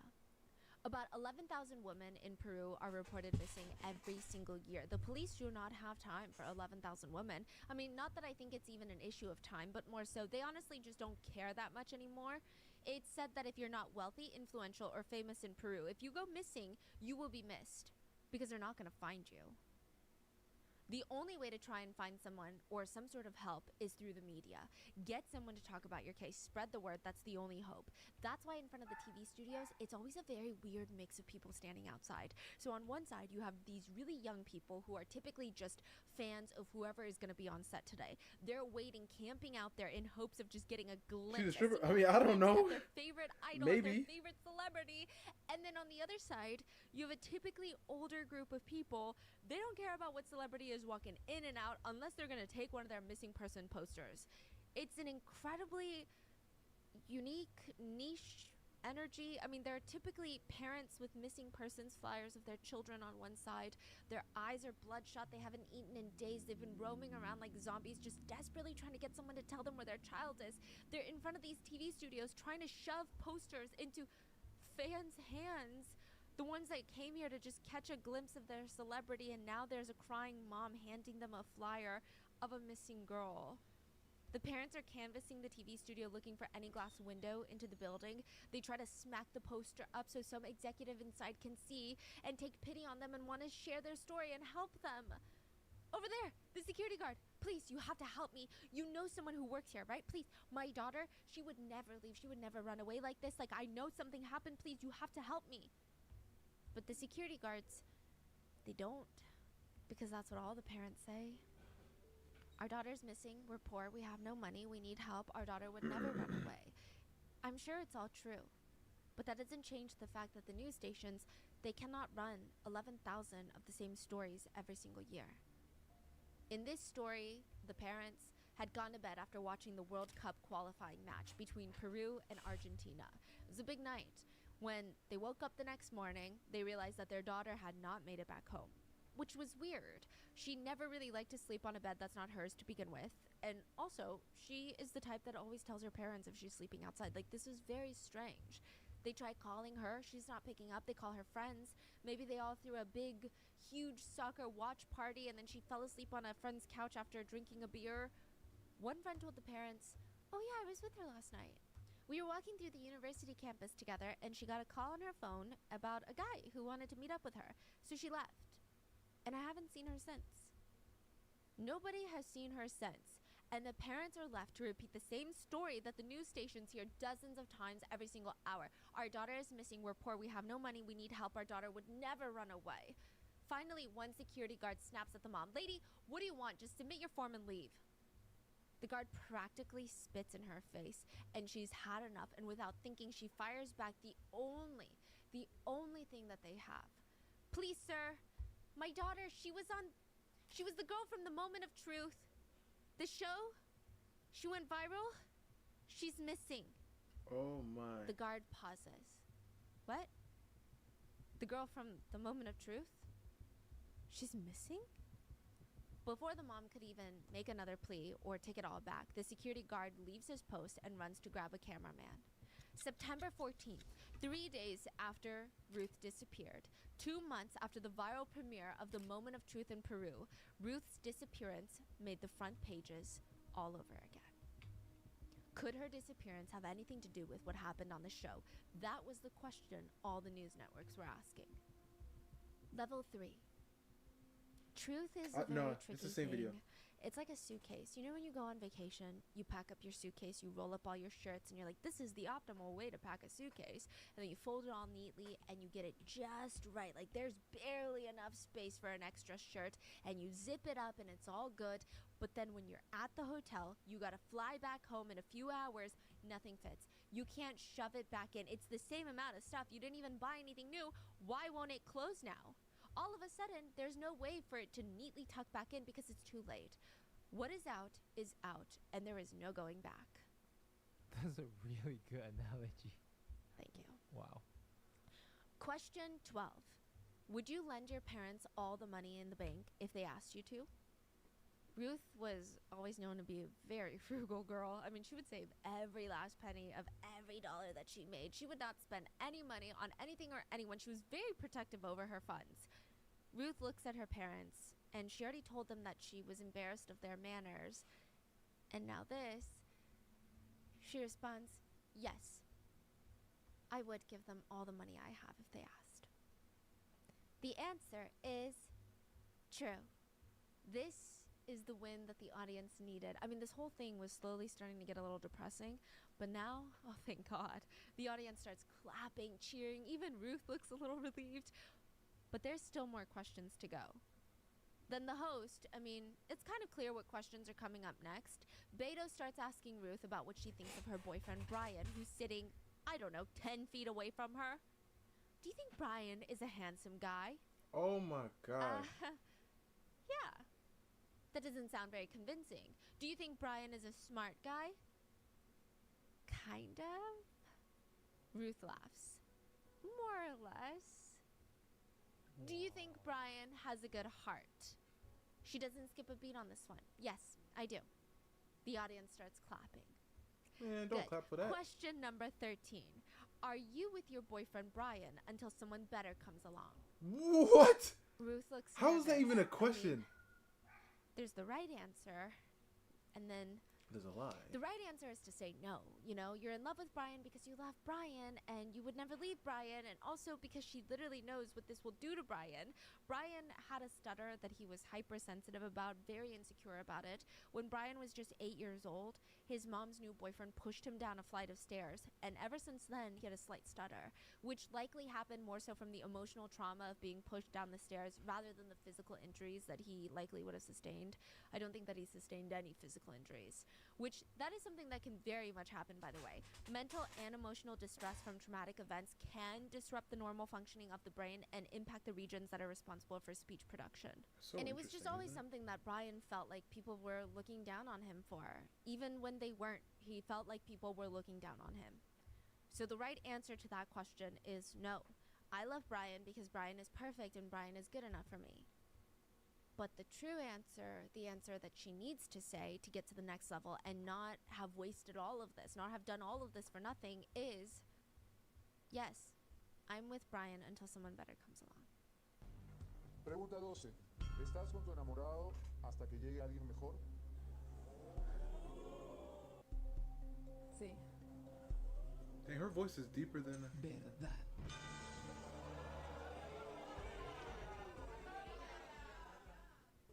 Brian looks honestly speechless. He doesn't even look shocked. It's like when you know something is true, but to hear it said out loud adds another layer of trauma. That's what this looks like. And what's the reason? Who would be better that comes along? The host asks Ruth what her ideal man is. I mean, I'm fine with Brian, but I think I would like someone who's in a better financial situation. She said that she just really wants someone who's very ambitious, and Brian just really isn't that. Brian looks really betrayed by this. He thought that they bonded through sharing the same experiences growing up. Ruth had to go help her parents sell pineapples at the market. Brian had to help his mom sell pre-made breakfast plates. His mom would be in the dirt floor kitchen. Literally, the floor of the kitchen was dirt. And she'd be cooking up these breakfast plates that they would shove into these flimsy to-go containers and try to sell them to workers throughout the town. That's how he grew up, and his prized possessions as a kid were his old soccer posters that he taped onto his childhood bedroom walls. They're like peeling off the walls because they're that old, but those are his prized possessions. It's not like he wants to be a taxi driver. It's the only job that he can get right now. He's just trying to do his best. So yeah, the answer, it sucked. It cut deep. The whole time, Brian's face looks really stoic. He doesn't have a lot of expression on his face, just he looks indifferent.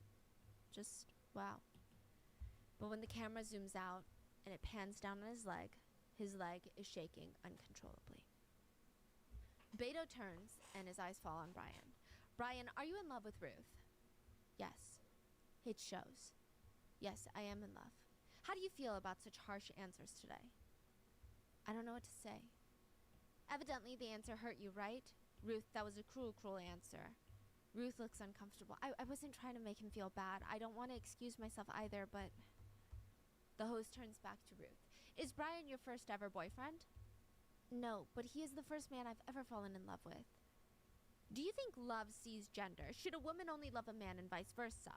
Now, to give you some extra context here for where we're headed, Peru is a very conservative country. There is a heavy emphasis on masculine head of the house roles. The patriarchy lives strong. And, I mean, yeah, Peru is conservative, but I would say, just like everywhere else in this world, everywhere has conservative parts of their country, so I'm sure everyone can relate. But in Peru, gay marriage is not legal. It's not even recognized as a union. But Ruth, like any normal, honest being, tells the host that she thinks anyone can love anybody. The audience kind of reacts like she's saying some very controversial things. Like some people are like, yeah, some people are like, boo. Beto turns to Ruth. Question 14. Do you have sexual fantasies about women? Oh! Ruth's dad looks like he's in pain. He looks like he's in agony. Yo, like I don't care. I don't care how much money you give me at this point, bro. Oh my, yeah, but she said years worth. You see what happens, bro? They always just... They go to the people who are like in need, like really in need. Oh my gosh, bro.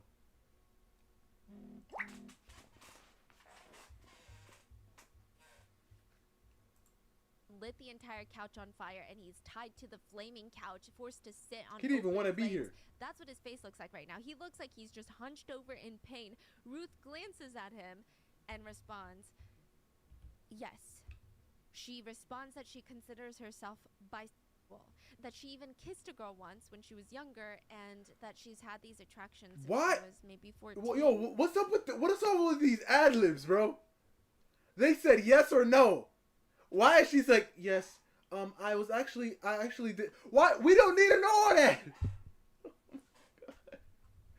Oh my Her parents gosh. are practically in physical pain at this point. Her mom is rubbing her eyebrows like she's got this giant migraine.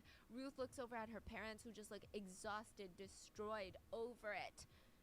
Question number 15. Do you think you can maintain your current life and relationships without resorting to lying anymore? Ruth glances at her family. No. Because at this point, she has revealed so much. Honestly, too much. What more does she have to reveal? What more can she say? I mean, really, how can she go back to her life? And also, a lot of netizens think, is there anything worse that she can admit to than being bisexual?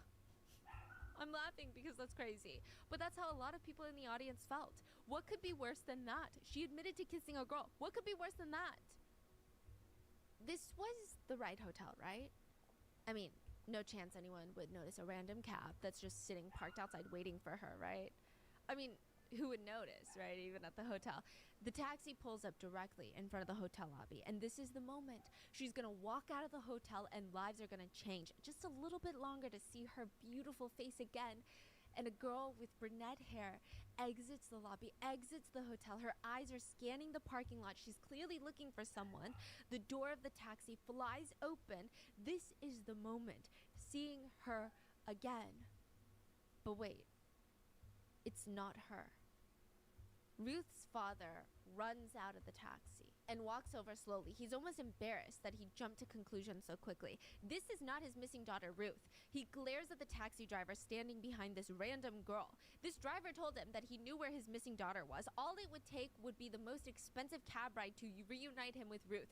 $250 to get him to the hotel that Ruth is staying at. That's what he told Ruth's dad.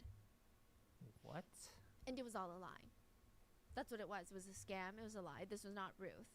The girl doesn't even look to be the taxi driver's daughter either. It looks like she's just caught up in something a lot darker. Wait, that's it? It was a scam? Just a scam. The taxi driver, let me just drive you there and pay me the money and left. Yeah. Ruth's dad looks at this strange girl that's not Ruth and just tells her, go home. Just go home. Whatever it is, your parents are going to forgive you. She looks like a runaway. So just go home. And with that, Ruth's dad breaks down and bursts into tears. But some people find his story a little bit interesting. He never mentioned the taxi driver's name, never reported what hotel it was and what happened to the girl afterwards. How did he get home? Did the taxi driver take him home? It was just a strange story. The authorities get another tip about Ruth's disappearance soon after. A minor states that he lives in the same neighborhood as Ruth and Brian, and he tells the police another very interesting story. He tells the cops that on the evening of September 11th, the last day that Ruth was seen, he was paid 50 sols, around $13, to be a lookout at the bus stop. The last thing the boys saw was Ruth being shoved into the back of a moto taxi by two shadowy figures. Level 4. The questions, like I said, are on a pyramid scale. So level 4 now just has 3 questions. Just 3 more questions and that's it to get to level 5. At this point, if she passes level 4, she's gonna win $5,000. That's like the equivalent of someone winning like $60,000 in the US. Dang. It's a lot of money. Yeah. Question 1 of 3 for level 4. Do you think your parents would be proud of you if they knew what you did for a living? No. Oh my gosh. Ruth tries to explain. It's not like I do anything illegal, but I don't work at the call center, and it's just, I'm embarrassed about it, and I came onto the show to tell the truth about my life to my parents and to everybody, but also to escape what I do for a living. So, but no, the answer is no. They would not be proud. Question 2 of 3 for level 4. Do you work at a nightclub, Ruth? Ruth hesitates. She looks at her parents, and they already know the answer before she even says it. Their heads are hanging. Their eyes are closed in disappointment. Just to give you some extra context, cut the commercial. In Peru are a little bit different. So from my understanding, and please correct me if I'm oh mistaken, my but gosh. from my understanding, there are nightclubs in tourist areas in Peru that are very similar to what you would expect nightclubs in the US to be like, just clubs. But most other nightclubs are known to be places in which one could solicit work. Of course. Whereas maybe we might not make that connection here in the US. And side note, sex work is completely legal in Peru. Ruth's mom bends down and puts her head in her hands. She looks heartbroken. Her father I told you. So conflicted. He doesn't want her to answer. He doesn't want her to continue playing this game. But at the same time, he knows that she should at least reveal it, because how else would he ever know the truth about his daughter? It's like, do you want to know? Do you not want to know? That's the dilemma. Brian, on the other hand, he doesn't even want to hear anything anymore. But Ruth has to answer.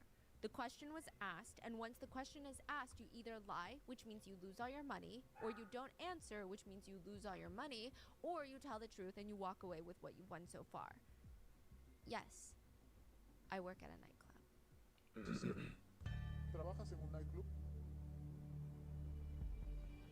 Sí.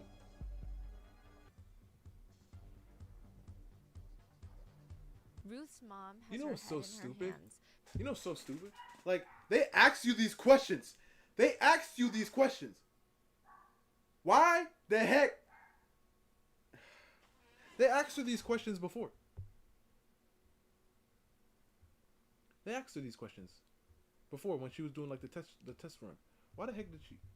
Okay, this is dumb. Oh, this girl dumb. But 60K? I mean, listen, there's no amount of money that's gonna make me. I mean, obviously, I wouldn't do anything like this that I'm like that ashamed of to feel like there is money like that I can be blackmailed with in a sense, because they know the answers. But like, because even if she said no and lied, they would have said the answer is true. She would have still got caught up. But it's like there's not a thing that I believe. Yeah, there's not a thing. There's not one thing.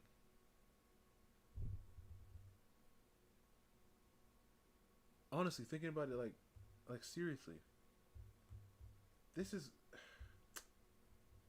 bro. They always just find the people who are down, bro. I'm telling you, man. Man. She doesn't even want to make eye contact with her own daughter. She's hiding her face. She can't even look up and look at the cameras. She just wants to sink and disappear into the couch. Ruth tries to explain, and I don't know if it makes it any better.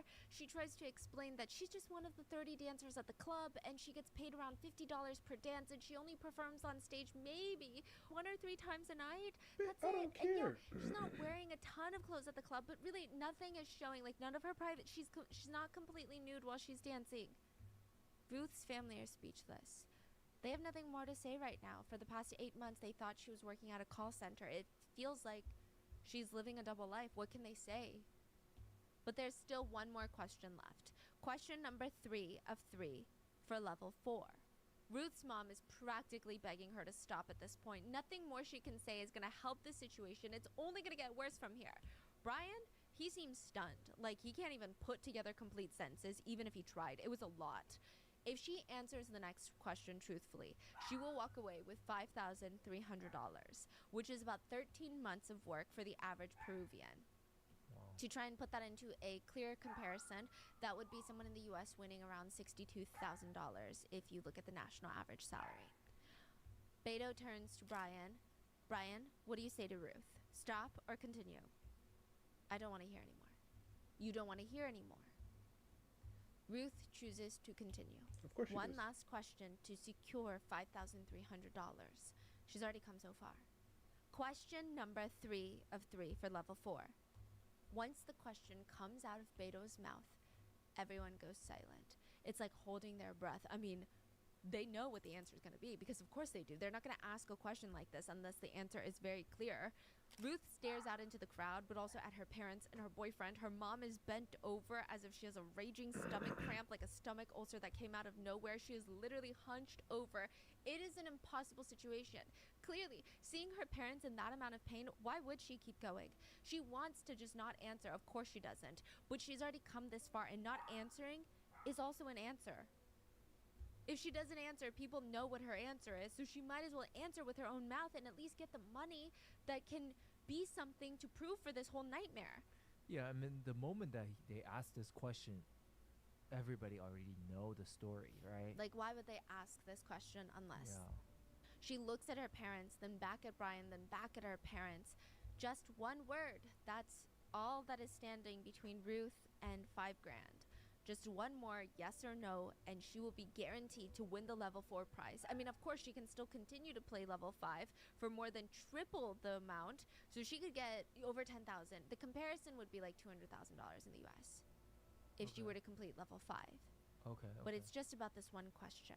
Yeah. So she So answers. this is Yes. what I'm getting now, it's like it's not really a truth telling show. It's literally you agree to air your darkest secret for money, basically. Yeah. So they already know what's true. So they're just like, here's a list of your darkest secret. Every time you unveil more, I'm gonna give you more money. Exactly. Yeah, they're not paying for truth. Yeah, they already know. We already know the truth. Yeah. Wow. And it's like, I think they're just paying to watch your whole life fall apart, question by question, really. Yeah. They ask the question, and she responds, yes. Everyone is just kind of gasping What in is the shock question? and disbelief. I mean, it's the type of confession that makes you go, What is the question? Am I tripping? it was a lot. If she answers the next question truthfully, she will walk away with $5,300, which is about 13 months of work for the average Peruvian. Wow. To try and put that into a clear comparison, that would be someone in the US winning around $62,000 if you look at the national average salary. Beto turns to Brian. Brian, what do you say to Ruth? Stop or continue? I don't want to hear anymore. You don't want to hear anymore. Ruth chooses to continue. One last question to secure $5,300. She's already come so far. Question number 3 of 3 for level 4. Once the question comes out of Beto's mouth, everyone goes silent. It's like holding their breath. I mean, they know what the answer is going to be because of course they do. They're not going to ask a question like this unless the answer is very clear. Ruth stares out into the crowd, but also at her parents and her boyfriend. Her mom is bent over as if she has a raging stomach cramp, like a stomach ulcer that came out of nowhere. She is literally hunched over. It is an impossible situation. Clearly, seeing her parents in that amount of pain, why would she keep going? She wants to just not answer. Of course she doesn't. But she's already come this far, and not answering is also an answer. If she doesn't answer, people know what her answer is, so she might as well answer with her own mouth and at least get the money that can be something to prove for this whole nightmare. Yeah, I mean, the moment that they ask this question, everybody already know the story, right? Like, why would they ask this question unless? Yeah. She looks at her parents, then back at Brian, then back at her parents. Just one word. That's all that is standing between Ruth and $5,000. Just one more yes What or is no, the and answer? she The will question. be guaranteed to win the level 4 prize. I mean, of course, she can still continue to play level 5 for more than triple the amount, so she could get over $10,000. The comparison would be like $200,000 in the US if she were to complete level 5. Okay. But it's just about this one question. Yeah. So she answers. This is yes. what I'm getting now. It's like it's not really a truth telling show. It's literally you agree to air your darkest secret for money, basically. Yeah. So they already know what's true. So they're just like, here's a list of your darkest secret. Every time you unveil more, I'm gonna give you more money. Exactly. Yeah, they're not paying for truth. Yeah, they already know. We already know the truth. Yeah. Wow. And it's like, I think they're just paying to watch your whole life fall apart, question by question, really. Yeah. They ask the question, and she responds, yes. Everyone is just kind of gasping in shock and disbelief. I mean, it's the type of confession that makes you go, what? Is this for real right now? A woman's voice interrupts the commotion, and it is the loudspeaker that announces the results. The answer is, and the audience goes even more quiet, holding their breath, anticipating the answer. The answer is true. And the audience is basically buffering in disbelief. They're at a complete lack for words. They look at Ruth's loved ones on stage, hoping that they're going to be the ones to break the silence. Her mother can't even make eye contact with her. Her father is fighting back tears. And Brian, her boyfriend, his eyes are glazed over, like he's disassociating. A producer called him a zombie, that his face was registering nothing in that moment, because they too are at a loss for words. It is Ruth that eventually breaks the silence. It was just twice. We needed money. We were in a bad situation, and it won't happen again. It's never going to happen again. What? Beto gives her a chance to explain, so she elaborates. I mean, the whole money thing, but there were also no options, and it's not like she enjoyed it. She explains how she was bedridden with guilt for 3 days. She couldn't bring herself Oh to my for gosh. 3 days. More silence. Beto tries to ease the tension. You have now passed the 4th level and have $5,000 in your This account. girl, she was out But there. it cost you so much. Wait, She's- so We don't know question yet. You will soon. Okay. You've already taken off your mask in front of the mirror, in front of your parents, in front of the whole country. Still, your parents are suffering. You must make a decision. Ruth has two options now. She can either walk away with the $5,000 or continue to answer the last 3 questions in hopes for doubling the reward. Before she answers, Beto continues and asks the family, what do they want her to do? Brian is bouncing his leg trying to avoid the questions, the attention, everything. Her father says it's up to her to make the choice. Her mother says, I want to leave, love, I want you to leave. Wow. Then from the crowd, one brave audience member heckles and the rest join. Go home, leave, don't do it, don't continue. No way. The crowd is letting their disapproval Even the be crowd known, is like, literally yo, booing Ruth off the stage. go. She has no choice but to say that she's going to stop now. 3 questions short of tripling her cash prize. The game comes to an abrupt end.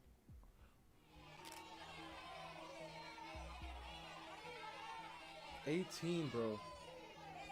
Yo. For the audience to Yo. tell her to stop? 18, bro. 18. This girl, hold up. She said she was about to tell us.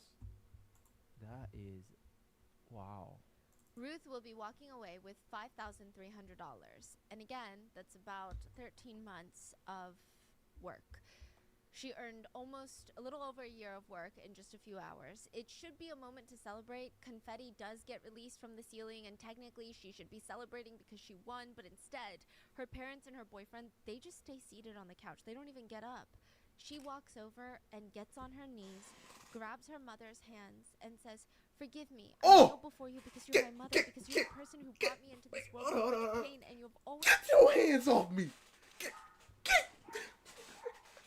What? Oh my gosh. Because listen, Brian. Listen. It's another thing of being told these things. It's one thing being told these things, Brian, right?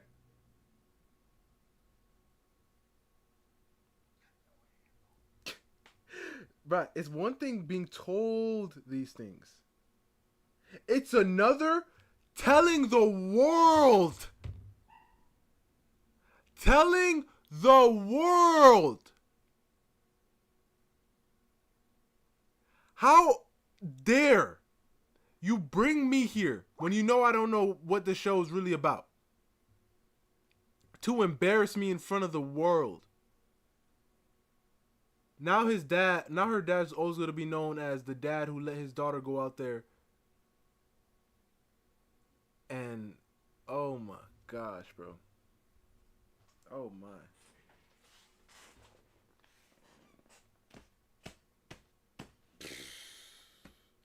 The whole world knows, Brian. Look, we know now. I didn't even know about this, but now we know because she told the world. Oh my gosh, bro. Oh my. Oh my.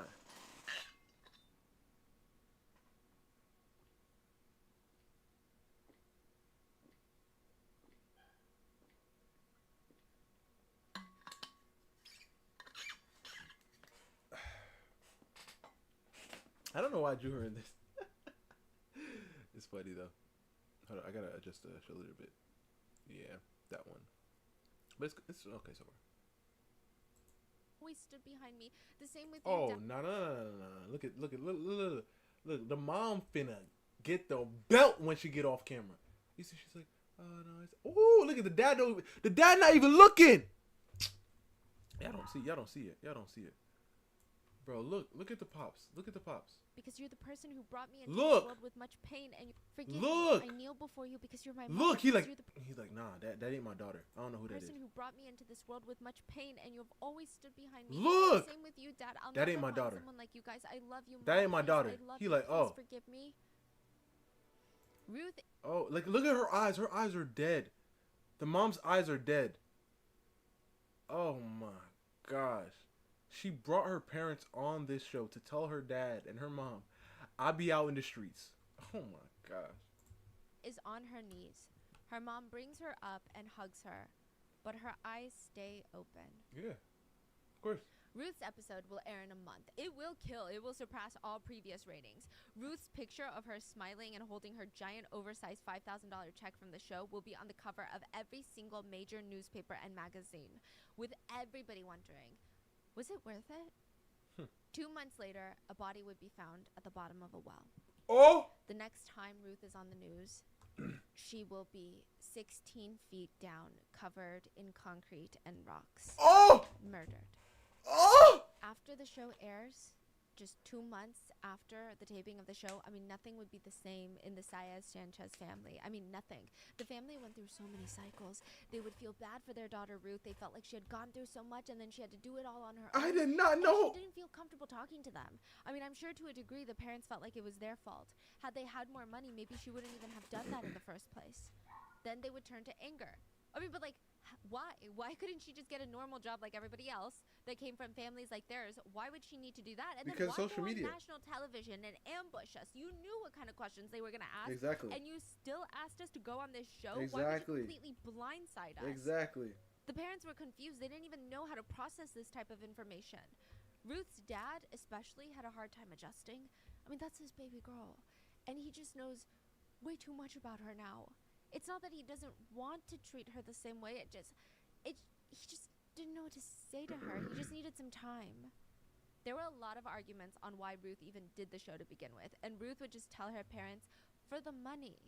Other time, Ruth's mom would stare at her and she would just have these tears in her eyes. What happened to you? I told you. Done this? I mean, bro, I told you, as soon as you give your kids to the world, okay? And when I say the world, I mean like the schooling systems. Like when you let other people dictate what your kids hear, they're not your kids anymore, Bri. They're not. She looked at her daughter and said, "What happened to you?" She never showed her daughter out here. She was never on the pole. What? Her daughter never saw this from her. But the world showed her daughter this. So her daughter thought, oh, you know what? It's normal, right? How on earth, Brian, listen to me. You can have whatever opinion you want. But how can she live in a super, super conservative country? Hear me. She lives in a super conservative country, right? And you can say, oh, well, there's here and there's, yeah. But she lives in a super conservative country, right? But she believes, or she has the boldness to say on the media of the super conservative country, anybody could be with whoever they want to be with. What? Here you decide to say that? And why did she think it was fine to say that? Because the world is telling us, hey, we open and free, but I bet you ain't going to the Muslim countries and saying that. Oh, nah. You ain't saying that. Because you ain't leaving alive because they know how serious it is. She boldly on TV was like, yeah. And she ad-libbed, yeah, there was this girl too, and she was bad, and I ended up, she ad-libbed that. They never asked for extra information. She just threw it out there. Oh my gosh. And I bet her boyfriend, as soon as he went home that day, because it was 2 months after, as soon as he went home that day, his boys were laughing. They said, oh my, I saw you on TV. And your girl, she said she be on, and then he snapped. He was laughing with them too. He's like, yeah. And then he waited. It got a little too out of hand. And he was like, you know what? Oh, nah. You embarrass me like that? For the world? Oh, nah. Oh, my God. Oh, my gosh. Are you? She would walk over and start wiping her mom's tears and giving her pats on the face and little kisses on the cheek. Oh, don't touch me with them dirty hands. Those are all things I said for the TV, but mommy, you... Them dirty hands? What? Should we... Bri, I'm telling you, the group chat was lit up. Bri, they were sending him screenshots of his face, bro. Oh my gosh. As soon as they said, are you looking for somebody better? She said, yes. They had that on a loop. Oh my gosh, bro. I'm telling you, like, these people are so bold. And it's a similar thought that I have of when like girls hit like their boyfriends, like, I mean full force. There's this level of oh, nothing is going to happen to me. Bri, I'm gonna tell you this right now. There ain't no, like, I don't care where I am or who I am. There's no way I'm walking up to some guy and saying, just saying a whole bunch of crazy stuff to him. Right? Because I know we are going to get into a fight after that. You know what I mean?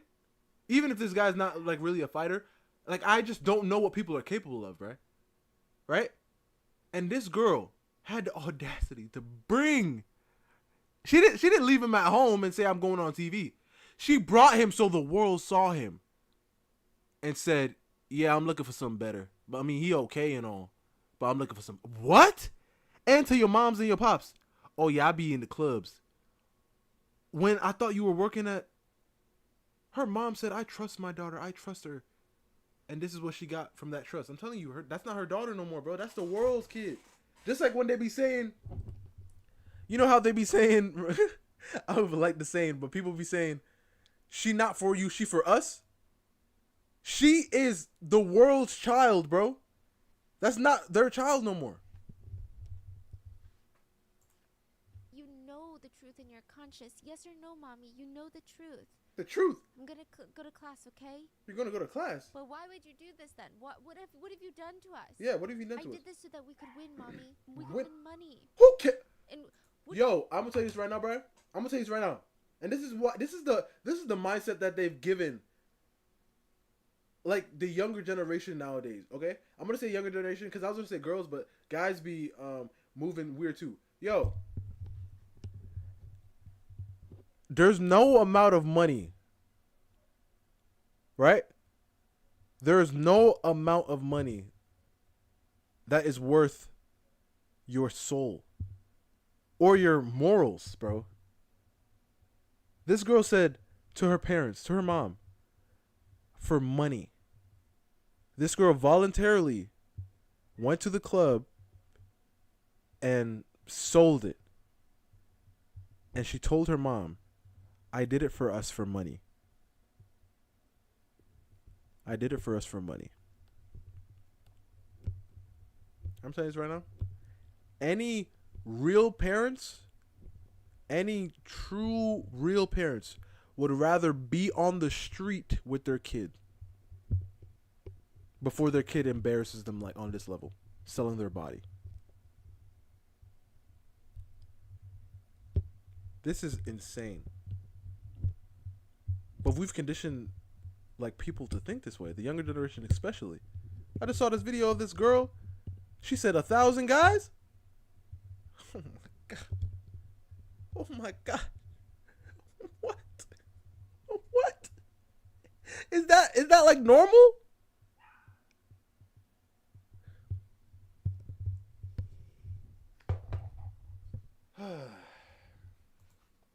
What are the people gonna say? Our family, relatives, everyone in the country that's gonna see it? What about that? I don't care, mommy. I don't care. It doesn't matter to me. It's gonna matter. They always say it don't matter in the beginning, bro. Because the money looks so nice. They always say it don't matter in the beginning. They always say it don't matter in the beginning, bro. They always say that. How else was she supposed to earn that type of money in that type of time? She wanted to open up a salon so that she could take care of her family and make sure that her parents don't need to worry about money. This show was going to move her closer to her dream. I mean, rapidly. Fine, maybe she's going to be the laughing stock of the nation for a while, but at least she would have some sort of future. No. You see, this is the thing. Because you guys... There's another thing. I keep pausing a lot, I know, but this is something I'm so serious about. It's like, you need to understand, your life is not your life. Every decision you make is reflected on your entire family, right? If you decide to do all this, I don't know, that one girl, like I said, the girl who said 1,000 guys, guess what? Her mom and her dad are always going to be known as the parents who have the daughter who sold her body to 1,000 people. They will always be known as that. They're gonna be walking in, you know, going to the supermarket. Oh, ain't you the pops from that chick who was wow? Yeah. Something happened to the daughter. She gets like a DUI or something. Oh, aren't you the dad of the daughter who got the DUI who did the thing and you always be known like you're not your own. Is that crazy to say? I mean, this like how have we conditioned like the world to think this way? Not the world, but the younger generation especially. How have we conditioned them to believe this? That they can do whatever they want and like it's only on you. That's what she thought. That's what she reasoned with herself. That's what she told her parents. And then the episode aired. The show Value of Truth became the #1 show in all of Peru for 15 weeks straight. The ratings were through the roof. The viewership was, unseen before. Like, this was crazy. The show became a national conversation. Newspapers, other shows, talk shows were talking about the value of truth. They were reacting to it. All the major newspapers, they had the same photo of Ruth smacked on the front covers of everything. Her face was... I'm going up to the parents to say... Oh my gosh, Brian. Listen, that's the day somebody's like not gonna be here no more, bro. Imagine how much is she charging? Oh my gosh. They don't understand, bro. They don't understand. They really don't understand. It just takes one of those people, though.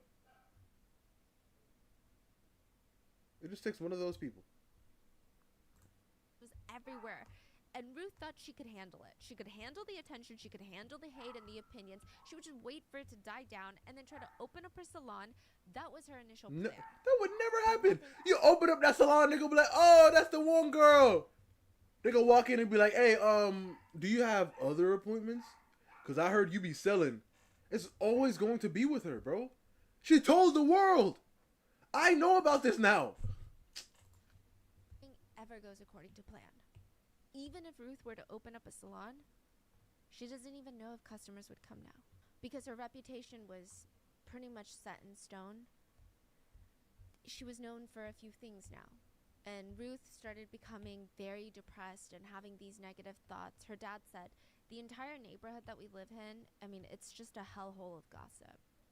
Ruth couldn't even leave the house without people coming up to her, giving her their opinions on what she did and about her last question. Other times they would just stare, point, and tell me what the last question was. I have an idea of it, but just tell me, please. Like she's a petting zoo animal.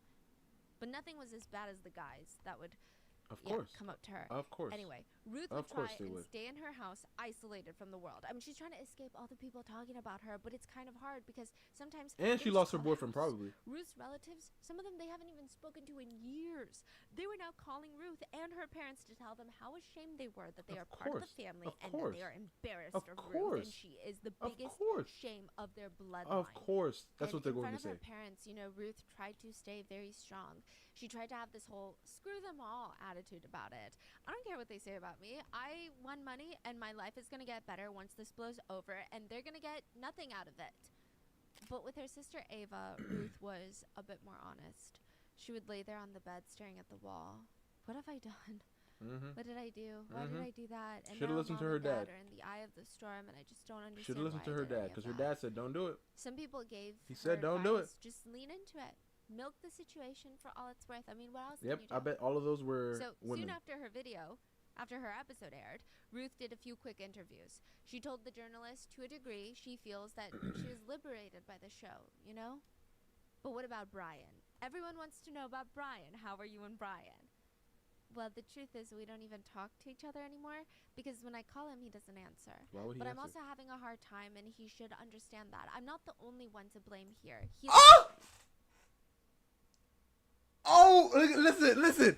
If I saw that clip right after the group chat just hit me up and started flaming me, and she said, hold up, rewind, because I don't want to misquote. But I'm also having a hard time, and he should understand that. I'm also having a hard time, and he should understand that. This is all because of you. Man, people just be chatting. bro. I bet, bro. They sent him this clip too. The clip of the interview. They sent him that clip. She said you should feel bad, and then they start putting the little emojis. Oh my gosh, bro. That tipped me over the edge. The only one to blame here. He is also to blame, and he knows it.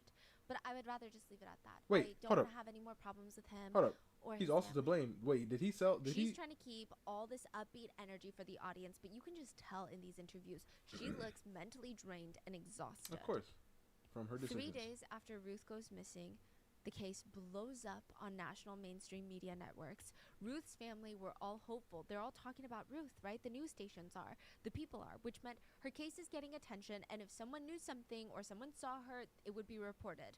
The more eyes, the better. Ruth's mom remembers thinking, yes, I'm gonna find my daughter now. I'm gonna find my daughter. And she expected the news anchors to talk about Ruth's role as the first contestant of one of the most popular TV shows on air currently. Something along the lines of, the girl from the show The Value of Truth is missing. Oh no, they ain't gonna say that. But instead, news anchors all stared into the camera and said, the pursuit from The Value Oh! Oh my gosh. Oh dang. Oh dang. So they won't want to find her. Dang, bro.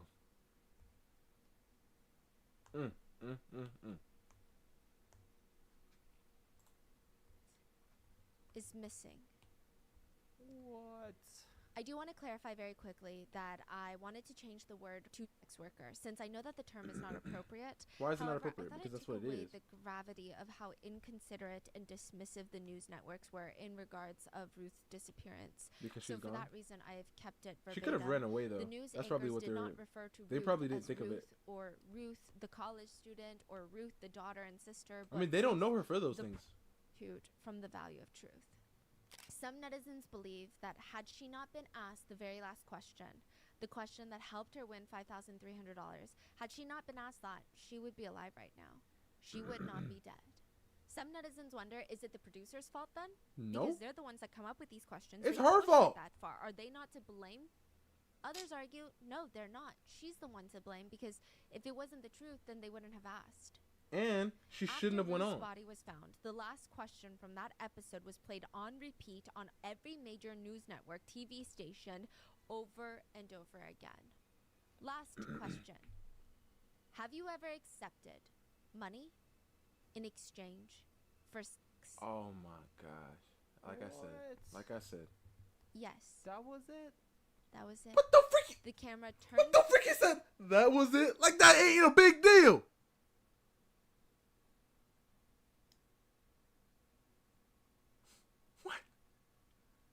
What? That is a big question. I mean, I'm not saying nobody deserved to die over that question, but that is a big question. You go on a first date and then you ask that question. I don't know why, but let's say you ask that question. You're like, have you ever accepted money? Like both sides, really. Have you ever accepted money for that? Yes. Okay. That's good to know. Check. Thank you. Here you go. Don't worry, I'm paying. Even though you probably got. Listen, once again, I'm not saying anybody deserves to die over that, but that is crazy. That is crazy. Oh man. She said a couple and the people. narrative in this story was made. The headlines would run. The nation's green hat slave. ¿Has aceptado dinero a cambio de tener relaciones sexuales? Sí. Oh my gosh, like that? Have you ever accepted? Yeah. And then, this is why I like to just, I wish there were subtitles so just so I can hear it. ¿A cambio de tener relaciones sexuales? He said it so calmly. So they focus on the. You see, I told you. You see, they kept cutting the clip to him, Brian. Sí. Boom. They kept cutting it to him. I'm telling you, the boys were sending him that clip back to back. Focus on the boyfriend. They focus on both. I think that Ruth honestly probably had it harder than Brian, but Yeah. But Brian was also coined that. Yeah.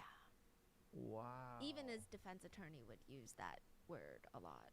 What's the word? Green hat slave. Dang. What? I mean, What? Yeah. So life gets really hard for Brian after the show airs. course And it to does. be fair, it was kind of unfair what happened to him on the show. He was just there to support his girlfriend, but he was ultimately publicly humiliated. Some Peruvians would state that something unforgivable happened to Brian. He was turned into a green hat slave in front For of millions nothing. of people. Peru has a very strong patriarchal course. masculinity prioritized So everybody culture. was- To be a public green hat slave was, in their eyes, Wait, my question is, yeah. how is he a green hat slave? Is he part of the? No. So how is that? I know, is but he it's still considered that? like that got because cheated on. So, okay, I think the difference here, and I think the reason that people called him a green hat slave is, and I was looking into it, and tell me how Jeff Bezos comes up into this, right? So basically, when people use that term as a diss, I don't want to say derogatory, but like a diss, they call someone a green hat slave. Sometimes there's no proof that it even happened. It's just a type of energy, they say, someone carries. For example, after Jeff Bezos was engaged to his new fiancée, Lauren Sanchez, there is a picture of him. It's him and Lauren Sanchez on Leonardo his mega DiCaprio? yacht, Jeff Bezos' mega yacht. Yeah. And her ex-husband, who happens to be an NFL player, is also on the boat shirtless, and they're both looking at him. And they say that even though Jeff Bezos is one of the richest men in the world, he always had this nerdy tech energy that people imagine him to be a green hat slave. So that became a huge meme. And because throughout the whole episode, Ruth was saying things like she doesn't necessarily think that he's smart. She thinks that she deserves better than him. And he's there just supporting her the whole time. A lot of people felt like it was a green hat slave So moment. the whole message together makes him. Okay. Yeah, it wasn't just he was blindsided and cheated on, but I think it was just throughout the episode, all these little things were stacking up. Got it. And yeah, I mean, once you're considered that, it's almost free game for anyone else to disrespect you and make fun of you. I mean, what are you going to do? You're a green hat slave. That's not me saying that. That's what a lot of people were thinking. Brian was walking home one day. This is after it airs. He sees a group of high school boys. Just loitering my outside of the God.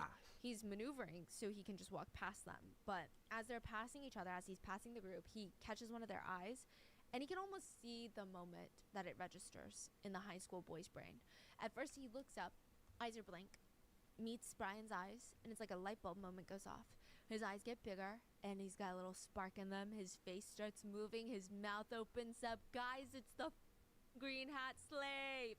The rest of his friends turn. They're uninterested at first, but when they see Brian's face, they light up and they start bullying him, taunting him. He has to run and hide in a nearby store to get away. What? Another time, Brian was caught off guard by a journalist who was waiting for him at his front door. Oh, journalists Brian, too. tell us about what you feel after the episode is aired. Brian won't even look at the camera. Embarrassed with my friends and my family. I started finding out everything she had done to me. How can I feel? You're a man. How would you feel? Yes, I can imagine, and I will try to put myself in your place. But they say that when you love someone, you can forgive everything, right? Depends on what they did, what they've done to you. The things that was shared that day by her, I cannot forgive. You see, and even if he could have forgiven her, Name if it was in something more private, it'd be soul-crushing different. than watching half of your paycheck disappear every month on rent payments. It's like watching your money just vanish into thin air like a giant money bonfire. But with built rewards, you can take hotelstay.com/rotten to start earning points with your rent payments today.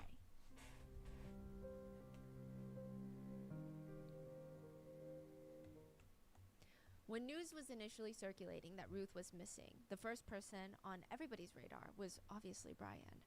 Reporters chased him down asking him questions. What were you doing the night that Ruth went missing?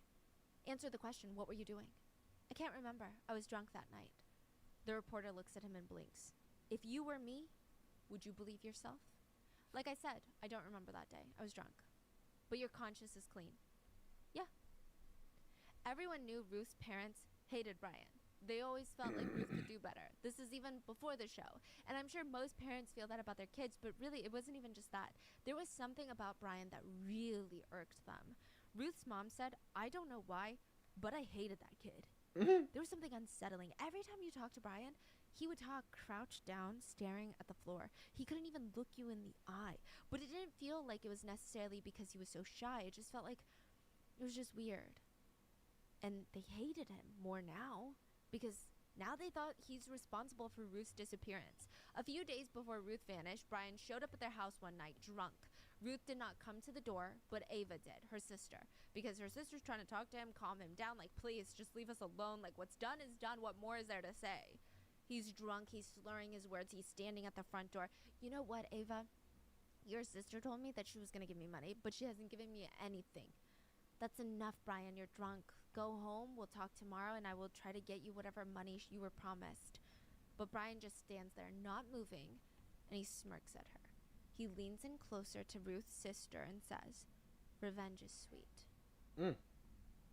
Ruth's family didn't even find out from the police that their daughter's body had been found. I mean, I guess at that point, they didn't even have confirmation that it was their daughter. And I think maybe the family could hope and pray that it wasn't Ruth, but the odds are not really in their favor. A body had been found on Brian's uncle's property, 16 feet deep inside of a well. From the top viewpoint, you could gather that this was a girl, a young woman, but the rest of her body was covered in concrete and rocks. It was hard to identify her from the top. They would need to go in and retrieve her body. So yes, there was a chance that it wasn't Ruth, but who else could it be? Ruth's dad and sister, Ava, they rush to the property, and when they get there and park the car, it's just cameras everywhere, all pointed at them. The reporters are all there. Ruth's dad said the newspapers were desperate, the radio stations were desperate, and I was desperate. It was just all desperation. They were desperate for a story, and I was desperate for my daughter. They waited an hour. The reporters were just with them until the police told them that the body did indeed belong to Ruth. Their daughter was dead. Ruth's dad and Ruth's sister, Ava, they just fold into each other. Reporters keep asking questions and shoving mics in their faces to capture the very first words out of their mouths when they figure out the news. But what can he even say?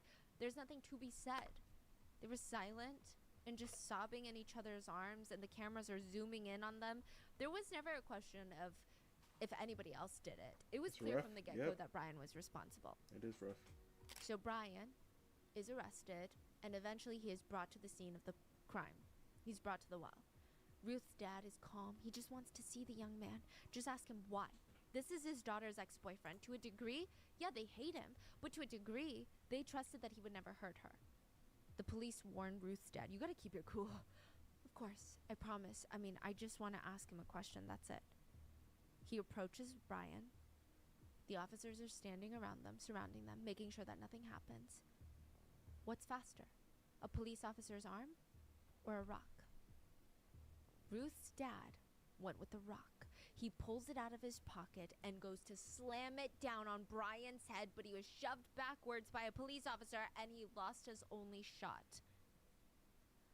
Watching all of this, Ava, Ruth's sister, just drops to her knees crying, screaming Ruth's name over and over again.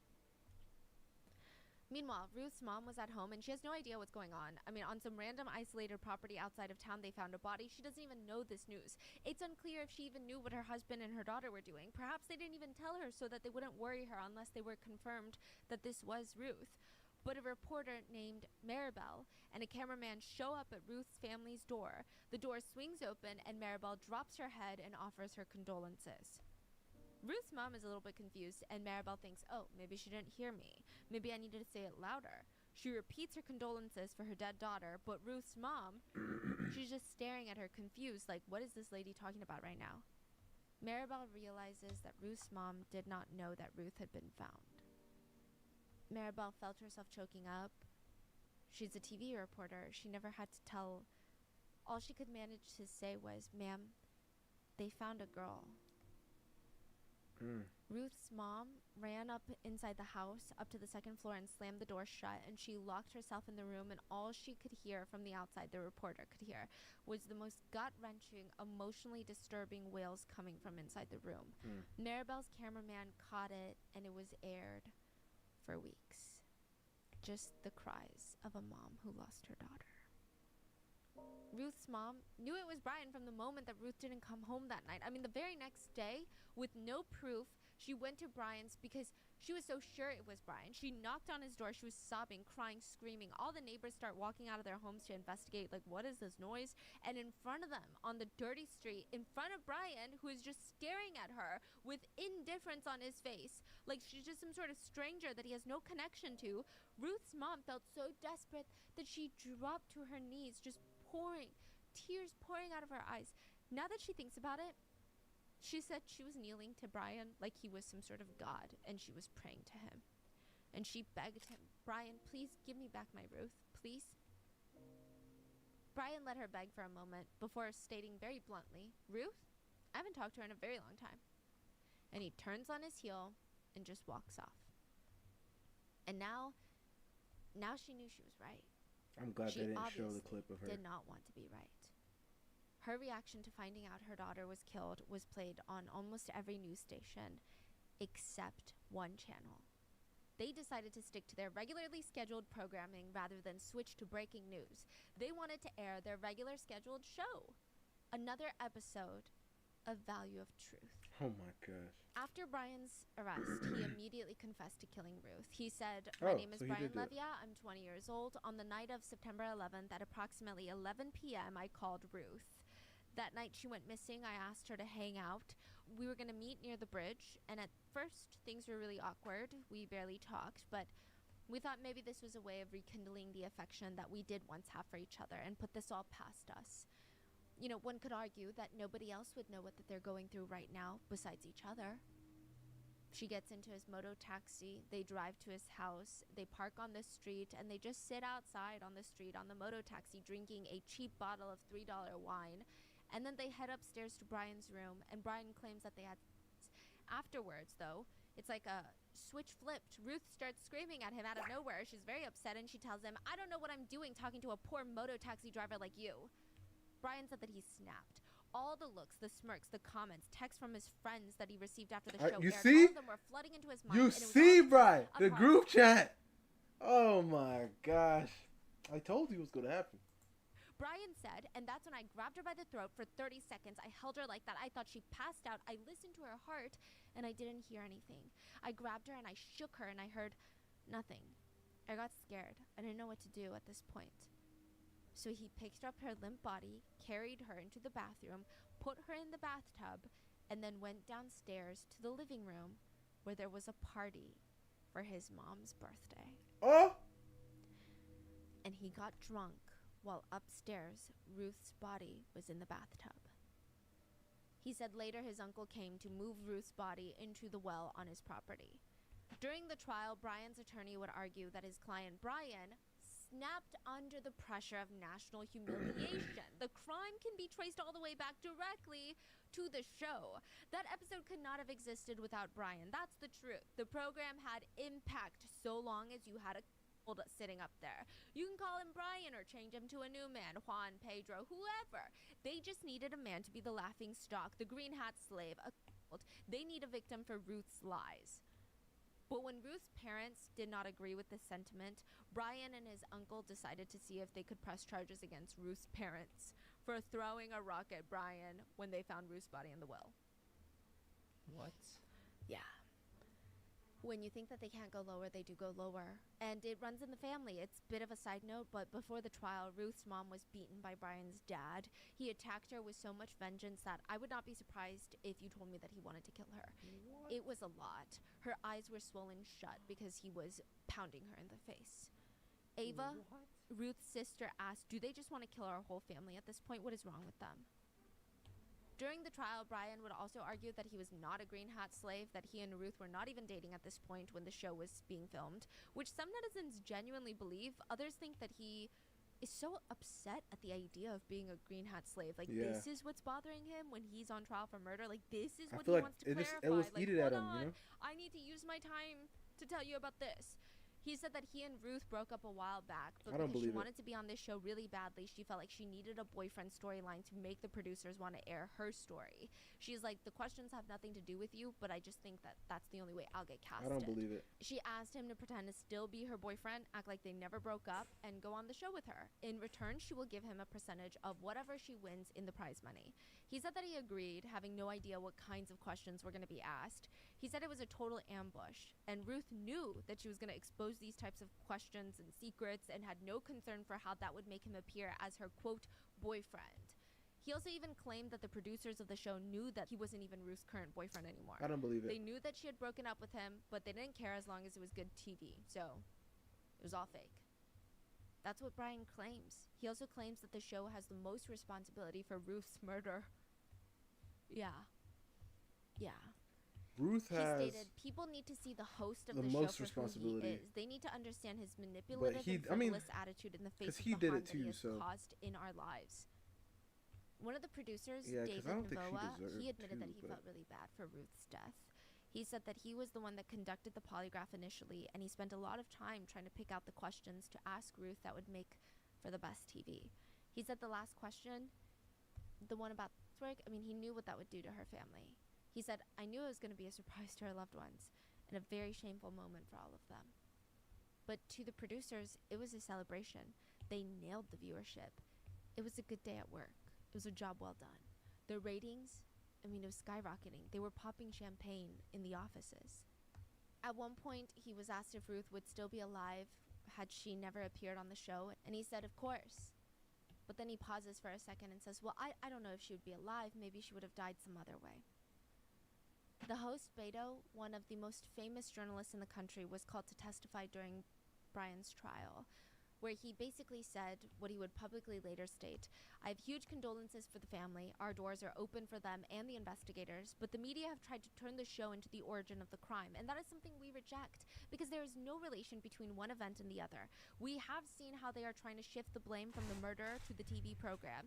The murderer is Brian and his uncle. Those who are saying it's from the TV show are just doing the murderers a favor. That is not the motive. That is not the crime of passion by a teenage lover. And even then, the nature of their relationship is How old is? unknown. I know We she will was not 18. be intimidated by How old is everyone he? trying to tear us down in the show. Beto announced I'm that he guessing will be 18, helping 19. the family pay for any legal fees that they may encounter during the trial. Brian's whole defense hinges on the fact that he wants society to feel pity for him, to understand where he was coming from and why he had to kill Ruth because he snapped. But at the same time, Brian has no remorse. Before the trial, Brian underwent a psychological test, and the specialist found that he was incredibly cynical, insensitive when it comes to human life. He is indifferent to other people's pains. He lies. He has no remorse. He covers up all of his wrongdoings. He might be minimizing them, and that's how he gets away with it. Even when describing Ruth's murder, the murder of Ruth, he describes his actions in a very indirect way. That the producers did this, Ruth did this, society did this, and he's just the weapon that was used. As if he had no choice in any of this. February 27th, 2014, the court declared Brian and his uncle Reddy guilty for the murder of Ruth Talia. They were both sentenced to life in prison, but technically in Peru, a life sentence is 35 years. That's as long as a sentence you can get. Interestingly enough, the court did not believe a single word of Brian's confession. Yeah. I mean, they do believe undoubtedly that he killed Ruth, but they do not believe that they were meeting up for intimate relations and Ruth triggered him by being mean and that he just choked her for 30 seconds. It can take someone anywhere between a few minutes to sometimes even up to 20 minutes of strangling someone to actually have them die. Yeah, I mean, one yeah. may become unconscious, but not dead from that. So they believe it's premeditated, it was planned from the get-go, and the motive for murder was not that he snapped due to the public humiliation he suffered. He straight up wanted revenge, and he wanted all the winnings from the show. There was evidence that he tried to obtain Ruth's bank security codes. Now, the two of them, him and his uncle, will be in prison together, and Brian was ordered by the state to compensate Ruth's family up to the tune of $200,000, though I don't think that they're going to get any of that. When the news networks reported Ruth's disappearance but called her the sex worker from that one show, Ruth's mom said, "They killed me." When she heard it, she said, "They killed me in my heart." Ruth's dad said when his daughter went missing, "I felt like I was floating. There were moments where I couldn't tell if I was asleep or if I was awake." And both of them would have these really hard conversations of how much guilt that they have. If they had prevented her from going on the show, would things have been different? Would Brian still have so much hatred for Ruth, or would they have naturally broken up and moved on from each other? They just know that their daughter's life is worth way more than $5,300. So why? I mean, could they have done something? Ruth's mom said, "Nobody understands my immense pain. It's just too immense. When I die, that's when I will stop suffering." She visits Ruth's gravestone once a week to wash it and to pray, and every day she wakes up to Ruth's picture that's hanging in their room. It's an altar, and she talks to Ruth. She'll say things like, "Good morning, dear. Take care of your siblings, dear. I'm on my way out. I'm sick, so please help me feel better. Your grandma's also sick." She tells Ruth every little thing that happens in her day, and she thought that this would help with the healing process of grieving her daughter, but she realized at one point it wasn't healing. She was not accepting Ruth's death. She said sometimes she would expect Ruth to talk back, and she would find herself getting frustrated and crying in front of the photograph and screaming, "Why won't you speak to me? Just talk to me. Why won't you talk to me?" But then she'll realize she can't because she's in a photograph. So for a while, Ruth's mom even stopped singing. She just couldn't bring herself to sing. I mean, how could you sing? Singing feels like such a happy activity. You're having a good day, you're running errands, you sing in the car. You're in the shower after a good night's rest in the morning, you sing. How could she do that? How can she sing when her daughter is dead? But one day, Ava, her other daughter, came up to her and said, Listen.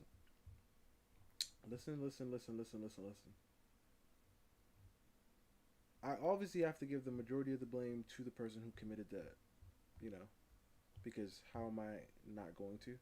He killed her, so he has majority of the blame. But the next most, whatever it is, okay, let's say I give him, like, because it's like hard to say, but like this girl, bro, did she deserve to die? No. But this girl ruined her mother's and her father's life before she even died. Before she even died, she ruined their lives.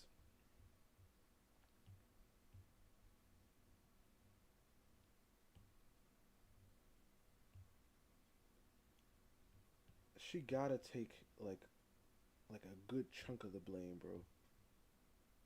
Like, I have to give her, like, I can't give her less. Yo, honestly, listen, because it has to be more of him.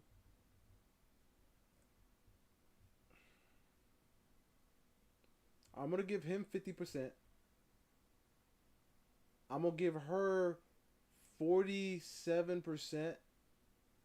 I'm going to give her mom 2% and her dad 1%. Because the dad said no, but the dad could have tried harder, bro. And don't she live with you? Take her home. Say, no, you ain't going on there. You ain't going to do this. No. And the mom was like, no, I trust my daughter. I know she does right. No, No. Now listen to your husband. Your husband is saying this for a reason. And she just saw the money, and she was like, oh no, everything is fine. Everything's fine. I'm going to get money. I'm going to get money. Everything is fine. Everything's fine. I'm going to get money. I'm going to get money. That's what she thought. Ruth must be crying in heaven, Mom. What do you mean? Why would Ruth be sad in heaven? Because this is not what she would have wanted. She would Okay. Never mind. have wanted you to sing. And Ruth's mom is now singing again. And that is the story of Ruth Talia. What are your thoughts? Have you ever seen an episode of Moment of Truth? I mean, I think that feels like a social experiment. Yo, I feel like I have seen. I feel like I remember a clip. It was of this like white girl and this white guy. She was like blonde. I don't know if it was Moment of Truth, but it kind of looked like that set. But it was English. I don't know. That is when humans went way too far. Yeah, it sounds like a Black Mirror episode. Yes, for like the sake of entertainment and the fact that it was hard. I was watching clips of Moment of Truth. It's hard to watch it. Like, I understand the appeal of reality TV. Sometimes you want to see people doing goofy things and maybe to a degree even embarrassing themselves for mass entertainment. But that was like a level of, it just felt sadistic. I don't know what I'm getting out of it. It's I don't even want to watch it. I'm just, It's very primal. Yeah. What are your thoughts? Have you seen an episode? And are you glad it's no longer around? Please leave your thoughts in the comments, and please be safe. I will see you guys on Wednesday for the next episode. Oh, man.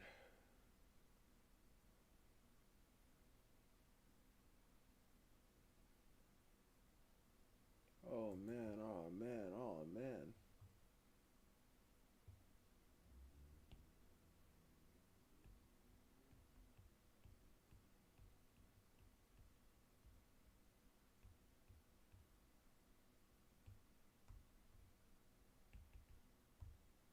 Once again, she obviously did not deserve to die.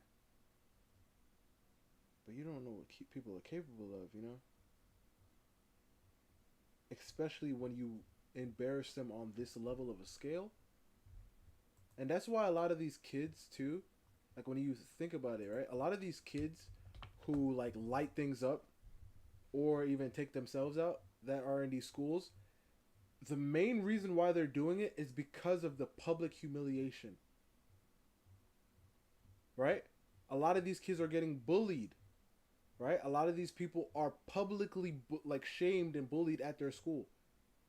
And they feel like, you know what? I'm about to light it up. They feel like that's the only way out. And on an adult scale, like because you're not in school anymore, like as an adult, is the news,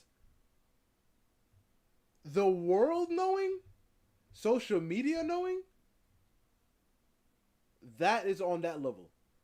So this girl shamed this man. Is what he did right? I never said that. I don't think it was right what he did.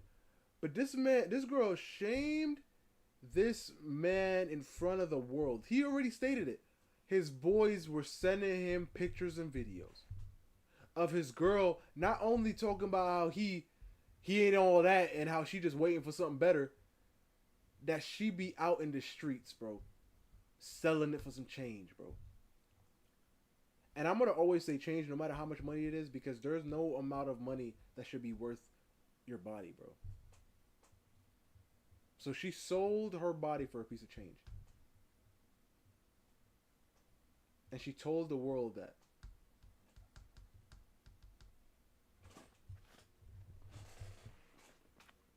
Yo, you should quit now.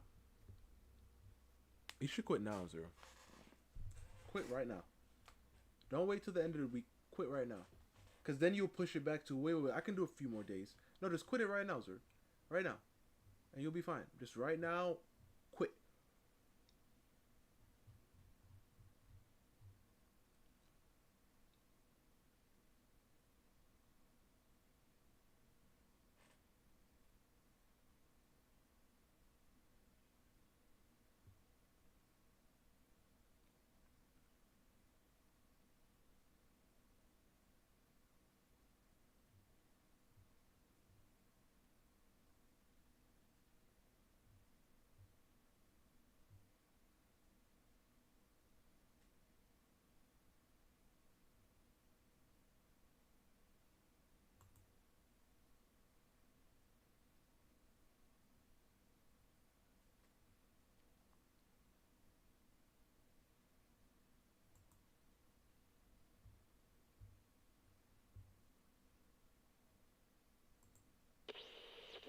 Give me a quick second.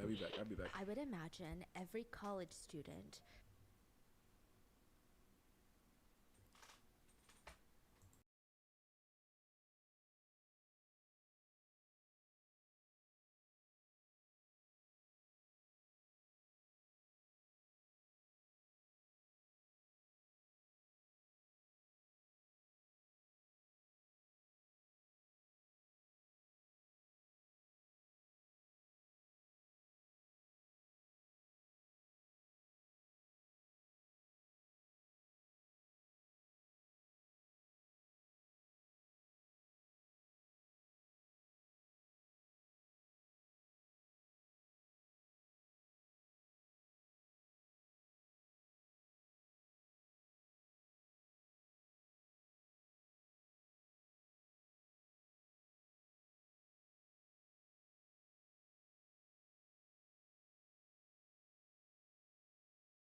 Alright, we back. Another story. Zura, do you watch this stuff on your free time? Gosh, man. I mean, hey, all right. I mean, you got free time. I mean, obviously. Has a little bit of a secret or two that they're hiding from everyone else, right? Maybe one of them slept with her best friend's boyfriend. Maybe that boyfriend physically bullied a pledge for his fraternity and he suffered minor injuries. I'm getting a little bit carried away, but like maybe one of them's hooking up with a professor. Maybe one of them is too scared to admit that they don't want to be a doctor, just like their mom, just like their dad and the uncle and everybody else in the family. They all have their little secrets. Sidney Powell's secret was fascinating, but even more intriguing was you guys her can't see. way of going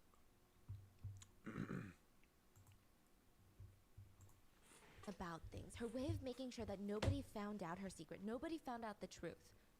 Sidney Powell's secret was that she wasn't in college at all, yet she would live in a dorm room with a roommate, have her backpack on, telling her friends, sorry, I can't hang out right now, I gotta go to class. She was a part of a sorority. She would come to all the sorority meetings. She was in the library stressing out about the next exam that they had. She wasn't enrolled in the college at all. The dean and associate dean of student affairs, Michelle and John, at this university, they had multiple in-person meetings with Sydney. They all went something along the lines of, Sydney, you just can't go to sorority meetings when you're not enrolled here. Sydney, you have a few days to move out all of your belongings from the dorm rooms. Only full-time students can live on campus. You're not enrolled here. Sydney, is there something we can help you with? Why haven't you moved out yet after we've already told you you can't keep living in the dorms? Like we said before, you don't go here. Sydney had been a student at the University of Mount Union, but she had been put on academic probation and had been suspended from the school this semester. Why? Meaning she no longer went here, at least for the time being. That means she's not allowed to live on campus, she's not allowed to attend classes, engage in Greek sorority life. As far as Michelle and John were concerned, she's not a student here, but she refuses to leave. They had to wonder, okay, did she tell her parents yet? Is she trying to buy time? March 3rd, 2020, Sydney's mom, Brenda, she calls to ask the dean and the associate dean about her daughter. She's like, what's going on with Sydney? Is she in school? Is she not in school? Michelle and John, they had been in a meeting, so they didn't get around to calling her back for like an hour. Brenda picks up the phone, and they're like, hi, this is, Michelle and John calling you from the University of Mount Union. Hello, yes, thank you for calling me back. They didn't even start their conversation because it sounded like Brenda was getting attacked mid-phone call. There was this loud thud that they heard, then this crazy scream, and then more pounding. It was like 6-7 pounds, like boom, boom, boom, boom, really loud, just ringing through the phone.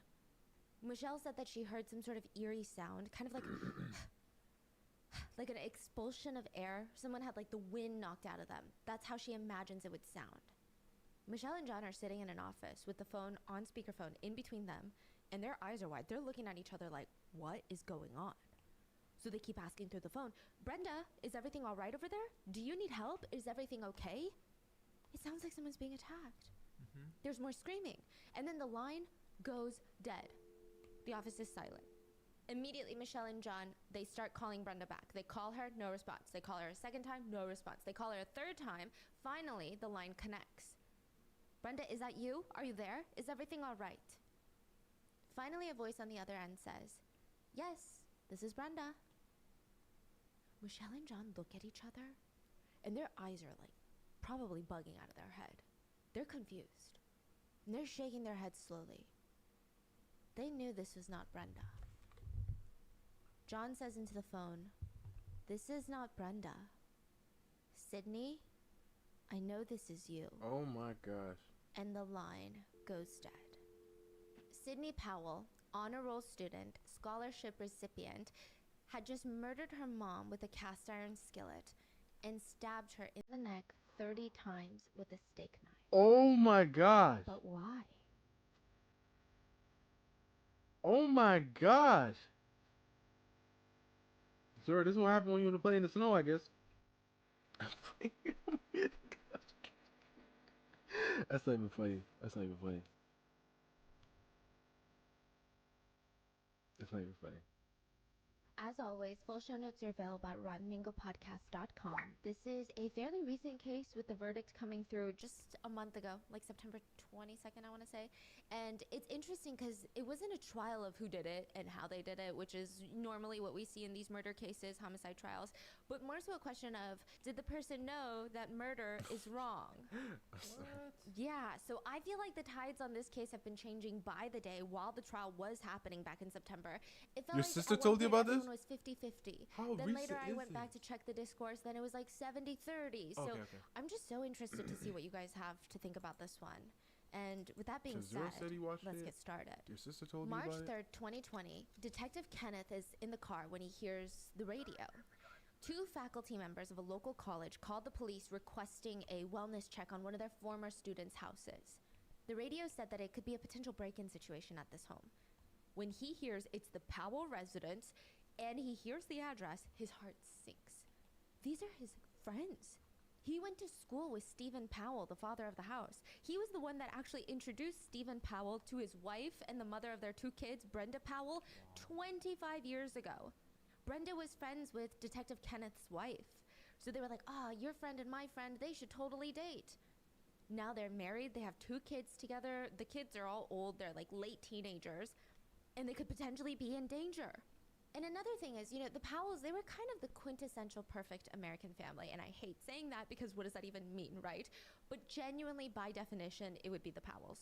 So we have Brenda and Stephen Powell and their two kids, Sydney, and then they have a younger son, who's about like maybe 2-3 years younger.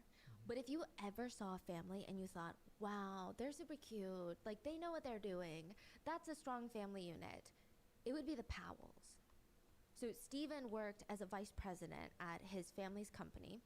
Brenda worked as a child life specialist at Akron Children's Hospital. Wow. And she worked in the Pediatric Oncology Center, which is a really rough job. You're dealing with children who have cancer. And most people, they don't really last long in that department before they are requested to be transferred. It's a lot. It takes a toll to come to work every single day and see children suffering, holding their hand while they're in pain, when they're losing their hair, when you lose a kid, and then to also be there for parents who are anxious and grieving. It's so draining, but Brenda was there for almost 3 decades. And she was the one that's like, okay, if anyone's going to be in here and make this a normal experience for the kids, it's going to be me. So she would have these proms, so all the kids could go to prom. She would take them bowling. Everyone said she's like the mom in the hospital. She was the mom to the patient. She was the mom to the kids, but she was also a mom to the coworkers. She spent every Christmas Eve at the hospital with the kids, even when she's not on shift. Everybody loved Brenda. And the Powell daughter, Sydney, she's kind of the exact daughter that you would imagine Brenda to have. Honor roll student, near 4.0 GPA in high school. The lowest grade that she's ever received on her report card was like a B. She gets admitted into the University of Mount Union, which isn't that far away. It's about less than an hour from their family home. And she got in with not a full scholarship, but a partial scholarship, like a presidential scholarship is what they called it. Yeah, and it covered a good chunk of her tuition. She was always that kid that other parents are like, why can't you be more like Sydney Powell? And the family was so close. They would go on family vacations every summer. They would go to the beach, Disney World. Brenda and Sydney, they were known by everybody to just be more than mother and daughter. They were like friends. Everyone said Sydney is Brenda's mini-me. It's like copy, paste. Yeah, she looked like They her. would sit there for hours talking about anything, books, TV. They loved doing puzzles together. They never fought. It was just such a cute relationship. Neighbors said that the Powells were just very involved in each other's lives. They're the ones like the family that you know. They know everything that's going on. They want to support each other. They would play sports in their yard. It's a very peaceful life. So when Kenneth hears that there's a potential break-in situation at the Powell house, his heart drops. He immediately calls Stephen Powell to make sure, hey, is anybody home? Is everybody okay? Like, what's going on? Stephen has no idea what's going on. He's like, I'm at work. He starts calling his daughter Sydney because last he checked, he was under the impression that both of them are home, which means if there's a break-in, they could be in danger. He's frantic, he's calling, and as he's heading back, allegedly, something very strange happens. Sydney calls her dad back after a bunch of missed calls and explains rather calmly, nothing is going on. Mom's on the phone with my university right now. And then suddenly, Sydney becomes hysterical on the call and starts explaining, Dad, someone broke in, I heard glass breaking. So she's trying to create a whole scenario on the phone. But he already knew coming in. Oh, okay. Because he's already on the way. Yeah, so it might be that she's creating a scenario without, I guess, realizing, allegedly, that he already knew that the cops were on the way. Yeah. And he lets her know, yeah, well, police is on the way, and the call goes dead. So meanwhile, the police rush to the scene of a potential break-in. And this is very urgent. You're talking 1 p.m. on a Tuesday. Nice. Typically very safe, family-friendly neighborhood. Potentially residents at home. When they get to the scene, they're... Oh my gosh. Wow. May. Crazy. Truly crazy. Are no signs of intruders on the outside. So no suspicious cars parked in the driveway or the street. No masked figures hiding in the bushes, which is either really good or really bad. Either they left already or they're still in the house with 2 residents. One officer runs to the back of the house to try and find like an alternative way in, and a back window is broken. So he rushes in, and from the front, there's another officer who's pounding on the door, and finally it opens, and it's Sydney Powell. She is hysterical. She's erratic. She's screaming, someone broke in, there's blood, so much blood. Mom told me to get out. Mom said get out. The officer leads her outside. I mean, she's in no place to even talk straight. Like, she's just hysterical, right? And they just want to get her out of the house so that they can clear the whole place. The officer sits her on the ground outside, and he's kind of holding her at arm's length, and he's guiding her towards the end of the pavement. So from an observational standpoint and not a factual standpoint, just his body language, the way that he's guiding and holding her out at arm's length, a lot of netizens felt like the officer is on high alert of her. Already? Yeah. He has her sit on the ground, and there is blood on Cindy's hands and feet. Like very recognizable. Yes. At one point, it does appear that potentially maybe, speculating here, that she was trying to hide her hands away from the officer. I'm not sure if this is us just thinking too much into it. I'm not sure if that was her intention or if it was some sort of coping mechanism to just kind of put her hands away. For my audio listeners, I will describe all the notable parts of the body cam footage, but it's not necessarily the most important watch. You don't really see Sydney's face most of the time, and it's just kind of a bunch of officers talking over each other. It's very hectic, so I'm going to cover all the key points. Now, Sydney is hysterical. She keeps screaming, there's so much blood. Please, no. Please, so much blood. No, please. Hacker police! Hacker police!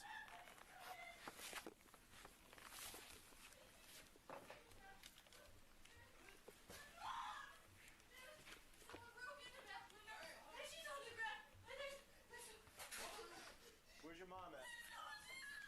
Okay, stay right here. No, there's so much blood. No, please.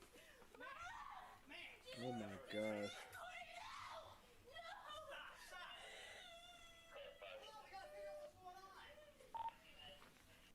Eventually, Stephen Powell, Sydney's dad, shows up because remember his detective friend had called and was like, there's a break-in at your house. So he's rushing home. He starts running into the house before officers can stop him. Sydney is outside screaming, Daddy, there's so much blood. Dad, glass, blood. Thankfully, officers stop him before he gets to Brenda. Yeah, but May, why? I mean, with the idea of like upholding that perfection, I guess.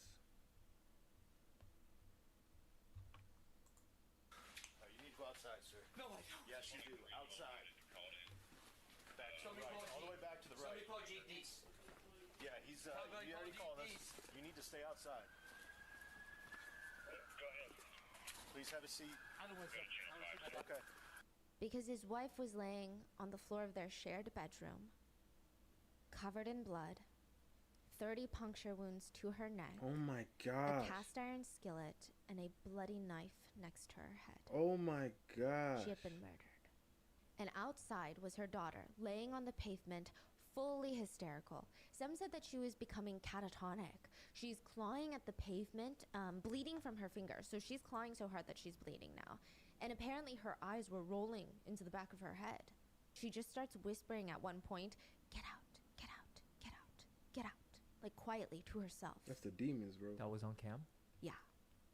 So most of the get out is on the ambulance on the way to the hospital, but it's just definitely something's going on.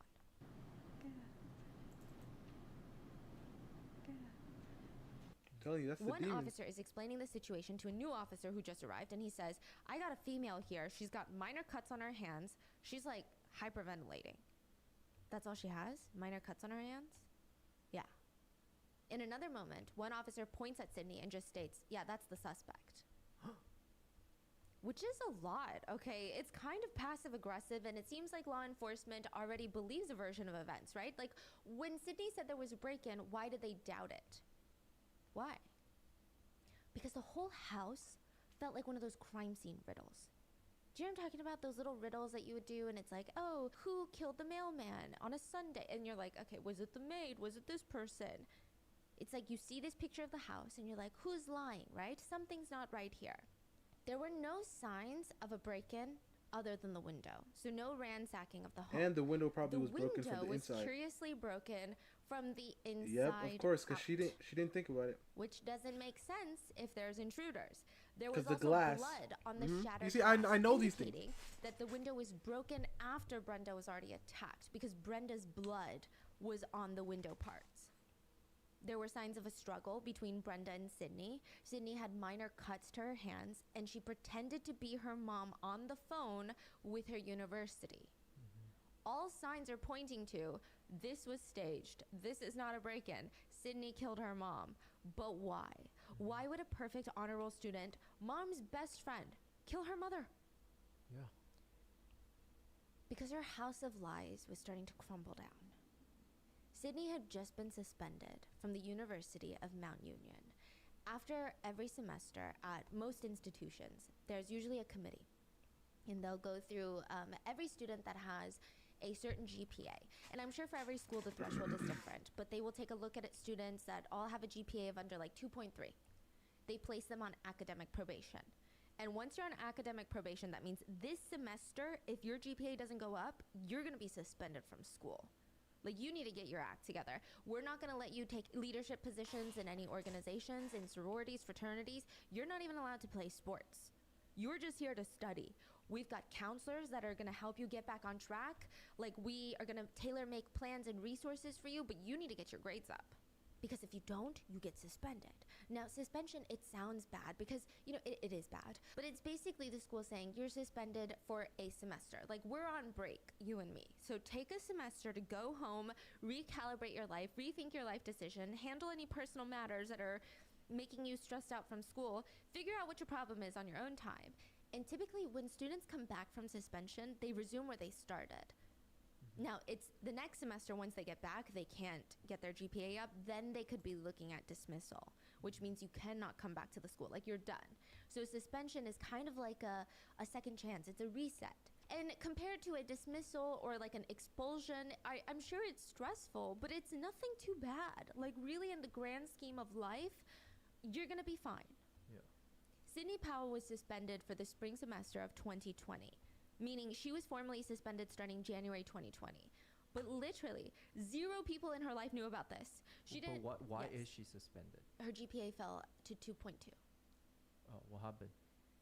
I don't know. You know, some people say that she was just struggling to adapt to college. Some people say that it could have been the freedom of living at the dorms instead of with her parents. Okay, so nothing big in life that happened. It didn't seem like there was a traumatic event that made her unfocused on her studies, yeah. I see. So she doesn't tell her parents this. Her younger brother, her best friends, not even her roommate that she's known since they were kids. Maybe even earlier than that. She told absolutely no one about her suspension. And it's not like she ran away and hid from the world and cut off contact so that she would never have to tell them. She stayed on campus. She lived on the dorms, pretended to study with her friends, walked to class with her friends, talked about her schoolwork, even went to sorority meetings. For almost 2 months, Sydney was getting away with it. And I'm genuinely so curious about, exactly how she got away with it. Okay, so first of all, her key card was disconnected because she was suspended and technically no longer a student. So how is she getting into the dorm building? How is she getting into libraries or cafeterias or main buildings where the classes are held? Would she just wait around until she saw someone go in and tell them that she lost her card? But then also, how many times can you tell your friend that you lost your key card? Yeah, that's what I was thinking too. And when everyone is walking to class, if you have your little backpack on and she's like, oh, my class is that way, right? And then what? Do you just like wait outside? Do you go to the bathroom? Like, where are you going? Do you go back to the dorm room? Honestly, it's kind of fascinating that she pulled it off for 2 full months. Like, the logistics of this operation is very interesting. Every little thing would require a lot of thought. It's not everything is a lie. Everything you say is a lie. Yeah, and every action, waiting in front of the building, you know, like these are all, everything is thought out, kind of, is my opinion and a lot of people's opinion. Now, Sydney is pretending to be enrolled in school for almost 2 months, till the Associate Dean of Student Affairs, has a very confusing incident with another student. The president of Sydney's sorority comes in and is like, hey, this is my roster of everyone that's going to be paying dues this semester. And they have to like do a little check with all the enrollments. It's like a whole administrative thing. And the president of the sorority is saying, we just got like a paperwork issue because we got an email saying that one of the sorority sisters is no longer enrolled at the school, but she's enrolled at the school and she just paid dues. And the associate dean is like, I feel like she's not enrolled here. Let me check. And she's like, no, I remember vividly. And she tells the president of the sorority she's actually not enrolled this semester. Now, Michelle does not reveal to this other student why Sydney was not enrolled. She never said she was suspended. A lot of people will just not enroll for a semester because they want to focus on other things. It's very normal. There's nothing bad about it. But the sorority student is like, yeah, she is. Like, I just saw her going to class yesterday, and she's living in the dorm, so she's for sure enrolled. And Michelle takes note of this. Later, she goes to check if Sydney had appealed the suspension, because you can do that. But she hadn't.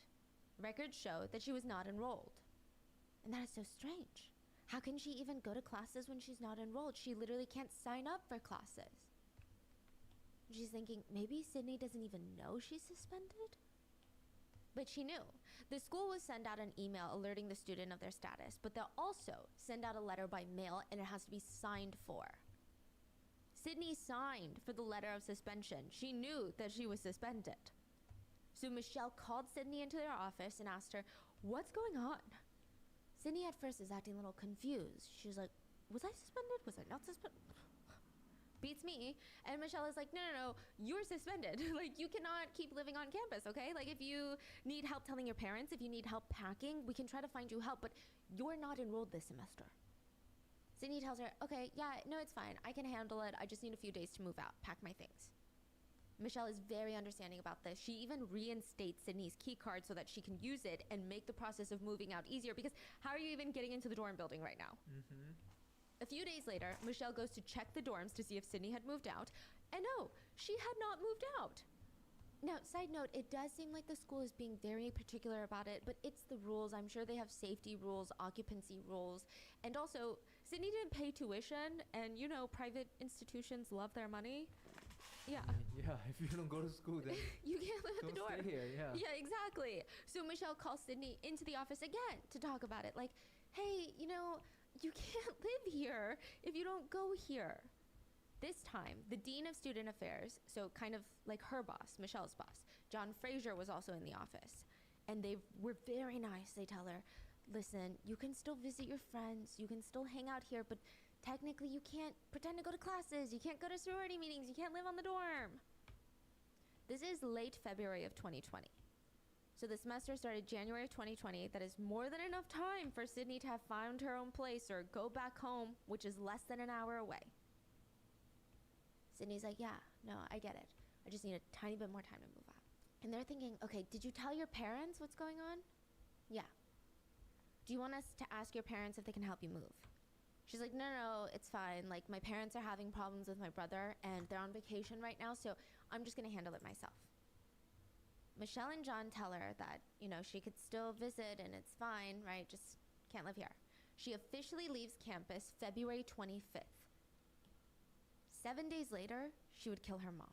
March 3rd was spring break. Oh my gosh. Everyone in the Powell family was looking forward to it.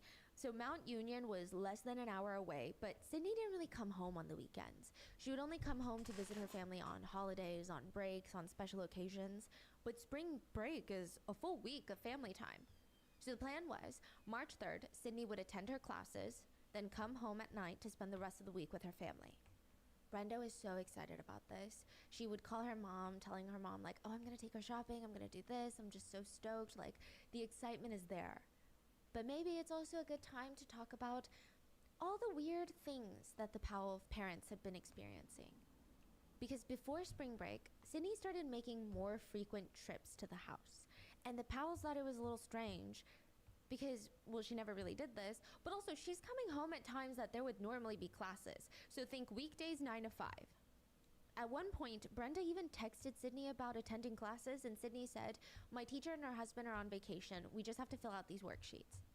And Brenda texted her, why do I always feel like you're scamming me?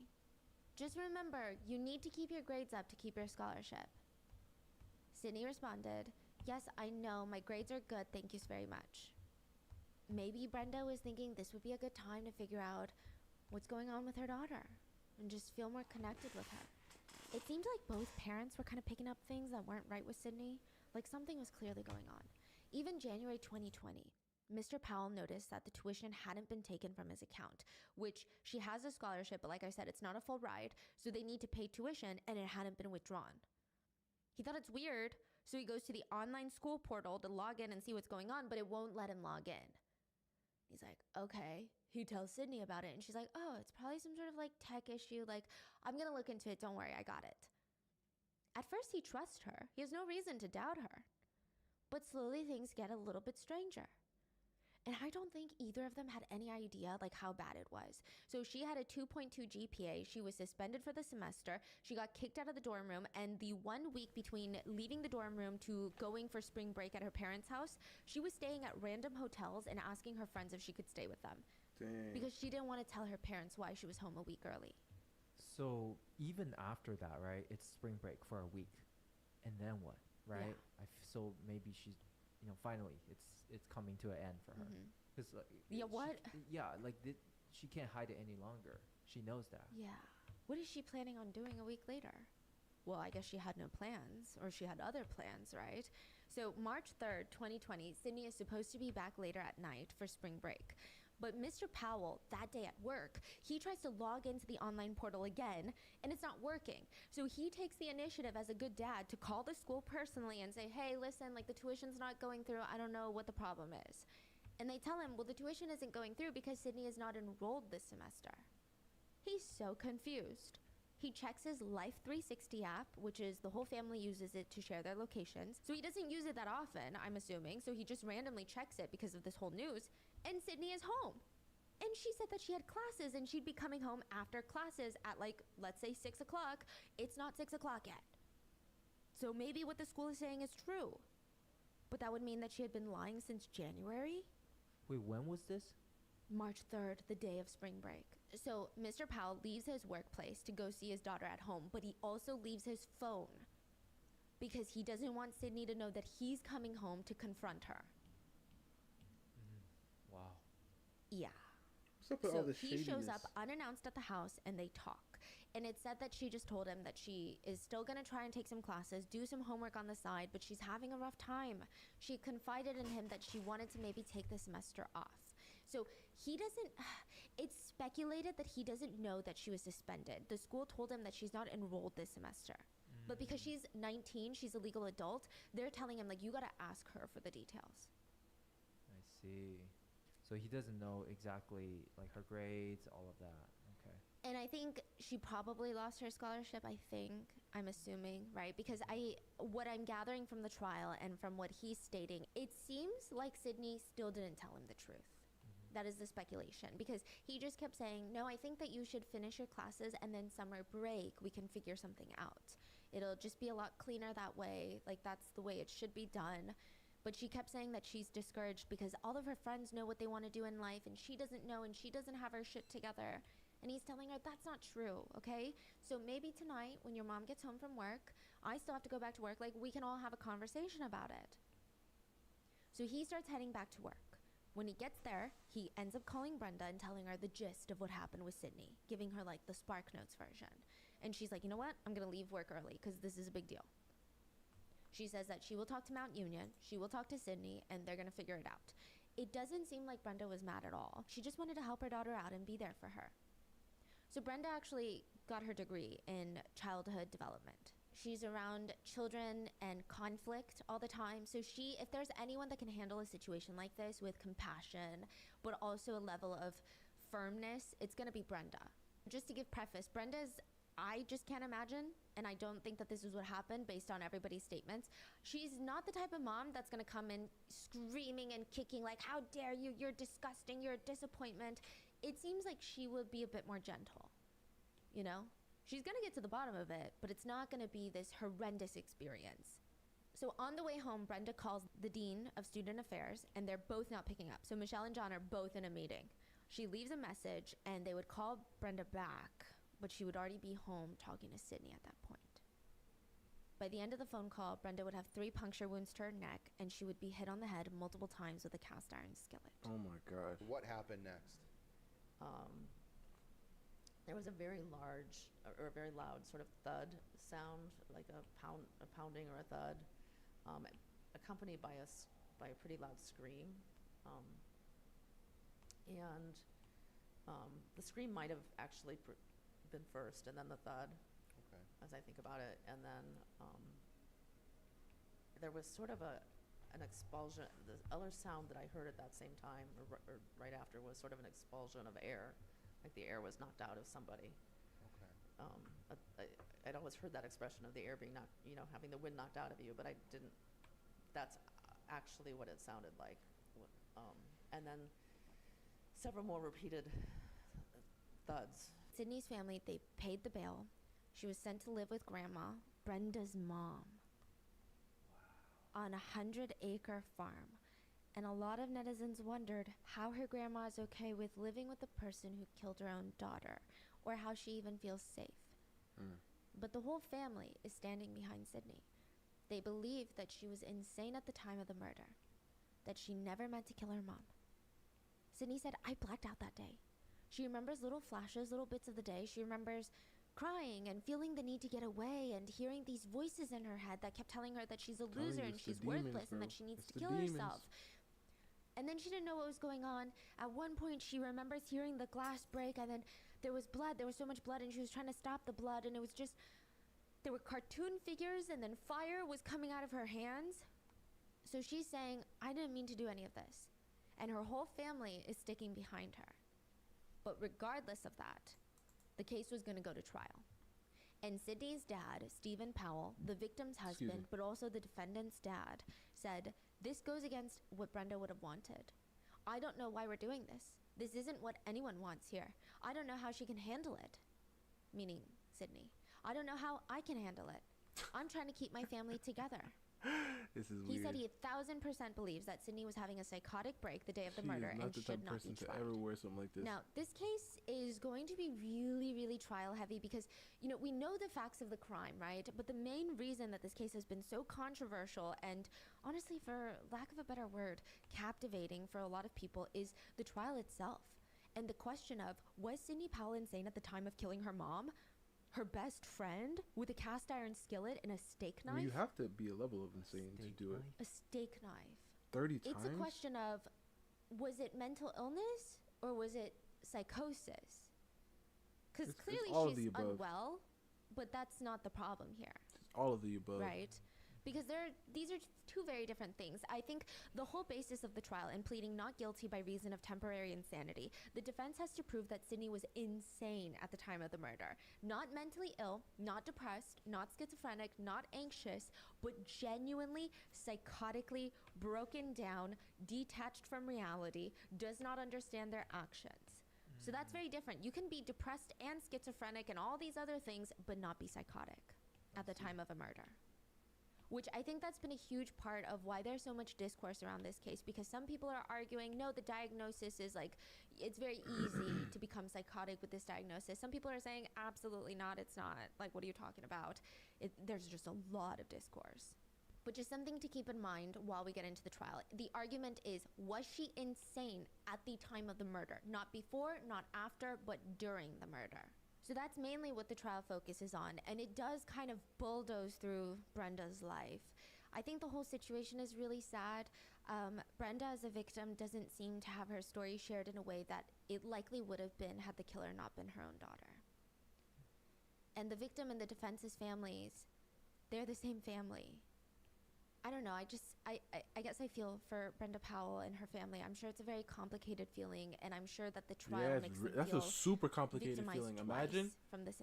I mean, don't want you to imagine, but like, imagine how she would feel probably, or the family would feel. It's like, the dad has to think about the fact that his wife is gone, and he also has to think about the fact that he's going to lose his daughter because his daughter is the one who did it. So now it's just like he doesn't know what to do. Right? Obviously he loves his wife and obviously he wants justice, but he doesn't want to lose his daughter. That is like the worst thing to be in like what can you do? Dang. Incident. So let's go over what we thought were the most pivotal arguments in the trial, and you can come to your own conclusion at the end.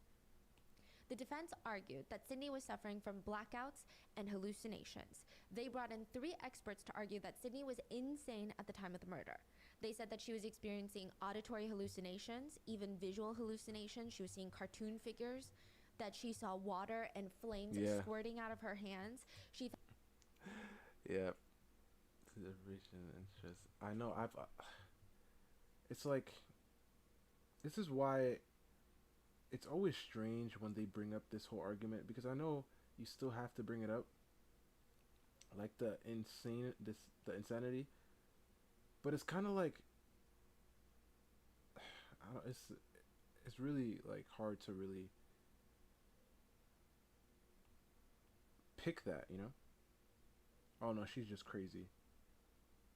Yeah, but like we've all, and then now you're just like, yeah, but some, like, everybody's the same and all the backgrounds and everything, and you gotta think about the stress. And this is why I really hate like when they bring up the whole word of trauma, because I'm just like, yeah, but that doesn't excuse the things that have been done.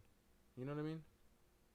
It doesn't excuse the things that have been done. Obviously she could probably have been dealing with a level of stress because of the fact that there's like this perfect family, and she's supposed to be perfect. Everybody looks up to her as this symbol of perfection, and now she isn't really perfect right now, and she's stressed out and she's scared. She doesn't know what to do. Sure, but that doesn't, like, I'm not gonna give her a pass, or I'm not gonna be light on her because of that fact, because she still made a decision that didn't need to happen. Because if she was really smart about it, there was 1,000 other ways to handle this situation. Like, like, without telling, like, being like super low key and like handling it yourself, you know? Like, maybe try to find a way to get your mom to change the number in the school system. Yo, I'm telling you right now, listen, I ain't trying to give nobody advice right now, but like, I would have done so many other things, so many other options. Oh, what if I end up getting her number changed, right? Like, I have her call them, or I call them on her phone and I tell them that their number, you know what I mean? Like something. And she just panicked and didn't know what to do. Oh my, man. Oh my. Felt like everyone was watching her, analyzing her, that the FBI was monitoring her. They stated that schizophrenia does tend to manifest in the late teenage years or early 20s. Really? So Sydney was 19 at the time of the murder. It has been proven that there is a link between stress and triggering symptoms of schizophrenia or making it worse. They also argued that Sydney had 2 concussions when she was younger. So she got them while she was playing soccer as a kid. Hey, Mom, exactly. Hey, Mom, I want a gap year. No, I already made a decision. Sorry. Yeah, but why? Because, like, I'm 19 and I really need to find out what I'm going to do in my life. Yeah, but why don't you wait? No, I already made a decision, Mom. Sorry. Done. That's it. You'd be like, no. I'm sorry, I already made a decision. Okay. I can't do nothing about it. So many ways she could have did it. Because she already was staying home. She was already finding people to...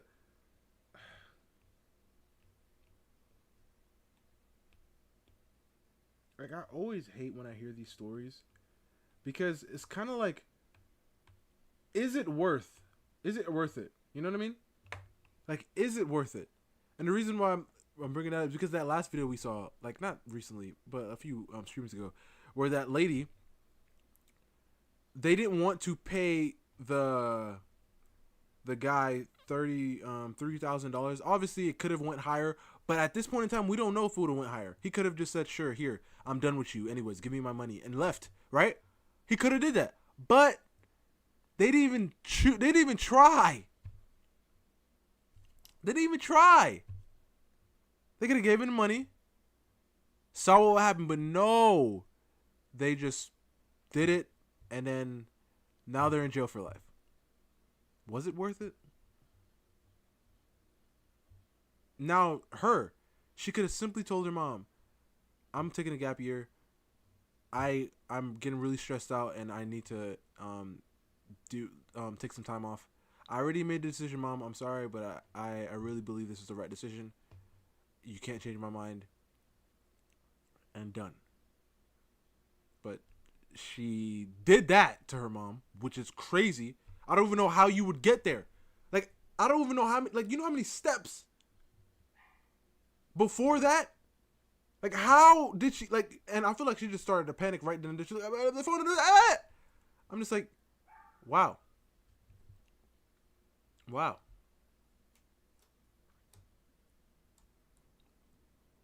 I want to learn French, or I want to volunteer. Yeah, exactly.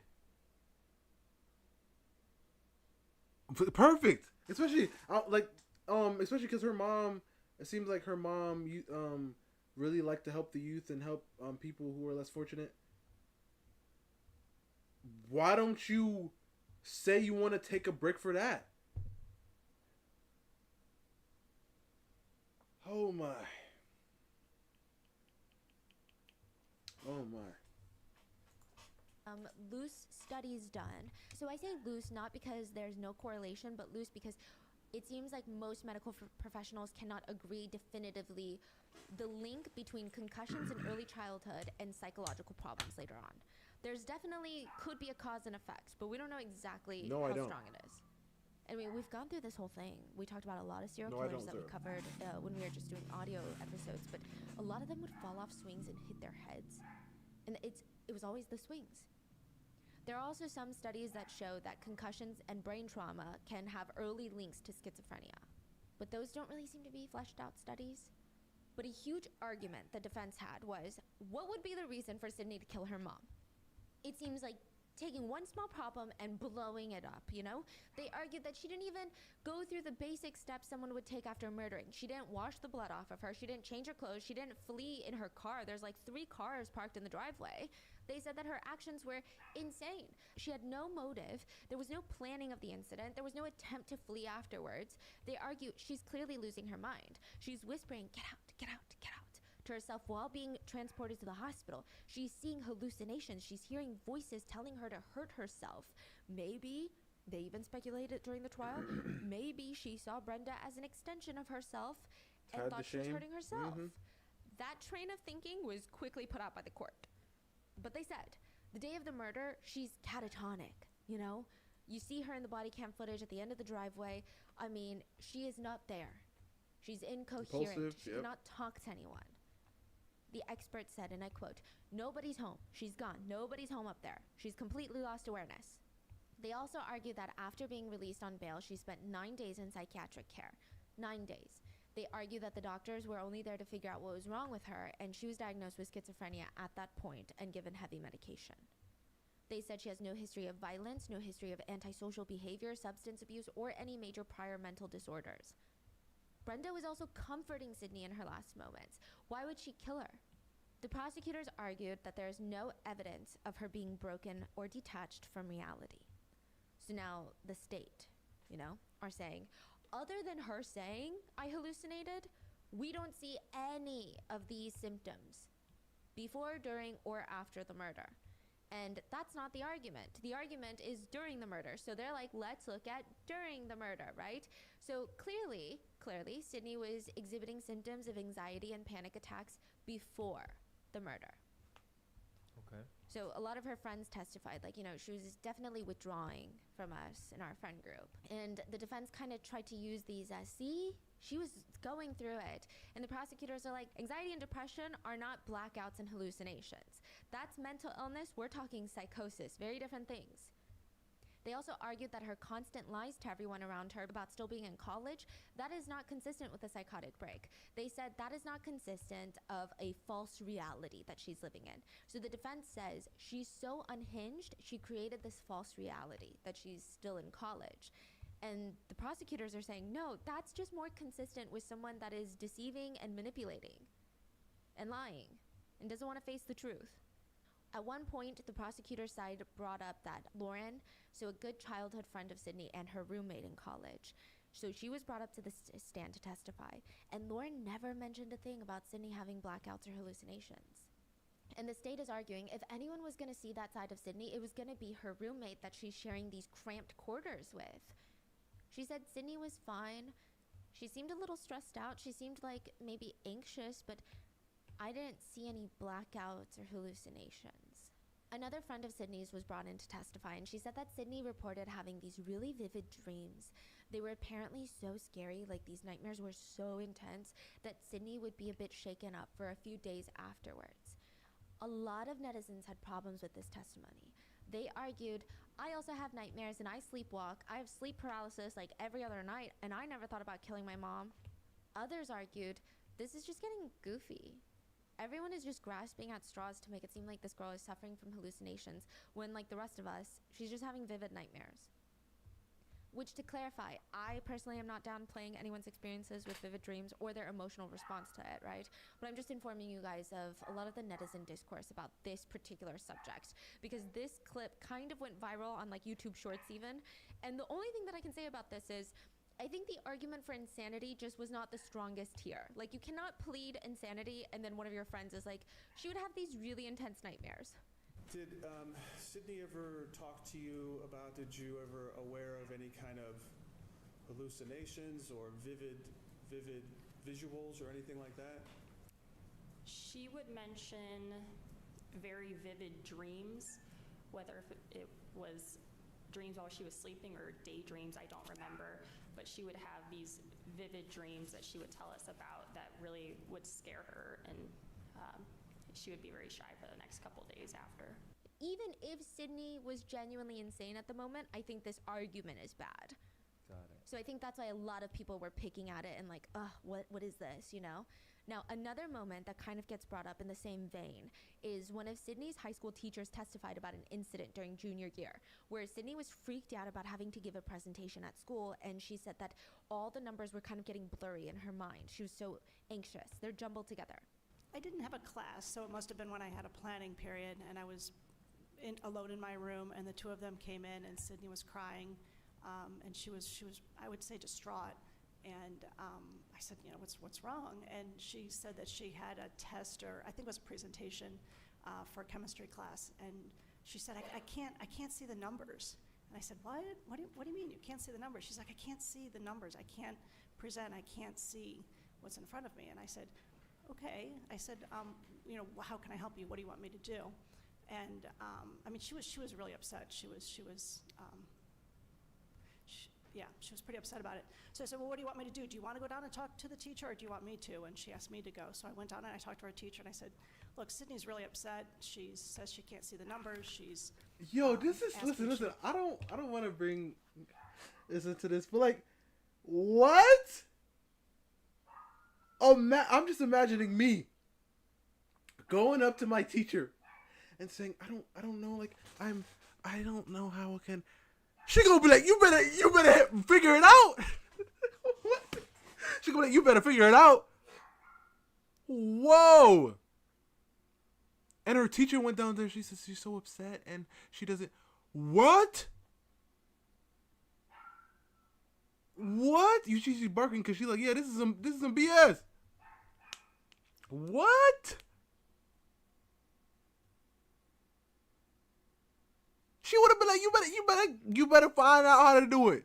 I can't see the numbers. You can't see the numbers. You need some glasses or something? That's what she gonna say to me. There ain't no. Oh my gosh, bro. Oh my goodness. You take the test on another day, and the teacher said, "Yes, of course." Take the test another day? What? Oh y'all. Y'all got it easy, huh? Let me stop. That's crazy though. Take the test another day? I went up and told Sydney, and so I assumed she took the test on another day. I wasn't the person in charge of that test. Okay. This was used by the defense as a way of saying, hey, these psychological issues were there since she was younger, and stress can make it worse. Prosecutors will argue, that's just a panic attack. Lots of people have panic attacks, doesn't mean they go kill people. Like, True. That's not a psychotic break. So I don't know, some people like the arguments. Some people felt like, is this even a strong correlation with insanity? Anyway, to say that she was hallucinating to the point of killing someone, and then her friend saying that she had vivid dreams, just overall, not a great look for the defense. But the same friend, Amanda, did say that whenever Sydney was stressed out, she would confide in her mom. And the defense used this to argue Sydney had no reason to kill her mom. Her mom was on her side. But the prosecutors argued the same point, but oppositely. They said, actually, she would be willing to go to great lengths to not disappoint her mom. Even Amanda backed that up. She said, yeah, Sydney, as a friend from what I knew, she would not want to disappoint her parents. Prosecutors argue the timing of when Sydney killed her mom seems consistent with their theory that her mom is on the phone, she's about to find out the full truth of Sydney's lies. Not even, hey, I want to take some time off of school and figure out what I want to do. But no, your grades are bad, you're going to lose your scholarship, you're being suspended. The disappointment must have been huge. Maybe even the biggest that Sydney would have to get from her mom, and maybe the anticipation of that, the stress of that. In that moment, it was a crime of passion for her wanting to prevent her mom from finding out the truth. They argued, as for Sydney freaking out when the cops arrive, whispering, "Get out," because a lot of people use this as, see, she was having a psychotic breakdown. They're saying, actually, that could be a very normal trauma response to killing someone. Even if you're not She doesn't want in people to see it. psychosis, if you kill someone, you're going to have a strong mental emotional reaction. It doesn't mean that she was necessarily insane the whole time she killed her mom. She could have been very well sane and then had a breakdown after the shock kicked in that, oh my God, I just killed my mom. They argued that her answering the phone during and right after the murder and pretending to be her mom does not feel like she was disassociating from reality. They said it felt more like she was trying to buy time. The prosecutors also poured through her text, email, search history before the murder, and everything seemed normal. They said at that point, when you're in that state where you can't even tell that murder is wrong and that you're murdering your mom, your search history is going to be weird. Your actions are going to be weird. Your call log history, your text messages, they're going to be weird. They're not going to be normal. She even went to a viewing party of The Bachelor with her friends the night before. The prosecutors argue, what, are we talking about temporary insanity for 5 minutes? In the end, they argue that the defense's experts relied heavily on everything Sydney said to them after the murder, but that's not the point. The prosecutors are arguing it's during the murder. Was she insane during the murder? And they think all signs lead to no. They argued all the defense experts are drawing from their interactions with her after the murder instead of during. They also don't even think Sydney had schizophrenia during the murder. They said she had borderline personality traits, malingering, which is someone who exaggerates and stretches the truth to get out of work or obligations, and probably had some sort of anxiety disorder. There are a few people, not a few people, a lot of people online that have armchair diagnosed her with narcissism. A lot of people speculate that she did this because Sydney's whole identity became being smart, being the honor roll kid, being the kid that everybody else's parents are so jealous of. She based her superiority and her identity based on that, and when that was about to come crumbling down, she had to prevent people from finding out the truth. So she did something so drastic, because that can really be the only way to, I guess, for a lot of people to connect a motive to the situation. Yeah, I feel like we've heard of that before. Yeah. I mean, there are a few more notable parts of the trial that netizens have been talking about, so we're just going to quickly cover those. For one, Sydney was crying a lot throughout the trial. Some netizens argued that Sydney kept squeezing her eyes, trying to make sniffling noises, but no tears ever came out. I will say that she did exhibit some really intense facial emotions during the trial. So whether they were natural and a byproduct of her feeling those said emotions or her faking it, I guess that's up for you to decide. But she was seen constantly crying. She was seen covering her ears, cringing, like physically reacting to what people were saying on the stand, specifically people who are not on her side, I guess, right? Just covering her ear? Yeah, so that's a huge argument as well, right? So when she's covering her ear, a lot of netizens didn't like it. They were saying the act of covering her ear feels very childish. Yes. And it's like a little kid that's like, I can't hear you, I don't want to hear you, right? Yeah. She's 23 at the time of the trial. Oh, dang. I don't think that I would have done that at 23. It's just very odd. I thought she did it because she didn't want to hear what. Yeah, but if she did it that way, then motion, yeah. Right. So there's two sides to it. So the people that are very not pro Sydney, right? Like they think that she's faking it. This is all a plea to get out of jail. They think that she's doing this to kind of seem like a baby. Seem like a baby to the jury, or maybe it's just so natural to her. Like this is how she handles herself with her family. She doesn't like something, she covers her ears. She doesn't like it, she doesn't look at it. Okay. I mean, maybe that's how she approached the whole school thing. She just won't look at it. She was telling them she can't see numbers. This is a type of behavior that her family must have cultivated and encouraged somehow. And it's showing up in court. Other people are saying, well, no, like we also struggle with mental illnesses, and it could be so that she doesn't trigger something in her when she's listening to it. But I don't know, right? Like, what do you guys think about her covering her ears? She's 23 at this point. Seems very interesting. Yeah, it's interesting. Another point of contention during the trial was Sydney was allowed to be excused a lot during the more intense parts of the trial. During the body cam footage viewings and the forensic pathologist testimonies, she was allowed out of the courtroom. And netizens felt like, again, why are we babying dog a calling full-grown BS? woman? Yeah, This is she what like, did, nah. and she can't even confront what she did. Others said she's already on her path to recovery. This would unnecessarily send her back. Why? Like, do you think that she doesn't know what she did? So it kind of feels like there's two main camps. One camp who's like, yeah, no, she's not mentally insane at the time of the murder. Look at the things that she did. She picked up the phone pretending to be her mom, staged a crime scene, broke a window, did all of these things. So no insanity. Then you have another camp that's like, well, I've struggled with something like this, and you truly don't know what it's like until you've been there. But there's actually a third group that's like, I struggle with schizophrenia, and I would never do this. And the fact that she's trying to use schizophrenia as a way to get out of this heinous crime makes it harder for us, the people who struggle with it nonstop and don't commit crimes. It only further stigmatizes schizophrenia and becomes yet another link made by the general population between the diagnosis of schizophrenia and violence. And then you have a lot of netizens who just blame the family and Sydney for what happened. They believe that Sydney was spoiled and made to believe that she would get away with anything. They think that she did this because she doesn't understand the consequences of her actions, and they argue that them bailing her out immediately and babying her and rallying around her is a prime example of that. This is what they're saying. I genuinely have no opinion on this case. I can see that. A big point of contention, though, for this group was that Brenda's mom was testifying. So this is Sydney's grandma. And a lot of netizens felt like Brenda's own mom doesn't seem that emotional that her granddaughter killed her own daughter. She seemed more emotional on the stand, talking about how the police made her go to the wrong hospital the day of and how it took them so long to take out the audio recorder to record the interview. They were like, it's just so weird that she doesn't seem gutted. But then again, we really don't know these people. We don't know how they grieve, and I don't think we are able to dictate that. So I really don't know. So on the defense side, we had 3 expert psychologists that testified she was schizophrenic and insane at the time of the murder. The prosecutor brought forth 1 expert. Now, something to note is that the defense side, did you know that you have to pay for these experts? So, they're not doing it out of the goodness of their heart.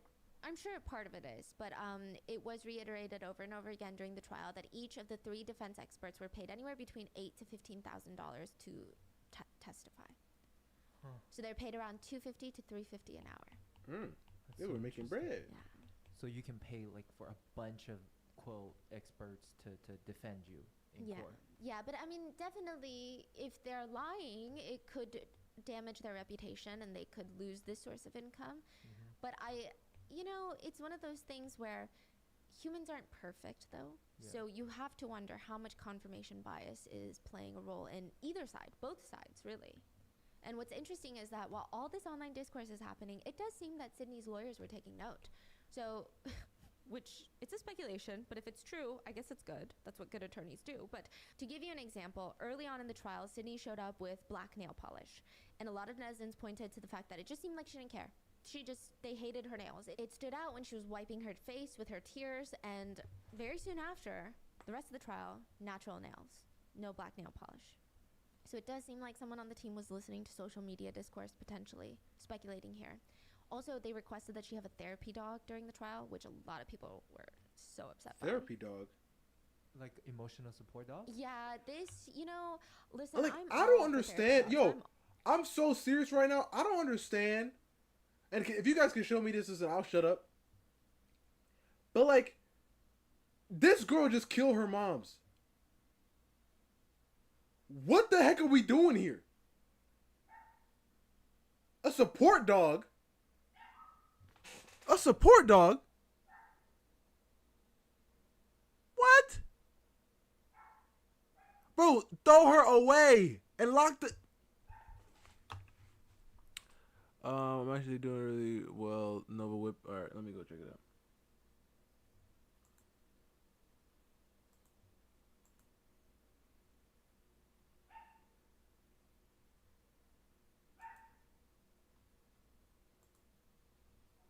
Where's the whip at? It's Utah? Yeah, I guess. That were under... Man, this girl 30 times on her mom's neck? 30? Oh my gosh, bro. She hit her with a pan at first, so now she's just out. She doesn't know what to do. And then 30 times. 30 times. 30 times, bro. 30. 30. Hold up. You guys might not understand. 1, 2, 3, 4, 5, 6, 7, 8, 9, 10. 11, 12, 13, 14, 15, 16, 17, 18, 19, 20. 21, 22, 23, 24, 25, 26, 27, 28, 29. Yo. No. Throw her in there. In there.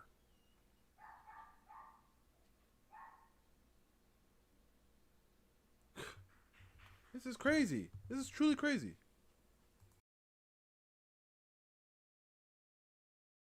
All for emotional support dogs. But when... Wait, so there was a big dog sitting next No, to her? no, they rejected. Oh, okay. Because, it's like during trials, there was another case we recently did where they asked for like a blanket or something? Yes, a comfort blanket. And you're like, I'm sorry, but you're going to have to suck it up sometimes. Yeah, that's this a combo. Kind of one of those Bri, situations. nah, bro. Bri. Especially in front of... I mean, this case is different. Nah, Bri, too soon, Bri. Too soon, man. Yeah, it's kind of like, Oh my all right, God. you don't get to do that right now. But that's this trial is crazy, just bro. She hit it filled with 30. A lot of heated moments. 30. The most questionable moment outside of the murder Oh my itself gosh. was when Sydney's attorney had this really odd, intimate moment with her in the courtroom.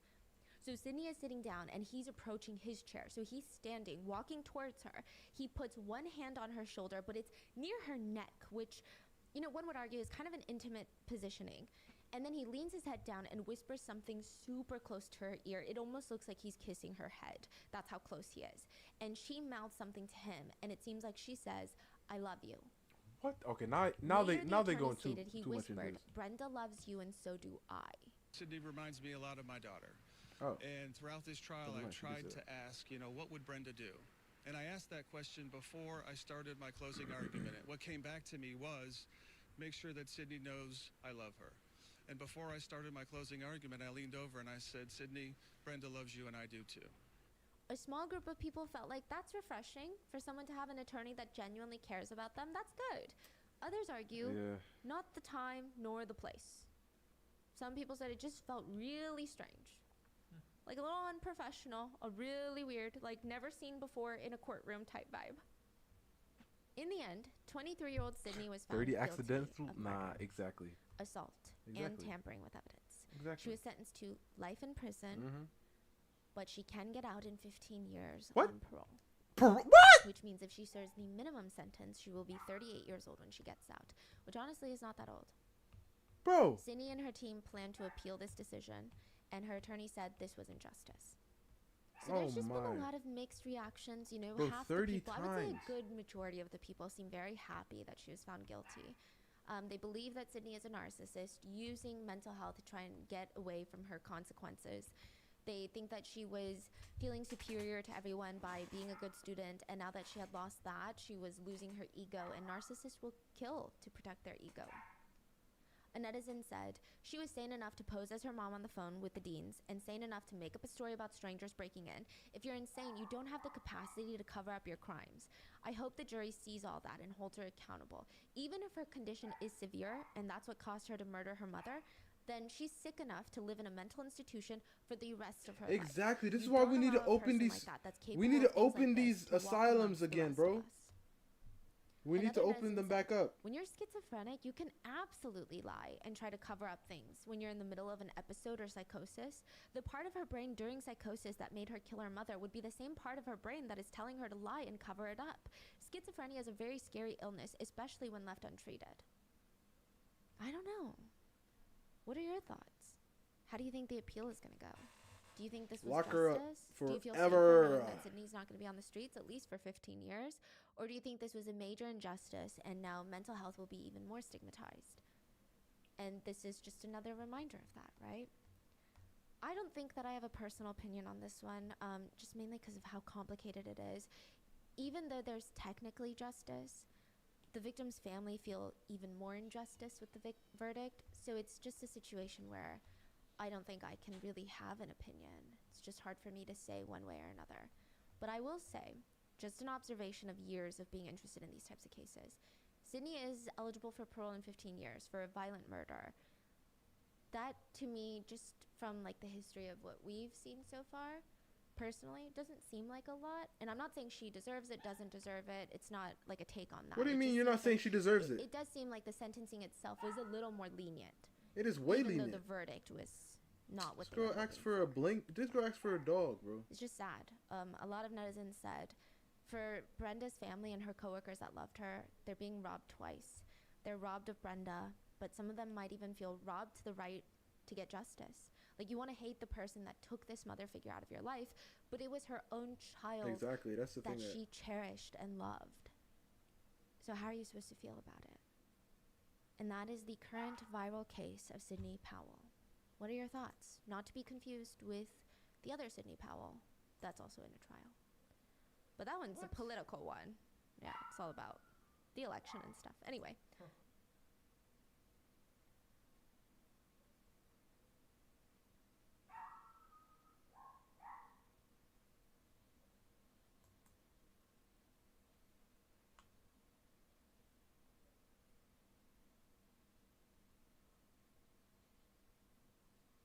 Crazy work.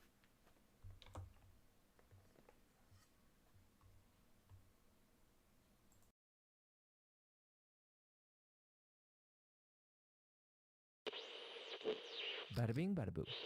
3 international high school students were sitting side by side in a row.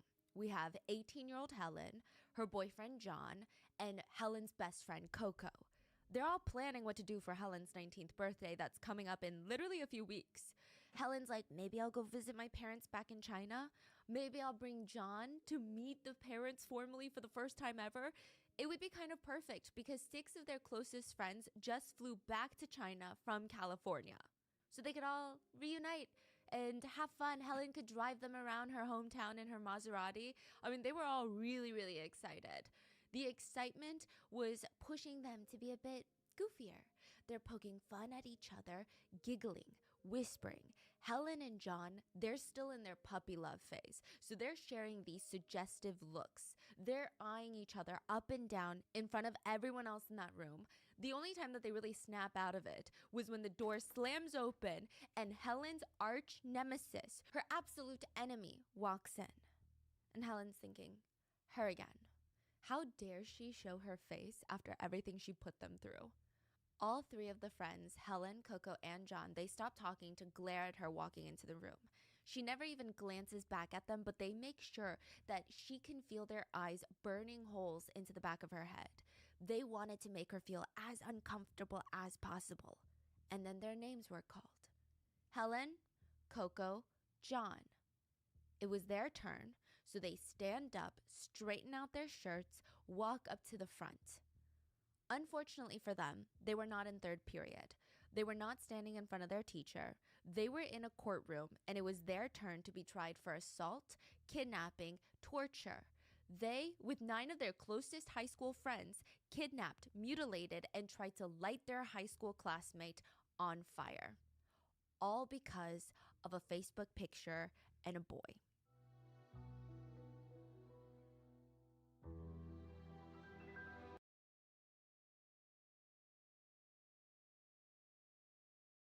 Oh my gosh, I was muted this whole time.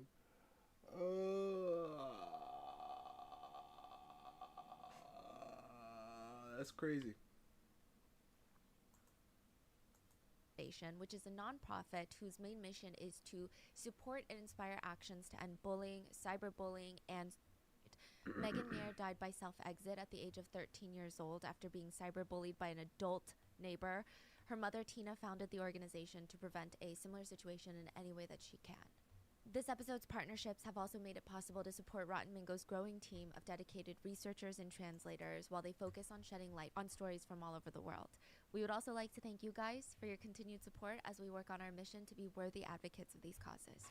As always, full show notes are available at RottenMingoPodcast.com. Really? They did? Wonderful Chinese researchers and translators assist I might on have the to watch gathering of the that. data for this case. Depending on It how was an interesting case because goes. it's kind of an international case, but not really because the court case takes place in California. But as always, with any of these cases that require translations, if there is anything lost in the translation, something miscommunicated, or any additional details that you would like us to know, please leave it in the comments. And with that being said, let's get started. The 6 high schoolers, they looked nervous on the plane. Maybe this is their first time on a long international flight without their parents. They were flying from LAX to Shanghai, China, and they just kept anxiously glancing around the airport. Like the entire time through security, they kept their heads down, almost as if they lift their heads, someone's gonna recognize them. And even now that they're on the plane, they still look a bit anxious, like they're gonna throw up any minute now. They look like they haven't showered. They spent all night packing and rushed to the airport. If you opened up their suitcases, you would likely see that they just shoved everything inside. They didn't neatly fold any of their clothes. They probably left most of their belongings back in California, where they would never be coming back. Because if they ever dare step foot on American soil again, they would be arrested and tried for kidnapping and torture.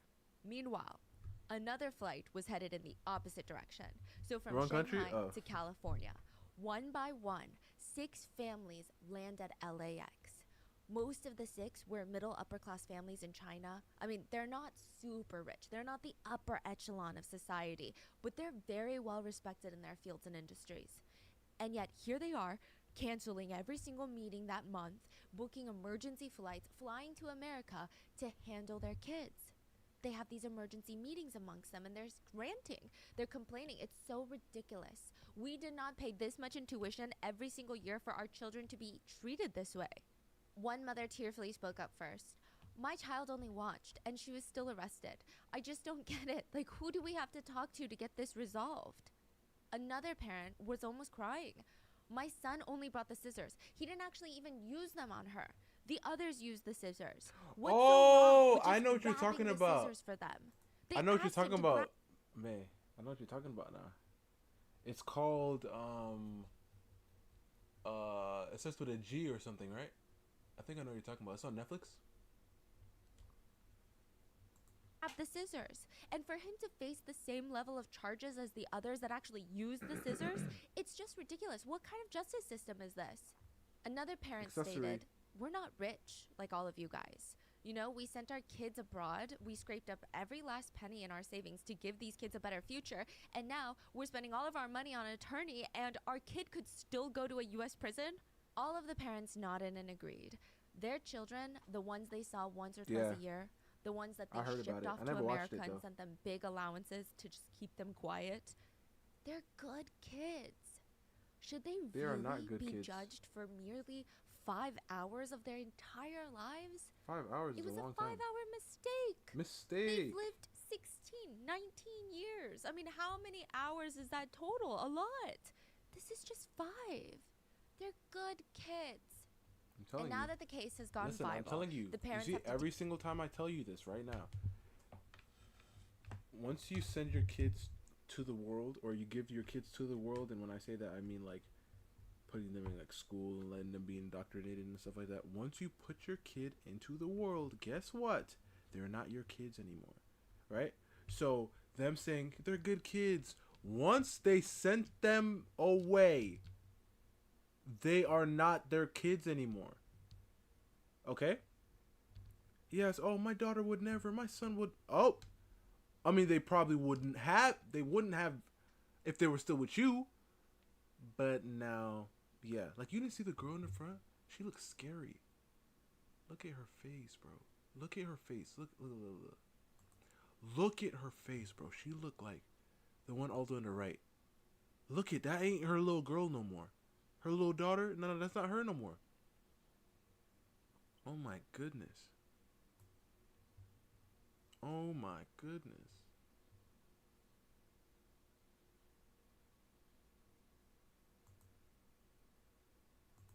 Has gone viral. The parents have to deal with the fact that their children are the most hated high schoolers in all of China. They don't even go to school in China. Now, here's a hypothetical question. If a group of teenage boys were stuck on a stranded island, how would they survive? How would they maintain some semblance of order? Would someone just start taking charge and everyone would blindly follow? Would there be a fight between two people who want to be the leader of the crowd? There's a story of a bunch of British boys, this is a fictional story, of a bunch of British boys that were stranded on an island without any adult supervision. And each passing hour, you just see how these boys start losing their minds. Like, they go deeper and deeper down this hole of madness, and some of them never get out. Initially, they try to keep the peace and order. They replicate society that resembles the one in regular life. They elect a leader. Why is Ralph. she, like, I mean, obviously, it sort of fits her, it sort of applied to her story, but it's logical. There was actually a study that was done with, like, a whole bunch of guys, and they stranded them out, and they actually were able to function. But like she said, teenage boys. But I still feel like they would be able to function to an extent. But like she said, it's a fictional story. Ralph is a pretty reasonable guy. His main focus is getting a signal fire to attract the attention of any passing ships. He's like, we gotta create shelter, we gotta create a fire, because someone's gonna flag us down and we need to be safe until they do. We're gonna be here for a while. And then there was another boy named Jack. Jack wants to be the one in charge, but he doesn't want to waste his time building a fire or some sort of shelter. He wants to hunt. He keeps telling everyone, vegetables, fruit, grass, leaves, that's not going to do anything for us. If we want to be on this island for a long time and survive, we need meat. Meat is the most important thing. Meat is what's going to keep us going. He decides to lead the hunting group, who is in charge of not only hunting, but keeping the signal fire going. And Jack convinces the group. You know, somebody said something so important. Like, when you're hunting and when you're, like, out stranded and you want to know, like, what is good to drink, what is good to eat. Typically, if you find, like, some animals, right, like some deers, some things, you know, follow them, right? Like, because they usually drink in the places that are clean to drink, right? They usually eat the things that are usually good to eat. So that's why you should follow them. Which is so interesting. Forget this fire. Nothing is as important as this meat. The rest of the group sees ships passing by. They get excited knowing that their fire is going and they're going to be rescued, only to discover that Jack convinced the other boys that the fire was useless and meat and killing is the answer. Jack almost becomes so fixated on the act of killing his first animal. Jack tries to overthrow Ralph from popularity by convincing the other boys that this is what they were put here on this earth to do, to hunt. It's their purpose. He creates rituals and even creates some sort of beast on the island. This like shadowy monster that's going to kill them all at night. And his belief is if he creates enough fear in the boys, if they have a common enemy, they're all going to be way too scared to go up against him. They will think that the safest spot is under his guidance. They will even go as far to kill another boy because they mistake him as the beast. And in the end, egotistical Jack convinces the other boys to hunt Ralph down like an animal. It is a whole journey that they go through. And in the end, they are rescued by the British Army, and all of the boys have to face the music of what they did on that island when they thought that nobody else was watching, when they thought that there were no consequences. This is the story of the Lord of the Flies. The judge presiding over this international bully case called this exact situation the Lord of the Flies situation, when a group of high school kids with no supervision create their own subculture and they just start creating enemies so vile, so evilly. Someone takes charge, ego gets ahead of them, and they decide to torture people. They literally start hunting other kids like animals. And Oxford High School is that stranded island. Oxford High School? Oxford High School is a private school for middle upper class families in China. It's in Roland Heights in Los Angeles. Yeah, it's in the San Gabriel Valley area. It's a well-known Asian district, strong population of Chinese and Koreans. So you would imagine a private school catering to the middle upper class families in China and in Korea. It would be an impressive educational institution, because why would you send your kid abroad unless that's what you're doing? But it doesn't really look like the type of place you would have your child fly halfway around the world to attend. In my opinion, it looks so much worse than like 99% of public schools in America. But this is one that you have to pay tuition for. There's no sprawling campus, no state-of-the-art facilities, classrooms with IMAX that we associate with private schools, no Olympic-sized swimming pool like most expensive institutions. Oxford High School is located in the back of a shopping plaza. Oh my. Imagine your local American shopping plaza with a Ralph's and a nail salon and a Panera Bread, like the true definition of suburbia. The school is behind that plaza. It's not even part of the plaza. The fence facing the mall parking lot is the school's entrance. If you were to walk out of the school from the main gate, you would end up directly in the shopping plaza parking lot. It's just kind of tucked away in the back. Was written by, the parking lot looks like it would be terrible. Was written by the author who hated the book. Adventure novels. Ah, I see. So there was an agenda. To go to at night. The facilities include portable classrooms with foldable tables, 3 worn basketball hoops, a volleyball net, and a soccer goal just sadly sitting on a patch of dead grass. Wealthy parents paid $13,000 a year for their students to attend Oxford High School. That's just tuition. That's not living costs. That's not flights. That's not food. Nothing. Just tuition. Which, in my opinion, feels like a really bad deal. But there is something very fascinating about this place. There are allegedly 140 international students in attendance, mostly from China. This means that this school makes on average $1.8 million a year in just tuition costs alone. Some might have the opinion, and this is just an opinion, not a statement of fact, because I don't have personal ties to this institution, curriculum, or even their financials, but an opinion could be that the school works with parents to get international students F1 student visas, get them into the US, parents pay tuitions to make sure the visas stay valid because they have to be in school, and it could be, in someone's opinion, that the school's main focus is not necessarily education, but rather the legal status of residency for students. Oh. This is purely a theory and opinion I guess one could formulate by looking at the state of the school. It's also rumored that most of the students there do not speak English. And yeah, sure, it's because they just moved, but it might seem to some that this school just does not have the best or the most rigorous curriculum. I do have a question. The drawing that I made earlier. The girl's head too small? Which one? The one with the... in the water?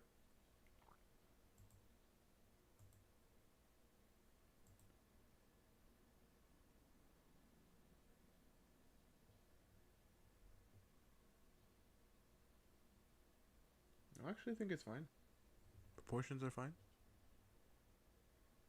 I mean, if you wanted to make the head bigger, you could have, but it's not. It's not. It's good. It's good in proportion.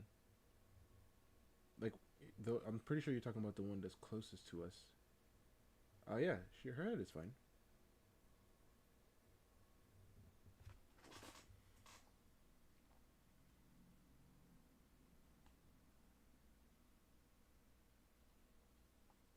You can check the proportions as well yourself if you'd like. As you can see, like when I do these measurements, obviously you can adjust the head however you want in the measurements, like as you can see here, how I make it like this size, but you can make it smaller too if you'd want to.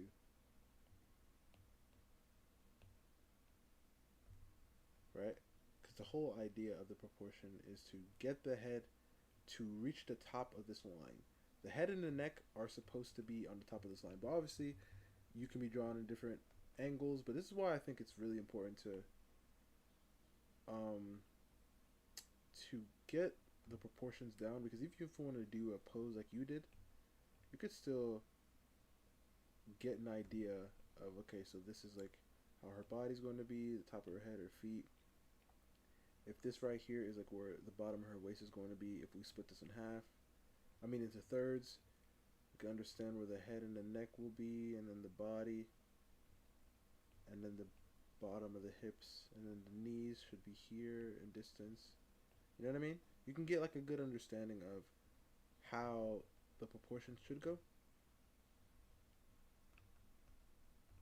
But like I said, it looks fine. It looks fine. There's no issues.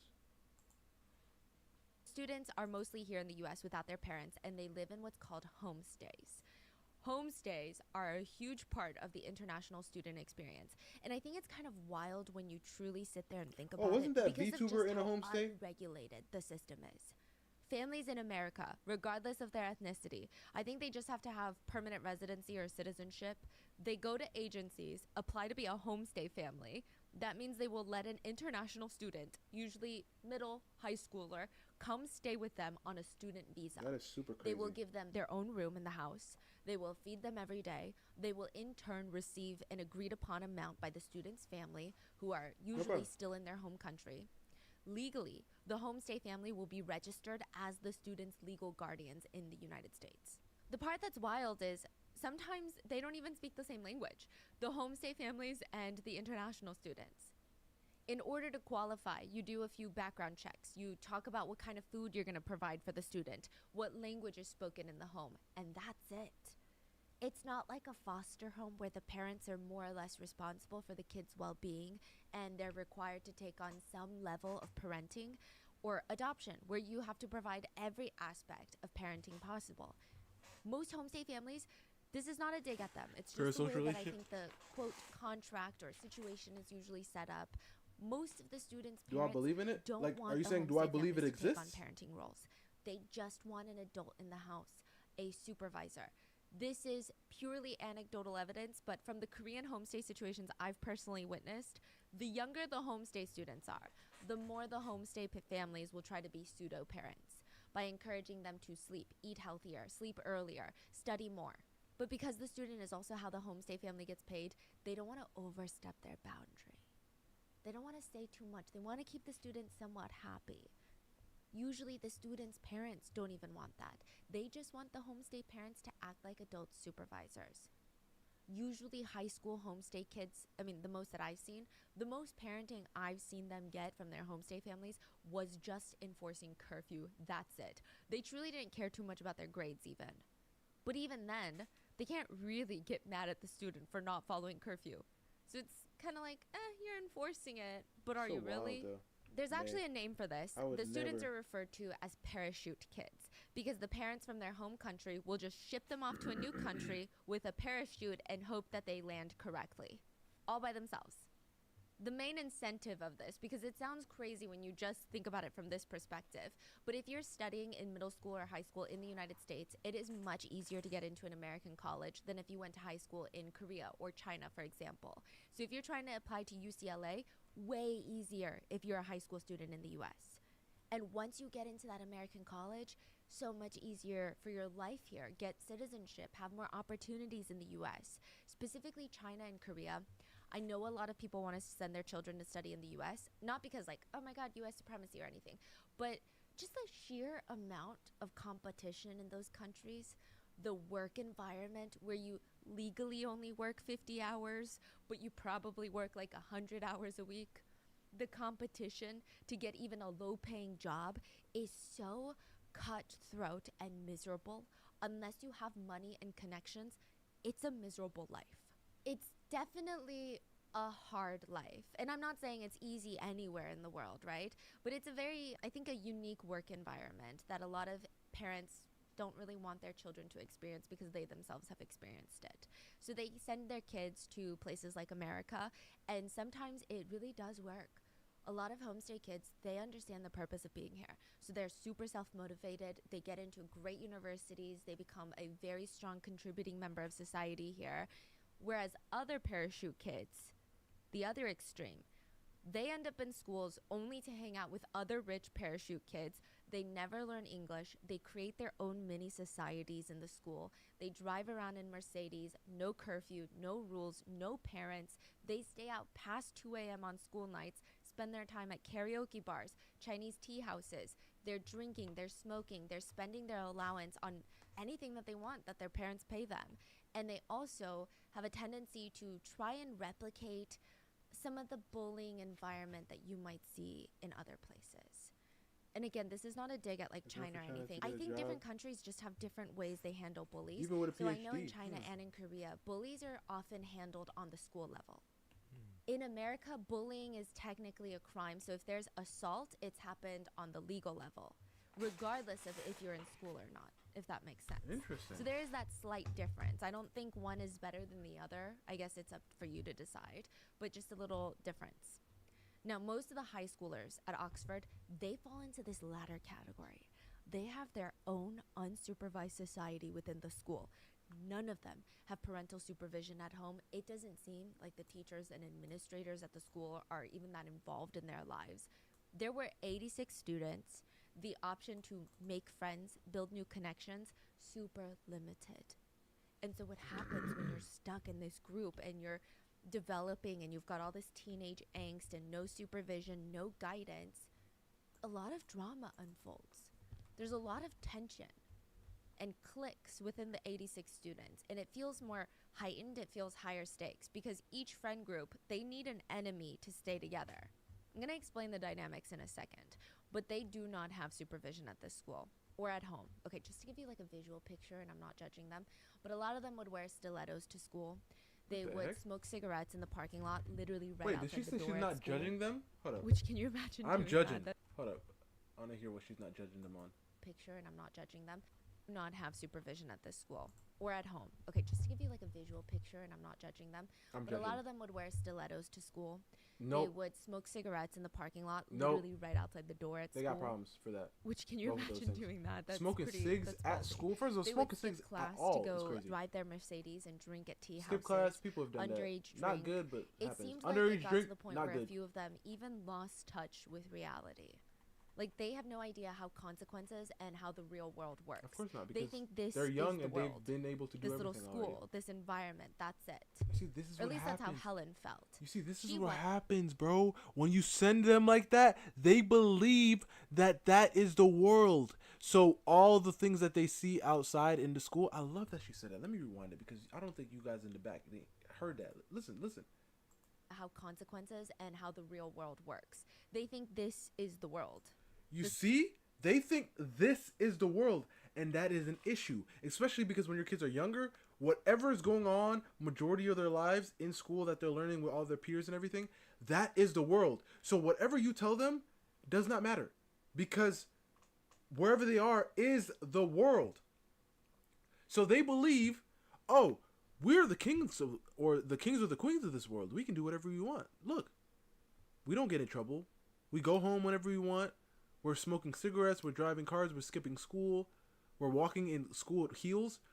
The world is easy. That's what they start to believe. And then, why can't we take somebody out? Why can't we kidnap people? That's what they're thinking. Huh. Crazy. This little school, this environment, Maybe that's Chinese it. prince- Or at least that's how princess Helen stereotype? felt. She was Lord of the Flies. Helen was Queen Bee. She was one of the richer ones at the school. Back in China, her parents bought her a Maserati. She was always seen driving around in a BMW. She hated on cars lesser than hers. Of course she did. Recently, her parents had bought her a Lexus, and she hated it. Lexuses are luxury vehicles, by the way. But she wrote on social media about her parents bought her a Lexus and, quote, dude, this is such a stupid fucking car. I'm gonna fucking go insane driving this car. You see what happens? You see what happens? Yeah. And just like Jack from Lord of the Flies, she needs an enemy to keep the rest of her. What happened to her? Go sleep. Oh shoot, guys! Yeah, that's gonna be it. We're gonna put a pin in that right now. We're gonna put a pin in this because we are not going to finish this in time. But yeah, guys, hope you guys enjoyed the stream. I'll see you guys tomorrow. You know, if you're willing. This is, I guess, what we did. This is so funny. She would never wear this ever. Hold up, let me actually liquefy this because it's kind of throwing me off. Liquefy.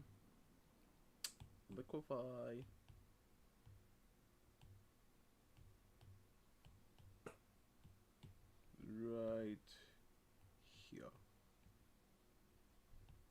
Let's get it up.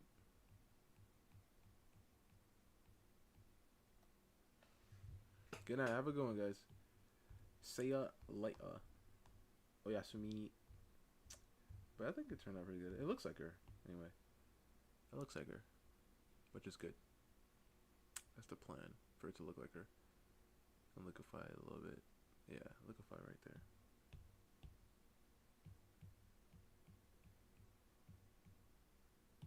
But yeah.